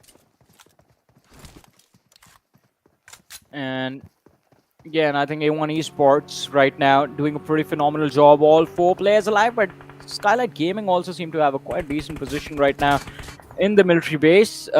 Since the circle had moved up north, they need to be careful with how they rotate towards the zone because TRZ is going to be blockading their way, but TRZ are getting destroyed by A1 Esports, who have in fact gone for a 2-2 split right now, with Dante being the one inside the circle and the other 2 players still barely on the edge of the zone. But the pickup is here. Sinister showing up with the buggy as they know that they will have to take care of Skylightz Gaming before they push the late game stages of the match. Mafia Ninja getting spotted out, will run inside, well, not inside, behind the tree, in fact, right in the nick of time, but from the flank, Jax is going to be forced to go on the back foot as Skylightz Gaming, they know exactly where to shoot, so they do dish out some damage, but A1 Esports still focused on the players of TRZ as Kopshi is going to be the last player surviving. Not anymore, gets finished off by 1952. Oh, man. A1 so far, they have all the players up too, and that's something that's really phenomenal in the lobby. The next circle shift too is going to be quite a crucial one, yeah. Out in the open, the hilltops to play with, and A1 Esports, they have a great positioning for themselves, but we do see Sinister kind of stuck in the enemy territory. Skylightz Gaming right in the front, the entire squad of Skylightz Gaming too. It's going to be hard for Sinister to try and hold him off at bay. Well, let's see though. For now, JyanMaara on our screens. No fear, going for a push on. Well, I don't know who is helping out right now. ElementriX, Mr. Yosi was stuck in a 1v3, and all of a sudden he finds it to be a 1v1 as No Fear did dish out quite a bit of damage on the players of 1952, and A1 Esports, look at that, not looking to stop anytime soon. They have lost 6-9, and Jax is down as well, but Sinister and Dante, they still remain. And Dante has been quite deadly this entire day, so maybe if the revives happen, A1 Esports can make it to the late game stages. But finally down to the 7 teams, 17 players still surviving. Skylightz Gaming still here in this matchup. Gals and Nima as they try to find their way inside the zone. Yeah, the next circle shifts in no man's land. And JyanMaara currently, they have the highest winning rate in the entire lobby. 28.87%. They might just take this one. This nade from Hyozu has to be an instrumental one, but again, doesn't find any connection so far. Is not going to try and cook on in another nade. This better be cooked to perfection, but Evileye just doing such a great job of dodging those nades. Man. Well, let's see. Molotov, though. Oh, and it's entry that went down. Evileye still there. I don't know. Evileye's so quick on his feet, and he's still alive. Oh, okay, there we go. No Fear from the back is going to take him out the game. And 1952, with only one single elimination point to rack off with, they're going to take an exit from the lobby. As Raw now, they're going to try to keep on the pedal to the metal. JyanMaara is going to be on the receiving end this time. 2 players up for Raw, but JyanMaara, they're giving a tough fight to Raw. Well, let's see. JyanMaara doing quite a phenomenal job right now. Ghana is the only man who was knocked out, and they know where the lads from A1 Esports are, so if they finish them off, then I think JyanMaara can easily go on to secure the win, because it's just A1 Esports with 2 players. Skylightz Gaming, 1 lad is already down, and Sinister has made sure that he's pinning down the other one. Dante, in the meanwhile, just taking care of Mr. Yozu, but still, JyanMaara, they have the high ground advantage. They know exactly where everyone else is. And I think I agree with you now, Necro. This is going to be their game. They're going to win this if Ghana is back in the match, if they get a revive going. Yeah. Yozu in the front, and he is also being spotted out. A little glimmer is going to be more than enough for JyanMaara to try and capitalize on. Still all 4 players up, though, for them. 2 players on the side of A1 Esports, and now how are they going to try and bounce back? Either the 2 of the leftover teams will now need to try and work off with. Together, Skylightz Gaming have found themselves in such an unfortunate situation, or in such an unfortunate circumstance. It's going to be really tough for them to try and at least reposition themselves. Dante, though, from the back is also inflicting a lot of pain and hurt, and the final man of Skylightz Gaming, he will put down Snipe YT. Oh, no, JyanMaara, how the turntable. It's all down to No Fear. I mean, before the game started, I said I wanted to see A1 Esports win, and they are in a position from where they can close this game out. It's a 1v2 situation right now. No Fear has made the push inside the zone, but can he clutch out this win? JyanMaara, from being in a spot where it was supposed to be their game, to the game plan backfiring quite brutally as well. Let's see if they have what it takes. If No Fear in particular has what it takes. Oh, a lot of damage being dished out on Sinister. Maybe this might be the thing that does the trick. Now he's trying to find his way towards Snipe Whitey. Go for a revive and bring the numbers back in the favor of JyanMaara. But will this be enough? A1 Esports, they have a push of their own laid out and have gotten quite close to the ridge. Look at Dante. He's on the slope. Sinister going wide as well. Just a smoke wall separating the 2 teams. And between the smoke is where A1 Esports want to fight this one out. Oh, Evan, they're spread so well too, right? spread out pretty well from each other. Sinister now is going to try and move on in with the buggy even more as No Fear is being spotted out. Dante doing a great job in inflicting some pain, but that's all he's going to get. No Fear now, it's a one-on-one situation. Sinister also trying to get the high ground on top of No Fear, but somehow No Fear takes it, and he gets that chicken dinner for JyanMaara. A1 Esports, they got so close, but yet so far. Oh my god. Congratulations to JyanMaara and No Fear for getting this amazing win for themselves. But A1 Esports, this should have been their game, just not being able to close it out, giving out individual 1v1s to your opposition. It's never a thing you're supposed to do. But again, JyanMaara, what a way to win it all. I mean, No Fear especially, I mean, he has to be the MVP of the match. I would take anything else. Oh boy. Only if Dante could have stayed alive for a bit more and played things a little patiently, then things could be different. But still, I mean, A1 Esports, man, even if they did not really get the chicken dinner, we talk about all that matters is the points. And in day one, A1 Esports on the week 3, they've had a rocket start for themselves, and they better keep this going. I mean, definitely, as you said, I mean, that's the rocket start right there for A1 Esports. Now, all they need to do is make sure that the same performance, the same delivery carries forward to the Super Weekend, because the league play days have been quite phenomenal, and they're pretty much guaranteed a spot in the Super Weekend at this point. I think they've already crossed the 60-point marker. But all right, so the competition for the top was between Vibes and A1 Esports of sorts, but I want to see, will A1 Esports end the day on the first position? Because Vibes got taken out quite early in the match. It's still going to be a little bit too much to ask for, I think so. It's going to be a bit tough. But again, the way A1 Esports, they've been playing this final couple of games, or at least the final 2 games, yeah, it seems like that might just be a bit possible, right? Because you never know, man. A1 Esports so far, I mean, they've been really phenomenal on the week 3. But again, this will just keep on over and over again, hindering my mind. I feel like it's a bit too late. And again, chat, I love you guys. Absolutely love you all. It's time for us to push to a short break. Don't go anywhere, though. We'll be right back.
Man, I'm not going to lie. PUBG Mobile is just hitting us different with those musics and the advertisements as well. But yeah, welcome back, ladies and gentlemen, to PUBG Mobile Pro League South Asia 2022, where the air now has completely heated up. And even A1 Esports, A1, as you like to call it, as they have been stepping themselves up quite huge. And hopefully they keep on going the same way even in day 2. I mean, they've shown impressive consistency in this particular week, especially in the first day itself. But again, it's just the first day of this particular week, not even the Super Weekend. And we want to see how far can they take this. Can the Super Weekend performance be the same? Because even if they deliver the same performance, I mean, it's still going to be very tough for them to make it to the other side, Necro. Because, I mean, the other teams, first of all, there's a 15-game depth. With some teams, there's a 30-game deficit. With the other teams, there's a 15-game deficit. And if worst comes to worst, I mean, A1 Esports still somehow, at minimum. So High Voltage are doing pretty well this week. So I'm still going to assume they don't make it, because that's the easiest way for me to make the calculations. They will still have to make sure that they secure 86 points in the matches that they played. That's going to be the lowest bar. I'm pretty sure High Voltage are headed to the Super Weekend. So they will be moving forward from there on out. So it's not going to be easy for them to qualify. But look at this. Oh, No Fear. 1290 damage. Wow. Wow. Yeah, just blew me over too, huh? Damn, 8 eliminations all by himself. JyanMaara in total, they had 9 elimination points and 8 elimination all by himself. No fear now, just proving that indeed he has no fear, or he feared no one in this entire lobby. 8 elimination, 1290 damage with the survival time of 2952 as well, and the knockouts of 2. No fear, he's a true deserving, or at least he should be called the most valuable player of the previous game, doing a phenomenal job from the squad of JyanMaara. Well, let's see though. I mean, the top players in front of us, and Dante is going to be there representing the side of A1 Esports. Was the MVP of the previous game, shows up in this one as well. Joker from the team of Vibes is going to be there on the third, followed by Top from Stalwart Esports and Rick from Raw Esports. And it was a very exciting match, and also a very long one as well, because look at those survival times. 29 minutes, 50 seconds. Just 8 more, and it was just like a 30-minute match. It's like a full Erangel experience. Oh boy. And then Joker 2 is right there. Rig as well from the side of Raw. I mean, we did see Raw, unfortunately, though. They had to move in with the zone, and they got capitalized on with JyanMaara. JyanMaara, of course, holding the high ground in the final zones. Did such a great job keeping it to themselves. And now, top players is in front of us, I'm pretty sure soon. I just want to take a look at the overall rankings and find out, has A1 Esports made it up to #1 spot, or have they made it up to the first spot in the overall rankings of the league play? Stats comparison in front of us, as JyanMaara are going to be there against A1 Esports, the top 1 and top 2 team. Well, let's see, but I mean, the stats completely in the favor of JyanMaara, and I think, again, No Fear is the man who is responsible for all of this, because as we saw, out of that 2,000 damage, 1,200 was just by him. And, I mean, just being absolutely brutal. Also, not just securing eliminations from himself, but making sure ElementriX was in the top 3 at the end of the day, because, I mean, I had that push from Dax not been stopped by No Fear, ElementriX would have been wiped out. But still, not a lot of difference right there between the two teams, apart from A1 Esports being a little bit more coordinated as far as those team fights were considered, and JyanMaara's No Fear just being Superman in this match, with guns, of course. But look at that, 9 eliminations to 11, there's 6 knocks to 10, so A1 Esports were a little bit more well, they were dishing out a lot more pressure getting those knocks in, but weren't able to secure those elimination points more consistently, I guess. Oh, man. Talk about the consistency, though. No Fear definitely delivering up to the mark in the previous game, with also the highest damage on the board right there in the match summary session. And then the longest distance limit is going to be on the name of Top. We did see Top all the way from the bridge top. He was able to take down one of the players from DRS, and if I'm not wrong, that has to be the elimination that Top got, which was the longest distance one. And then Dante with the highest knockouts in the previous game. Well, I mean, yeah, definitely. I mean, just being there with the highest knocks in this matchup, and also being there with the highest elimination, with like the number being the same. So basically, we can say like he was just being very efficient. If he knocked, he went for a finish straight away. On the other side, though, I think I'm just waiting for the overall rankings now to show up to see what the cutoff for tomorrow is going to look like, because that is where the scores will be settled.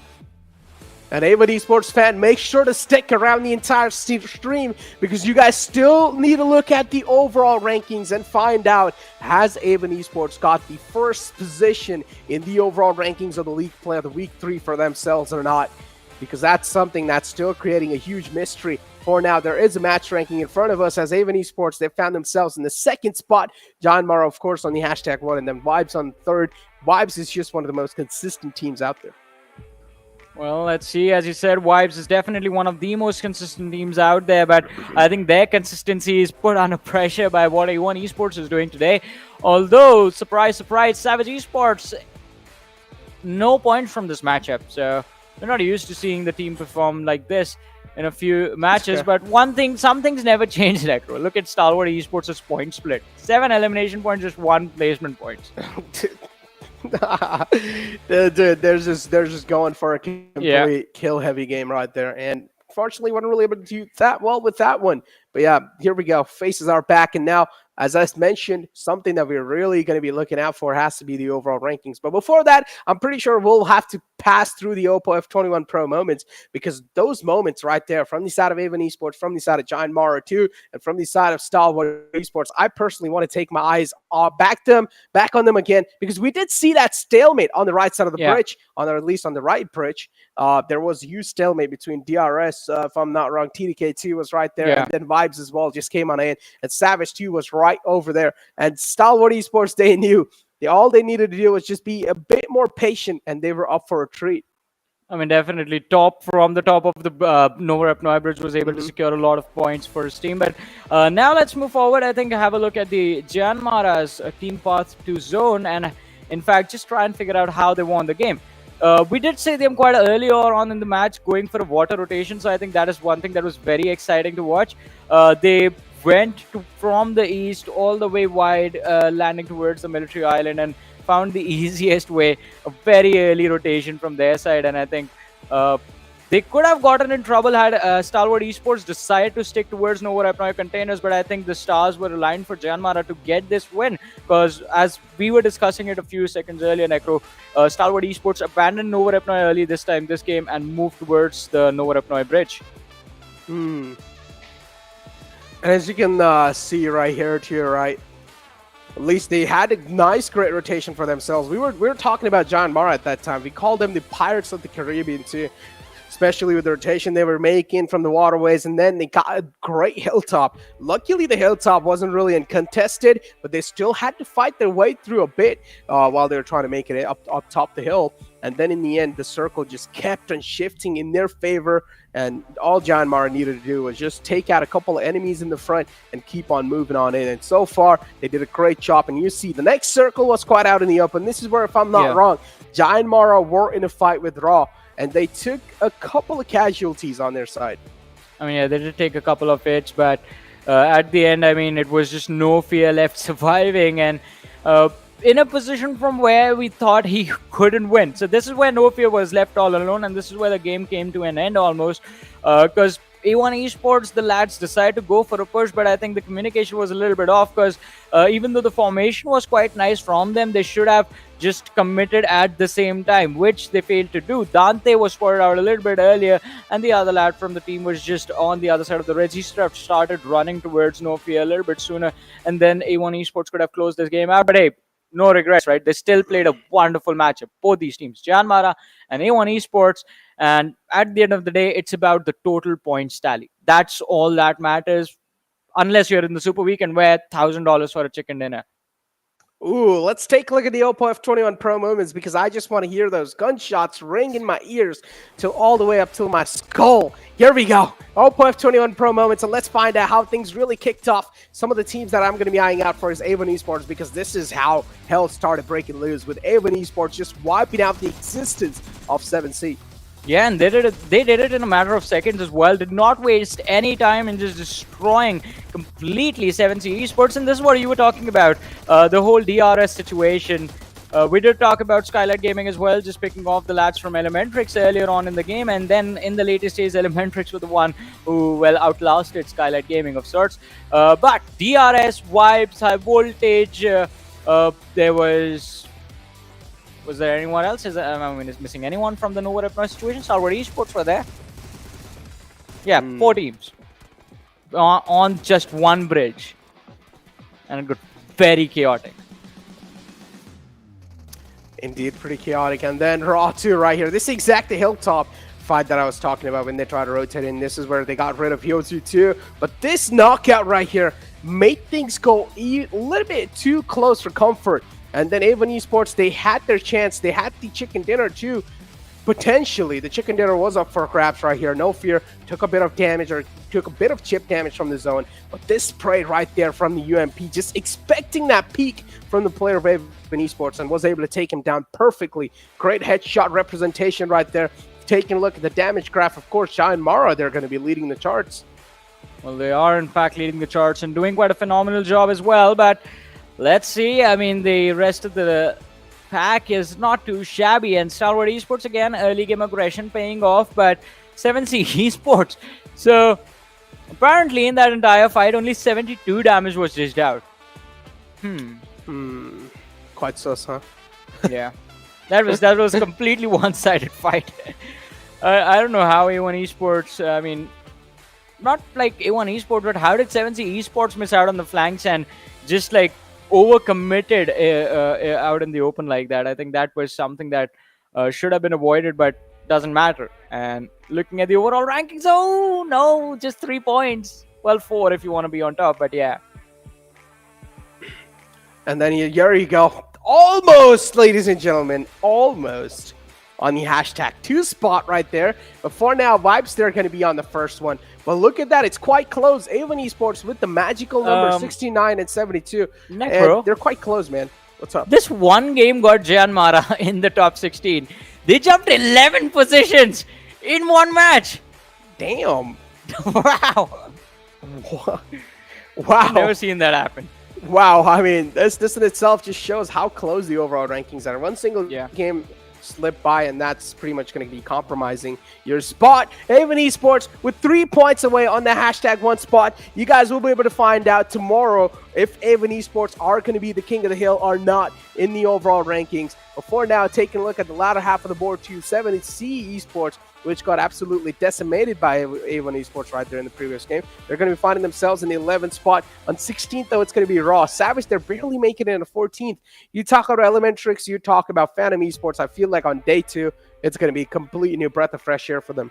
I mean, definitely. It's going to be a breath of fresh air, but on the other side, I think, again, 1952 TRZ, 2 teams that have also missed out on those super weekends, can't afford to do that again, will make things a lot more easier for the lads from A1 Esports, but today was, in fact, again, dominated by Vibes, as they just went completely nuts on the entire lobby. And look at this, 8 eliminations, 13 on Joker, Jiggle with 7 and Malik with 6. The survival times looking phenomenal, the damage numbers looking very good, very solid, and hopefully, just like I have been saying for A1 Esports this entire time, hopefully the same Vibes show up for the super weekend. I want to see them in the top 3 at least once before we head to the finals. Oh, me too. Me too. But yeah, Vibes, they're pretty much like a burning torch of consistency. Yeah. And if anyone, they just want to blow a huge air onto that torch and just make sure it's being turned off, then they'll have to pull off something insane. But again, Vibes, so far, they've made their mark up there on the top 5. They don't really need to try even much more harder anymore. But the elimination leaders of this entire one are right in front of you guys, as Action, again, is going to be leading the pack. Well, he's always leading the pack, but this time he's been tied up. Wally's there with 84 eliminations as well. The damage numbers look very close between the two. The survival time in the favor of Wally, though. Then there's Joel from IHC on the 3rd with 80, Demo on the 4th with 77. Joker was there as well, and now the other 5 lads, 6th to 10th. And even though earlier on, Necro, if you remember, as we've been saying, it was just the players from Mongolia in the list of elimination leaders, Joker is there within the top 5 now. Ooh. And then you have Leo too right there. Yeah. Damn, Alex as well has to be there, right? Alex is one of those players that has been so great, considering the fact this is his first ever PMPL and he's in the elimination leaderboards. Imagine the amount of skill set this player has. Well, let's see. I mean, it has been a day dominated by South Asia in its entirety, and just, I mean, as you mentioned, I mean, who knows what's going to happen tomorrow? Will the teams in the latter half of the leaderboard, will they start making a comeback, or will we see the same domination from the side of Vibes and A1 Esports? We can't really tell what's going to happen, but no matter what, it's going to be very exciting to watch. Oh, indeed, it's going to be very exciting to watch. But let me tell you what else was exciting today. The chat was absolutely cute. It was absolutely exciting to interact with the chat as well. It was a fun time, right, Johnny? Yeah, I mean, it's always a fun time, especially when you're enjoying the matches. That just is like the extra cherry on top of the game. Because, I mean, I'll be honest about this. I do not like slow matches. That's why I hated Wakendy for so long. Same. I miss it though now, because I mean the late game chaos on Wakendy can't really be compared to anything else. So it was quite an exciting match to watch on that particular map during the late game stages, but the early games were like very brutal. They tested your patience. Ooh, talk about testing your testing your patience is it's gonna be, oh man, I'm pretty sure every single team, for example, teams like Stalwart Esports too, that are just sitting down, taking their things quite slow and chill. They're gonna start testing their own patience right here, and probably in day 2, they're gonna try and bounce back. But again, ladies and gentlemen, it's time for us to end the day as well. It was an absolute pleasure to be here with you all. You guys were absolutely cute. Love to you, all of you, every single one, every single viewer in the chat. Love you guys. But again, it's time for us to close the show. So that's going to be it from our side. It's going to be me, Necro, and Johnny taking a leave.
go.